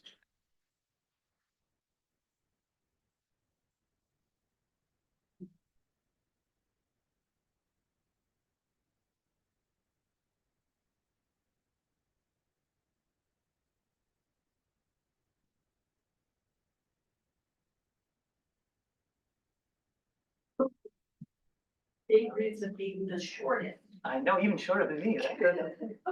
It's a win today. So I'm gonna do something I don't usually do and just speak without slides, mostly because I don't have any big new data to offer you. And I'm gonna begin this talk with my usual caveat that while my work is on collective action in Russian society, both within society and within the diaspora communities, I'm not predicting revolution. So let's start with that point. I'm not predicting revolution. Nonetheless, in the interest of imagination, and also in the interest of following why it is that the Russian government remains so obsessed with and concerned about mass mobilization, I want to propose some things. In my current work, I'm really obsessed with the idea of the war as an intervening variable in what comes next after Putin. And I think we're not paying enough attention right now to what happened during the war to change foreign policy interests or economic equality across regions or all sorts of other issues that could come together in unexpected ways. So I want to ask the question, how has the potential for collective action changed during the war? And what implications are there for Putin and post-Putin in that term? Now, this seems like a really easy answer, doesn't it? Well, it's gotten worse. The protest potential is lower. And that's almost certainly true. So my framework begins with the theory of protest legacies, this idea that waves of protest influence the capacity of the state and society to either repress or exacerbate protest in the next round. I begin here when I'm talking about protest legacies, not the legacies of 2011-12, but the legacies of the cycles of protest that occurred between 2018 and 2021. So this was a period in which Putin's popularity was declining and which both types of protests were increasing, both national political protests and protests over everyday lives that were existing on a much more localized level, but really contesting governmental accountability for implementation, governmental accountability for poor policy, for failure. So I want to distinguish now between non-politicized or social and everyday actions and political actions. And then the second element is state learning and development of new capacity to respond to protests. So this says that every protest is a learning opportunity for the state as well, that the state is developing new ways to meet protest where it starts and also to engage in preemption, so preemptive repression, right? To look forward to the post-war context, I want to incorporate into this protest legacies framework that I've been developing with Pauline Jones at University of Michigan to talk about two sets of theories that inform expectations or could inform popular expectations and grievance. The first is the peace dividend, the theory of peace dividend that shapes expectations of what the payoffs will be for war ending. And the second is crisis management. To what degree do people look backwards and think about how the war as a crisis was managed? And I think those three theories together have a little bit of predictive power for what comes next. So data that I collected in 2021, right before the war, under the Legit Bruce project out of Norway, showed growing protest potential around Russia, both political and non-political, and across a big range of issues. So in May 2021, after Navalny has returned, but before massive crackdown has hit all of Russia, a national survey shows that people were willing to take to the streets over healthcare, over the environment, but also over elections. And this protest coalition is the one we know a lot about, the social coalition, young, urban, educated, and economic entrepreneurs, the people who maybe defected during the war, right, about this. So, but it also yielded great state repression. Navalny, the protest after Navalny's return doubled down or tripled down on state repression, virtually decapitating civic and political organizations that could serve as a mobilization.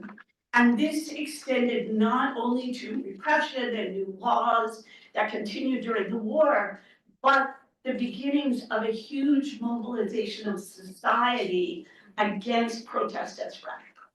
And this had been existing in Russia since 2011-12. It's a strong strain that runs through the way people think about collective action. Certainly collective action that has to do with disruption of national politics or demanding democracy or leadership change. It's different if we think about everyday protest where there is or was social support for that kind of more constructive demands for government change. So qualitative studies, arrest data, leaked state surveillance of everyday protest shows that political protest once the war starts is infinitely less visible. Nonetheless, anthropologists, sociologists, people doing qualitative work on the ground, and the whole host of surveys that we're seeing in the wartime experience, the Chronicle surveys, the PROPA surveys, are showing us the war drags on. There is sort of more and more engagement of dissent, not protest, but dissent. And that dissent is taking a lot of different forms in society, and it's creating new grievances. And those grievances are quite dispersed within the society.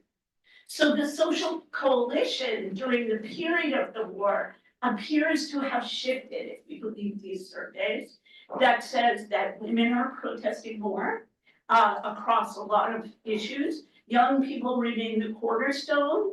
Older people are much more stalwart than they have been in support of the regime.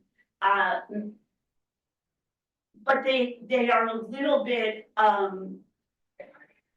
let me save that moment. But we're seeing a change in the social coalition. Poor people are now more likely to express dissent than richer people at the moment. Dissent in Moscow, to speak to Ira's point, is declining. Why? Because Moscow was the hardest hit by repression. And the learning from that really shut down. So what I'm talking about is a contest between what people learned from past protest cycles and how that's going to inform them in the next round. St. Petersburg remains very high up on the level of protest experience, as does Khabarovsk, where we still see very high protest rates. Nonetheless, the war resulted in very low protest capacity. By the Levada survey questions, do you expect protest in your region or town? And would you participate in either political or economic protests? They're at some of the lowest levels we've seen since Putin took office. So that's not a great sign. So what does this mean? Will social passivity endure? Well, things seem very, and to echo everybody else, very uncertain. Within the group of potential protesters, men are more likely to be provoked by concern about economic costs, while women are provoked by social costs. This results with the definition of a peace dividend. That's a much broader definition that has to do with personal security. That at the end of the war, you should have personal security, not just economic well-being. So if there is indeed an economic crisis coming, or if there's a trade-off between social and military spending coming, men may be upset. If there's greater repression and intrusion into personal lives, greater personal insecurity, then women will be upset. That's a little bit of a tinderbox. That's a place where you can get grievances attaching to each other and becoming greater.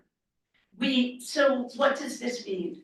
Well, first of all, we've heard a lot today about the dangers of ending the war. And I think that what I'm trying to argue in this paper is that for Putin, the information-rich post-war environment could create incentives to drag out the war as long as possible. That there's a threat that Andrei Yakovlev talked about the social glue that holds together the current regime. And that's threatened by the end of war in many different ways. We could start to think more seriously about that. If there is increased repression to quell dissent, it will prolong power, without a doubt, fear is palpable, but it will create new social tensions, and it will really rile the emerging new social coalition. What does this mean for Putin? If Putin dies suddenly, and sometimes predicted, he may well be the target of blame deflection. How do you move on from Putin? You say, well, it was an ill-considered view. We now are starting over without Putin. We can even have Putinism without Putin because Putin himself became the problem. And that will forestall crisis for some short time without being democratizing. And you can imagine a moment in which Putin himself becomes the target. He has made himself responsible for this war and all of the social supports around it. If Putin stays in office, it makes it look like the war will go on, that the system will limp along, but I predict that society will be a consideration and a player in what comes next, not only because elites will be looking at social signals, but because society itself may actually go to the streets if they start to refocus on everyday politics, have these local issues, rebuild some of their capacity. So it's very speculative, and I don't like speaking without a lot of data. But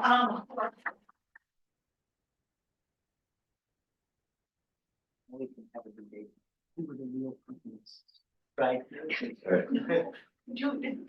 We are need Putinists. I have the great pleasure of commenting on all of these great papers. And there's kind of a little bit split into two groups. Tim and Regina on one, and then Ira and Elise on the other. So I'm gonna, and in order to not get lost in my notes, I'm gonna go in the order I prepared them rather than the order that people spoke. So I'm gonna start with the question of popular support and mass protests and go on from there. So actually, I'm gonna start with Regina. And Regina covers the extent of protest potential in the Russian population before, for instance, the full-scale invasion. And so I just have a few questions. And some of them you actually answered in the presentation, but they weren't in the paper. So which is fine. So one question I had was Russian protest potential growing on the eve of the full-scale invasion? Because that's what the paper kind of sounds like. As I was sort of thinking about it, I thought, well, repression was already much stronger in, let's say, like, post, like pre-2022 than it was earlier, right? And also the opposition, so there was stronger repression, there was less opposition to the ruling regime after Kremlin, and the perception of potential effectiveness of protests, I think, decreased substantially after 2012, right? So all of those factors, I think, would suggest that there was already a lot less protest potential even before the new repressive measures of 2022, if you compare, like, say, 2012 or whatever. And so if you can compare the election protests of 2011, 2012 to 2018, you can kind of see the difference. And then the second question, were the repressive tools that were put in place in 2022 qualitatively new, or were they just an evolution of what was already in place and just kind of like tightening what was already there rather than putting in brand new things? And then a couple of things that I think just kind of maybe it's because it's a relatively early draft. So the overall tone of the kind of the main empirical part of the paper was that there's still high protest potential, but then both in what you said just now and then in the kind of in the concluding part of the paper, the discussion suggests that the constraints are much more powerful than the potential. So I just thought that it might be good as when you revise to highlight that more in the empirical section of the constraints, that kind of change that balance a bit more.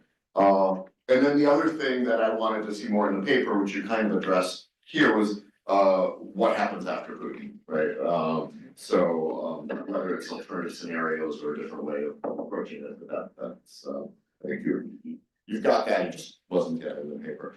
So I'm gonna turn to Tim's paper, thing about Tim's paper, because it's kind of this theoretical kind of connection to global experience, findings tend to cover a relatively long time frame, right? Like inevitably. And so I wonder if there's been any research on whether the populist revolution of recent years has had any impact on the interaction between the various measures that you discuss and the chances of democratization. Right, because I could see where some of those things that you talk about might be completely different. And then the other aspect that I'd like to see addressed is the kind of the potential impact of various like neighborhood effects and diffusion effects and all that, right? So a lot of the time the temporal component, that is when did the transition to democracy take place, ends up kind of ignored in these kind of surveys. So and I suspect that the question of whether it's a good time for democracy around the world or a bad time might have a bigger impact on the chances of success than education, inequality, wealth, and so on. So, and then sticking to that temporal component, I think in a couple of places, I think it's important to separate the factors that help a successful transition to democracy versus factors that help a country to maintain democracy. I'm not sure you always do that. And overall, what I see coming out of the papers, as you said at the very beginning, in Russia's case, the structural factors are very positive, the institutional factors are very negative. And so in that situation, I wonder if that the international environment for democratic transitions is maybe what determines whether or not a future Russian transition is successful. And and obviously I've been thinking, as I was reading, I was thinking about Sam Huntington the whole time, right? The democratic waves matter, right? So anyway, so that was kind of my thoughts on that. Okay, turning next to Ira's paper, which I think makes an excellent argument about the future direction of the political system depends primarily on whether or not the transition includes an expansion of this electorate. And that's a really sort of clear way of putting it that maybe some of I should adopt and maybe some of this as well in our revisions. Includes this very convincing case that central regional power relations change of this electorate changes. So I have some comments about how this electorate might expand in the second scenario. Right? So in 2A, that regional leaders left to their own devices would seek a rapid restoration of centralized authority rather than greater regional autonomy.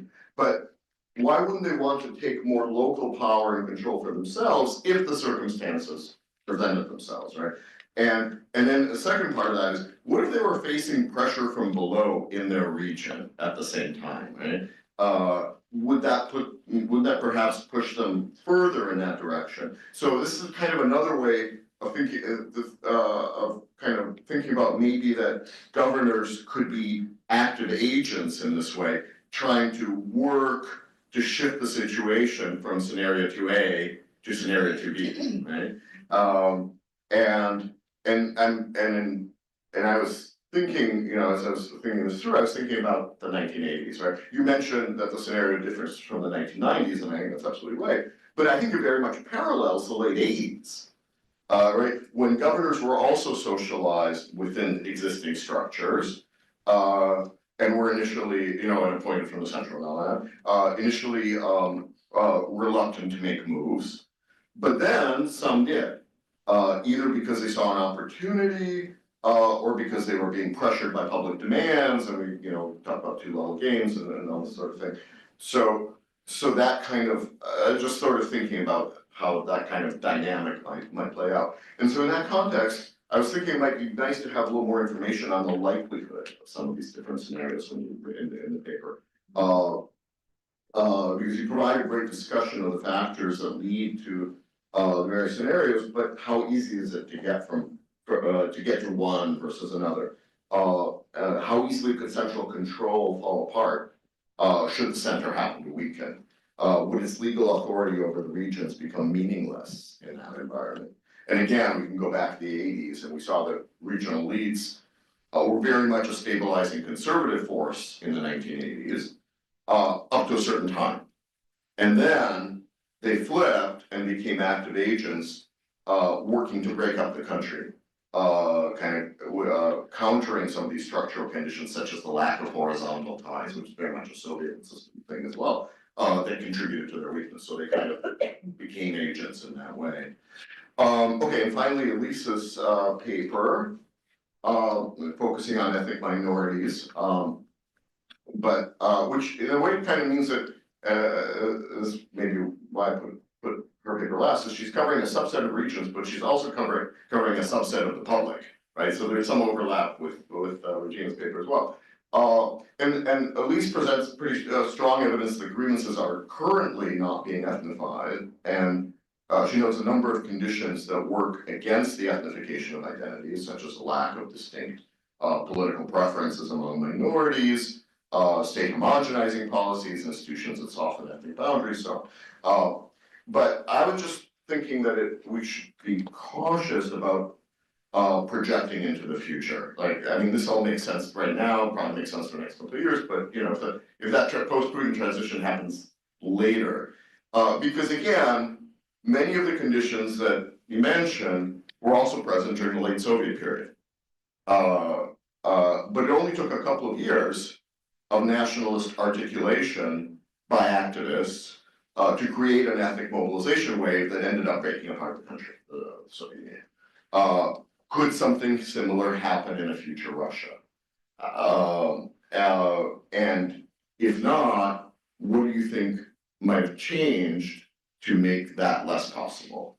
Again, comparing not the present to what we sort of always think about, you know, 1991 or even 1989, but 1986 or 1987, right? Like early in that time frame. And because we have to remember that inclusive attitudes toward outgroups were actually common in the late 1980s Soviet Union. So decolonization attitudes were initially often republic-wide rather than limited to the minority groups. So for example, ethnic Russians stood with the Balts for autonomy and greater rights for those republics in the late 80s. And a lot of the ethnic entrepreneurs during that period initially were not seeking independence, as you know, we know. They were looking for greater cultural rights and autonomy, and then later they escalated. But to conclude by noting that ethnic grievances are not developing in Russia's republics due to the war, and that opposition ethno-nationalist programs in the republics are therefore not likely to emerge in a post-Putin Russia. And I would suggest that there's at least a possibility that based on this kind of Soviet experience, that they could emerge in the kind of the medium to long term, even if there's no sign of it at present. So just kind of a note of caution that we should, you know, to avoid being surprised again, as many people were back then. I was not, because I was not yet active in research. So, and then just one other comment. This kind of something I was thinking about that came out in the discussion. You know, people were talking about how the post-Putin regime might not be that different from the Putin regime. That can be absolutely true, but also what that means in practice might still be very different. I'm thinking here of Uzbekistan, right? The Mirziyoyev regime is very much, in most ways, a continuation of the Karimov regime, but it's much less repressive. You know, it's you know, there's just much more space for various things, and so you can have this continuation of the regime, but you know, it feels different, I guess, the way I put it. Okay, I probably talked too long, but we have half an hour. I don't know, maybe we can go a couple minutes longer if we need to, but so questions. Okay, I saw Kim first and then, we have, oh, yes.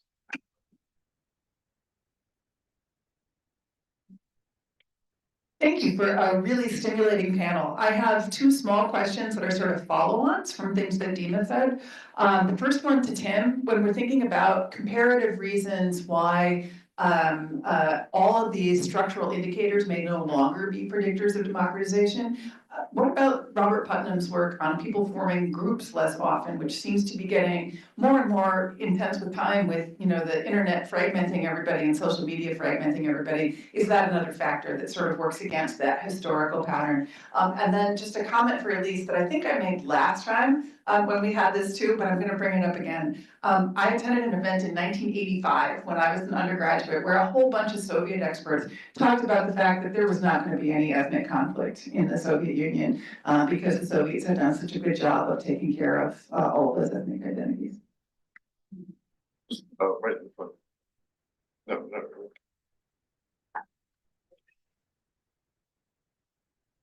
Hi, Ann Cooper. I wish we heard some more optimistic scenarios tonight. But, you know, let's be real. But I do wonder in of the various scenarios that have been discussed, are there any that would allow for a return of the many independent journalists who've been forced to flee Russia, who might potentially come back and, you know, help turn things around in terms of information and, you know, just the information that people have that might help feed things like more dissent, more public protest, more actions, more ability to challenge thinking. Okay, I've got, actually Rob next, and then I'll get next track of this. I have a question about, I think you had a slide that these local leaders lack legitimacy. And I wanted you to follow up on that, if you simply meant they weren't elected or they lacked popular legitimacy. I'm remembering so many examples of this. I'll just tell a quick story. When I was an unofficial election observer for the '96 presidential election. And I saw these two women arguing outside the polling place, and one said, I heard that there are these dark forces behind Yeltsin, Satan. One said, I'm not gonna vote for him. I said, well, I am. And the other lady said, well, why would you? She said, он же наш президент. And anyway, just thinking about Russian political culture in different generations, I guess what I'm asking about is possibility of governors or mayors who are unelected or elected, appointed in corrupt ways, nonetheless have done well. Their constituents have avoided instability and maybe done reasonably well compared to neighboring regions. So they have a legitimacy, just like a strongman mayor of Chicago or something. Just to explore that a little bit more. Maybe there's a good answer and I'm off the track. Let's, okay, let's do one more and then. Thank you. Well, I have two questions. In fact, after the whole day of listening to our papers about the war, because it came also in Regina's presentation, right? That in fact, if the war is over, then the protest energy could be released, right?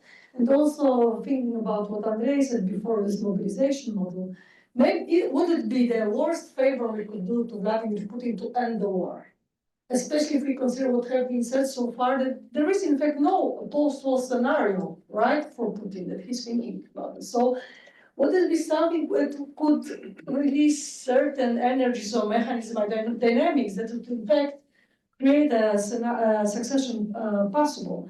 And the other question is about something what Elise said, that whoever comes after Putin will be weaker, and this might create certain opportunities, right?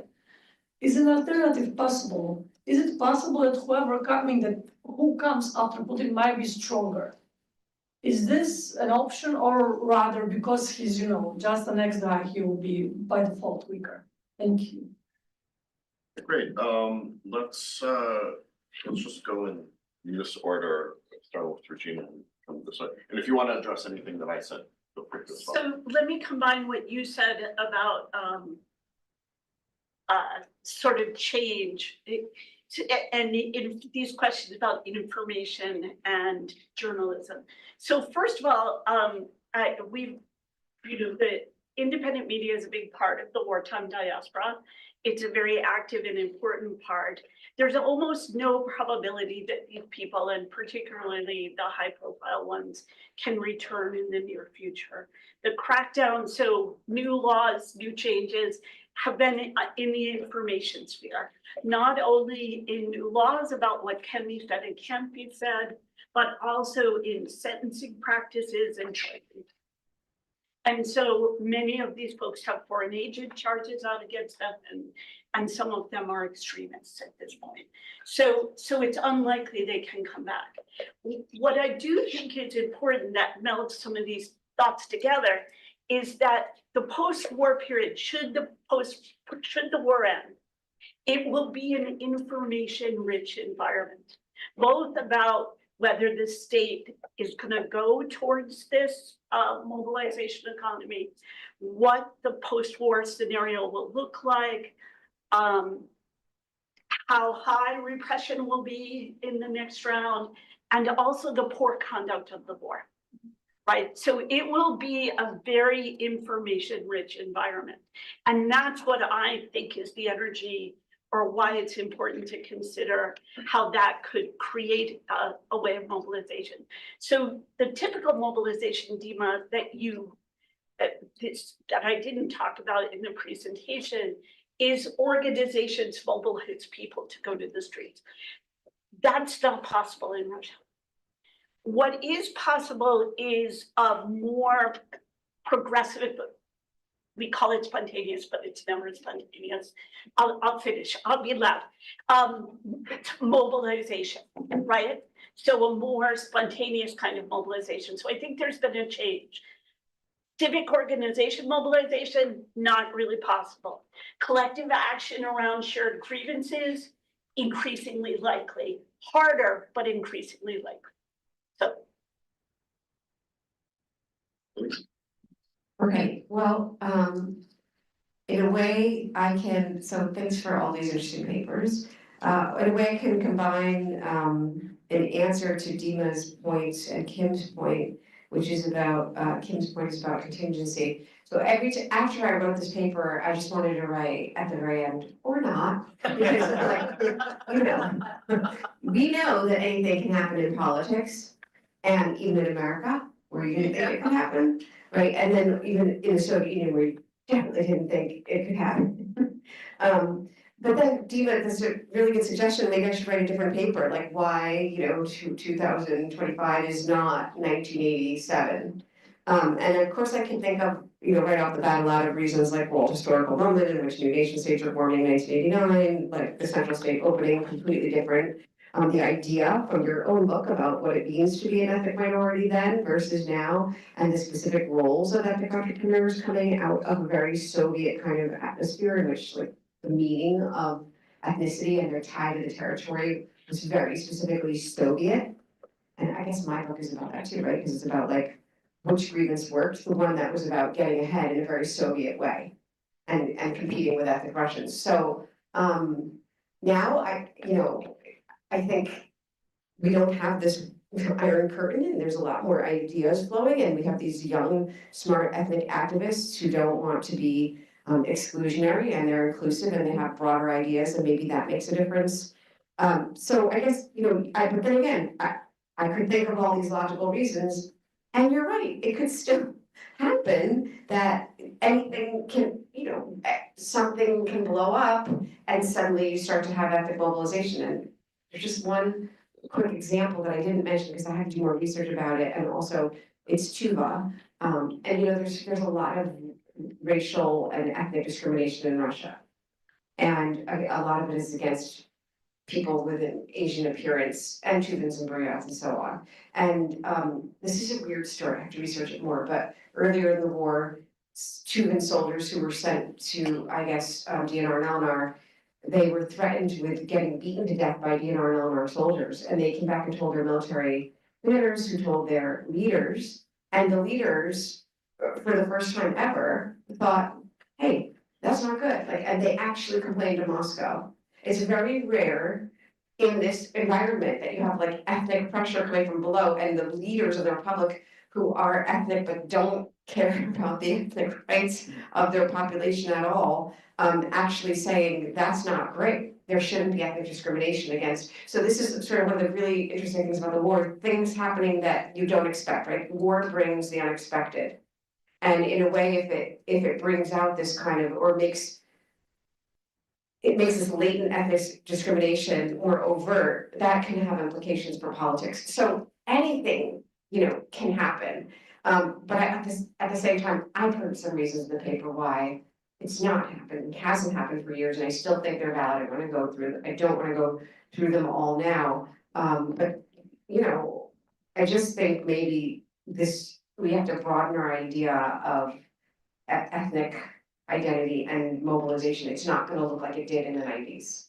I guess I would stop with that point. It's just not gonna look like, and that means low chance of ethnic separatism. Thank you very much. Dima, thank you very much. But before I say something about what you said, I would like to comment slightly on what you said. This is why we're not so optimistic enough. I think Regina was the most optimistic out of all of us, right? So at least saying that there is probably not protest, but Dissent. Dissent. This is already good. And this is, but this is, I would say this is the maximum optimism possible now.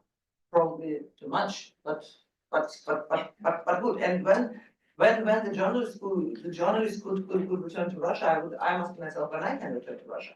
Not being a journalist. But now we are all sitting and we can only sit here or sit elsewhere and repeat after Alexander Galich, когда я вернусь, кричат в январе соловьи. So we don't know. So this is it's really hard, but we don't know. So and it's better to be prepared, not to should return, not to that it would happen tomorrow, and after tomorrow.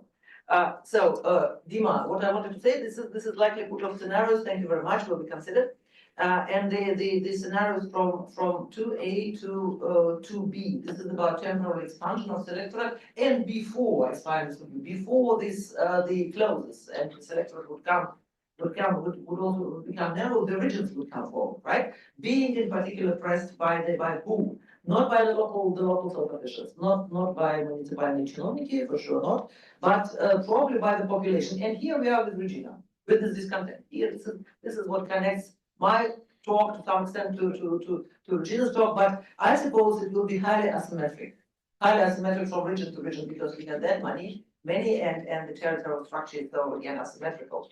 Robert, thank you very much for your question. About legitimacy. Он же наш президент. Это фантастика, да? Он же наш президент. And that's explains everything basically. Он же наш президент. Да. I was talking about legitimacy is one of my favorite questions, thank you very much. And I try to see what kind of changes do we have after the war started, Alicia, to your question. So what is with the war? What I was meaning, this is about popular legitimacy that you gain from being a popularly elected by the population. Only this legitimacy. So what they have now, the regional governments, they have what you can call delegative legitimacy, which comes from Putin, because you cannot. I never heard this delegative just in bed. So, but you understand what I mean. Yeah. So then, not a one government could go to the elections which are not elections in fact, without Putin's yes. That's why the journalists, so they follow whether Putin already said yes to our boy or not. So this is absolutely should be stamped by Putin. However, and this is my last point, also Alicia to you and to you, Robert. So now after the war started, they find a way to not to fight, but to do something for their new legitimacy, the governance, because they are no technocrats anymore. We were talking there, they were technocrats. No, they behave now, the governors, they have to explain the war. They act like really political figures, or at least they imitate the style of the politicians, and they're doing it in a very different manner. I will give you two examples from the regional governors. One of them, this is Arkady Hinstein. So this is Kursk, acting governor, Kursk not a region in the role of the regions, but a very special region. What is he doing? He's playing with the direct democracy. He is making his decisions на основании телефонных опросов населения. Yeah, so this is yes, this is through the opinion poll. So his staff is calling to the population. Do you agree with this? Do you agree with that? And then says this is democratically. So this is who is this telephone poll? No, it doesn't care.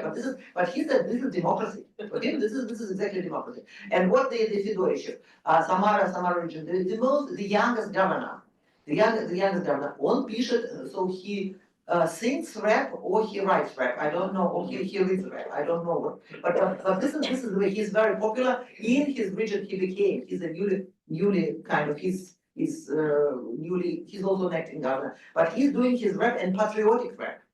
So this is the way how you can also, so there are, I'm trying to now to make a little of search how differently they try to earn their legitimacy. Is it legitimacy? Yes, it is. Is it legitimacy that we normally expect in democracy? Absolutely not. Something very different. Он же наш губернатор. Он же, да, конечно. Он же наш рэпер. Да.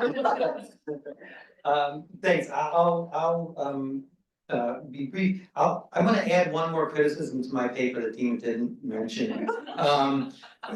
In the spirit of, your comment though, so like what I'm doing here is I'm taking data from 1946 until, in some cases, 2019, and then just treating them all as if the time doesn't matter. I'm also overlooking the fact that Russia has nuclear weapons. Every country is unusual. Russia is unusual too. It's a great power, which also might influence the likelihood that it becomes more liberal, more democratic in the future. So, just to be transparent, those are the weaknesses in the approach. The strengths in the approach is that you can identify these broad patterns that you wouldn't normally see if you were only looking at Russia. So in terms of more recent years, for example, after the end of the Cold War, coups became much less likely. There's been a recent spate of them in West Africa recently. They became modna there for some reason. But in general, coups have become much less likely. Military regimes as a whole, much less likely. And to get to Kim's question, personalism is increasing, not just in autocracies, but also in democracies. Andrea Kendall-Taylor and some of her co-authors have a book on personalism and the kind of appeals that parties make, whether they're based on broad programmatic sentiments or whether they're based on the kind of individual characteristics of the head of the party. And we see that much more common. And I think that is probably a structural kind of technological change that is, a reflection of the breakdown of the kinds of social capital based mobilizational or old style mobilizational tools that Putnam writes about. And on to Anne, I wasn't so gloomy. I had a lot of reasons why, things might not look as bad as we think. One other factor that we haven't talked about is when new leaders come to power, they often have to create their own bases of power by distancing themselves or by weakening their opponents, the people who lost in the succession struggle. And sometimes that can evolve in different ways where leaders, for political strategic reasons, will do things that you wouldn't normally think of them doing based on their profile. So these are the cases of, the kind of hardliners who become more liberal once they come into power, something like that. And that's a dynamic that, often we see, leaders trying to expropriate the new leaders trying to expropriate the old guard in order to, like Tokayev in Kazakhstan is a good example of how he treated Nazarbayev. Okay, so Peter, and then you got some there. Yeah. At multiple points, in all the panels today, everyone has commented on whether or not Putin wants the war to end. I am curious to do a poll on how many of you think Putin actually does want the war to end. And the reason I ask is, and I hadn't thought about this until today, as you're all aware, one of the demands that you hear from Lavrov and others is that we can't have a solution to the war until we address the root problem. And we all know what the root problem is. It goes back several decades, and we have to basically relitigate the European security architecture. All the odds of that happening, I think, are fairly slim. Growing, maybe. But if you think that that's kind of a long shot, isn't that evidence that perhaps Putin really doesn't want this war to end? I'm just gonna put out demands that can never be addressed. We're gonna continue this war. I mean, I'm just being provocative here, but I think it's a big issue that we've all touched on. Like, right there. Thank you for the presentations. I have a question to Professor Giuliano. So, sorry if I mispronounce your surname. Giuliano, sorry. Okay. Several times in your presentation and after that you mentioned, spoke about ethnic young activists. And I have a question, who are they? Because are they people, for example, in Buryatia, in London, or are they kind of students from high school of economics in Moscow sitting and posting something very kind of in ethnic language and have very little experience in real politics and no particular dedication to participate in regional politics, going to Buryatia or to Dagestan or Sakhalin. Thank you. Then behind. Hi, Andrew Goodman again. I have a question regarding mobilization of the ethnic minorities. Back in Soviet times, for example, when I visited Tuva in 1984, down in Georgia in 85, mobilization was all based on preserving ethnic culture, ethnic institutions, art, and that kind of thing, probably due to the repression. When we moved to 1989 and 90, in contrast to the revolts against communism in Eastern Europe, which were primarily politically driven, the initial problems that you saw in the reaction to what Gorbachev was doing from the various republics were all based on cultural issues again. Language, we want to use our language, we want to use our things. At what point, and this is, I guess, the issue that you're trying to address, at what point does the mobilization on ethnic issues cross over to become political mobilization?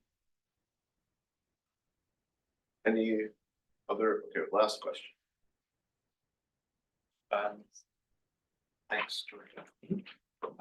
I was just curious, this isn't directed towards anyone in particular, how has the role of I apologize if I'm getting the title wrong, but the special presidential or presidential envoys to the federal districts and regions in, that's good? To me. Yeah, okay. What role have they played in the recent years under Putin, and how has that role changed during the war? And what might that position, how might that role change in a post-Putin Russia? Thank you. Thanks. Do you wanna, should we start the other direction this time? Yeah, this one. Yeah. Sure, You're holding a microphone. Okay, so I'll start. I don't wanna go all Bill Clinton on you, but, what do you mean by sex, right? What do you mean by end the war? But Putin wants to negotiate, he doesn't wanna reach an agreement, right? He wants a ceasefire, but he wants to keep undermining Ukraine. So I think Putin wants to keep the war going as long as the costs are low to doing it. And, until Ukraine is able to raise the costs higher, Putin's gonna continue the war. So that's that's my, I'm not of the belief that he wants to keep the war going for instrumental reasons. I think he still feels like there's more he can achieve. So I don't think it's necessarily the blue that, I think Putin thinks he could survive, ending the war today. And, I think he's probably right in that. Thank you very much for this question. With great pleasure, I'm taking this because I was expecting this question. I love this question because this is about Putin's institution. This was the institution, and the institution belongs to Putin. Before Putin, they didn't exist. As one of the first things he made when he came to power was to make this special institution between the regional governors and the president. So this is like this. We have now, I think, eight federal districts with envoys there. And normally how it was discussed, just to be very, very in a generalized manner, no, nothing. This institute didn't have any political agency, any role, very little staff, so this is very little budget for nothing. Then again, so we were, my co-author and myself, we asked ourselves, probably this role should change after the war started. Because these institutions would be good tools for coordination, again, because they're in the macro region. And what could be more natural than coordinating, in this Ural, East Siberia, East Siberia, West Siberia, European North, Central region, and so on and so forth. We couldn't find any evidence. Even more so, what I found, and I was really, I thought it was quite surprising. I was doing the research and I'm doing the research on the Russian Far East. And this is the Far Eastern Federal District, which is 1/3 of Russian territory, as big as that. And Yuri Putnev is the presidential envoy there. And I was looking about stenographs of how he communicates with the regional governors. This is 11 regions who form this region. And the idea is that he wants not to unite them or coordinate them, but disunite them. Disunite them to make them even less coordinated and to prevent this coordination. It's very well, it's very interesting when you look at the stenographs. So this is the idea. The idea is to serve the Moscow interest, not the regional interest, not the ways of coordination, but to make this discoordination. Again, thank you very much. Okay, that's a really good question. And the short answer is no, they are not from higher school. Most of the activists that I've been talking about are from the specific regions, and now they've left those regions after the war started because of their activism. Some of them are in Moscow, some of them are in Germany, but I'm mostly talking about the Far East, like Buryatia and Tuva, because again, that's what I've studied mostly so far. But there's another scholar who works on Tatarstan, and they're all over. I'm not talking necessarily about the activists in the West. It's a different story, and this is why somebody should work on this. But it's quite interesting. Looking at the Russian press, and so that's where this is where the people are. Like they were in the regions mostly when the interviews were done. Yeah, I think there's a lot more to be said about the different kinds of activists, and more people should sort of work on that just by itself because it's really important, I think. Quickly, the answer to your question, it's 1988, 89, and it switched from cultural to political because of the opening that was allowing it to be. But Dima and I wrote books on this subject if you really want to know the answer of that process and how it unfolded. It's a complicated story. Just I would say the same point I said before, which is like the Soviet understandings of ethnicity were dominant at that time. Like language is critical, the control over your territory is critical, becoming a modern person is critical, modern Soviet person is critical. It's not like that now. Everything's much more wide open. It's really different. And yeah, there's a lot of indigenous rap and a lot of like actual culture, living culture, instead of 19th century peasant culture.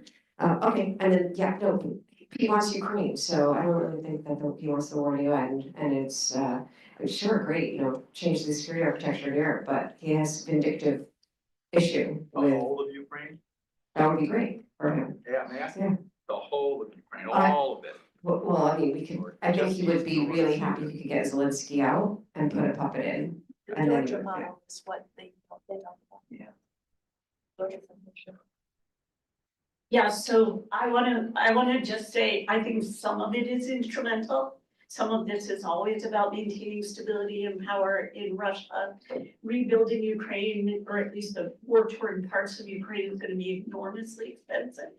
and difficult, and of course, there are many ways to manage that, including settling Russians in the area, something that's already happening. But I think these are huge problems that somehow frozen conflict with a constant threat against Ukraine could be as potentially powerful as pushing all the way right now, right? But keeping that threat present is really important. And I just want to say one more thing for those of us in the community who rely on this media. One of the most biggest hit sectors of the Trump policies has been USAID support for independent media. And if you can throw them $25 a month, it's a huge thing right now. And so they're all doing crowdfunding moments. So if you have a little energy, I'd put it there. All right. Well, I thank you very much. This concludes the panel. Are there any concluding remarks that Kim or Elise you want to make before we wrap up? Thank you to everyone. Thank you. And speakers, please come and meet on the 12th floor. Yeah, thanks for coming.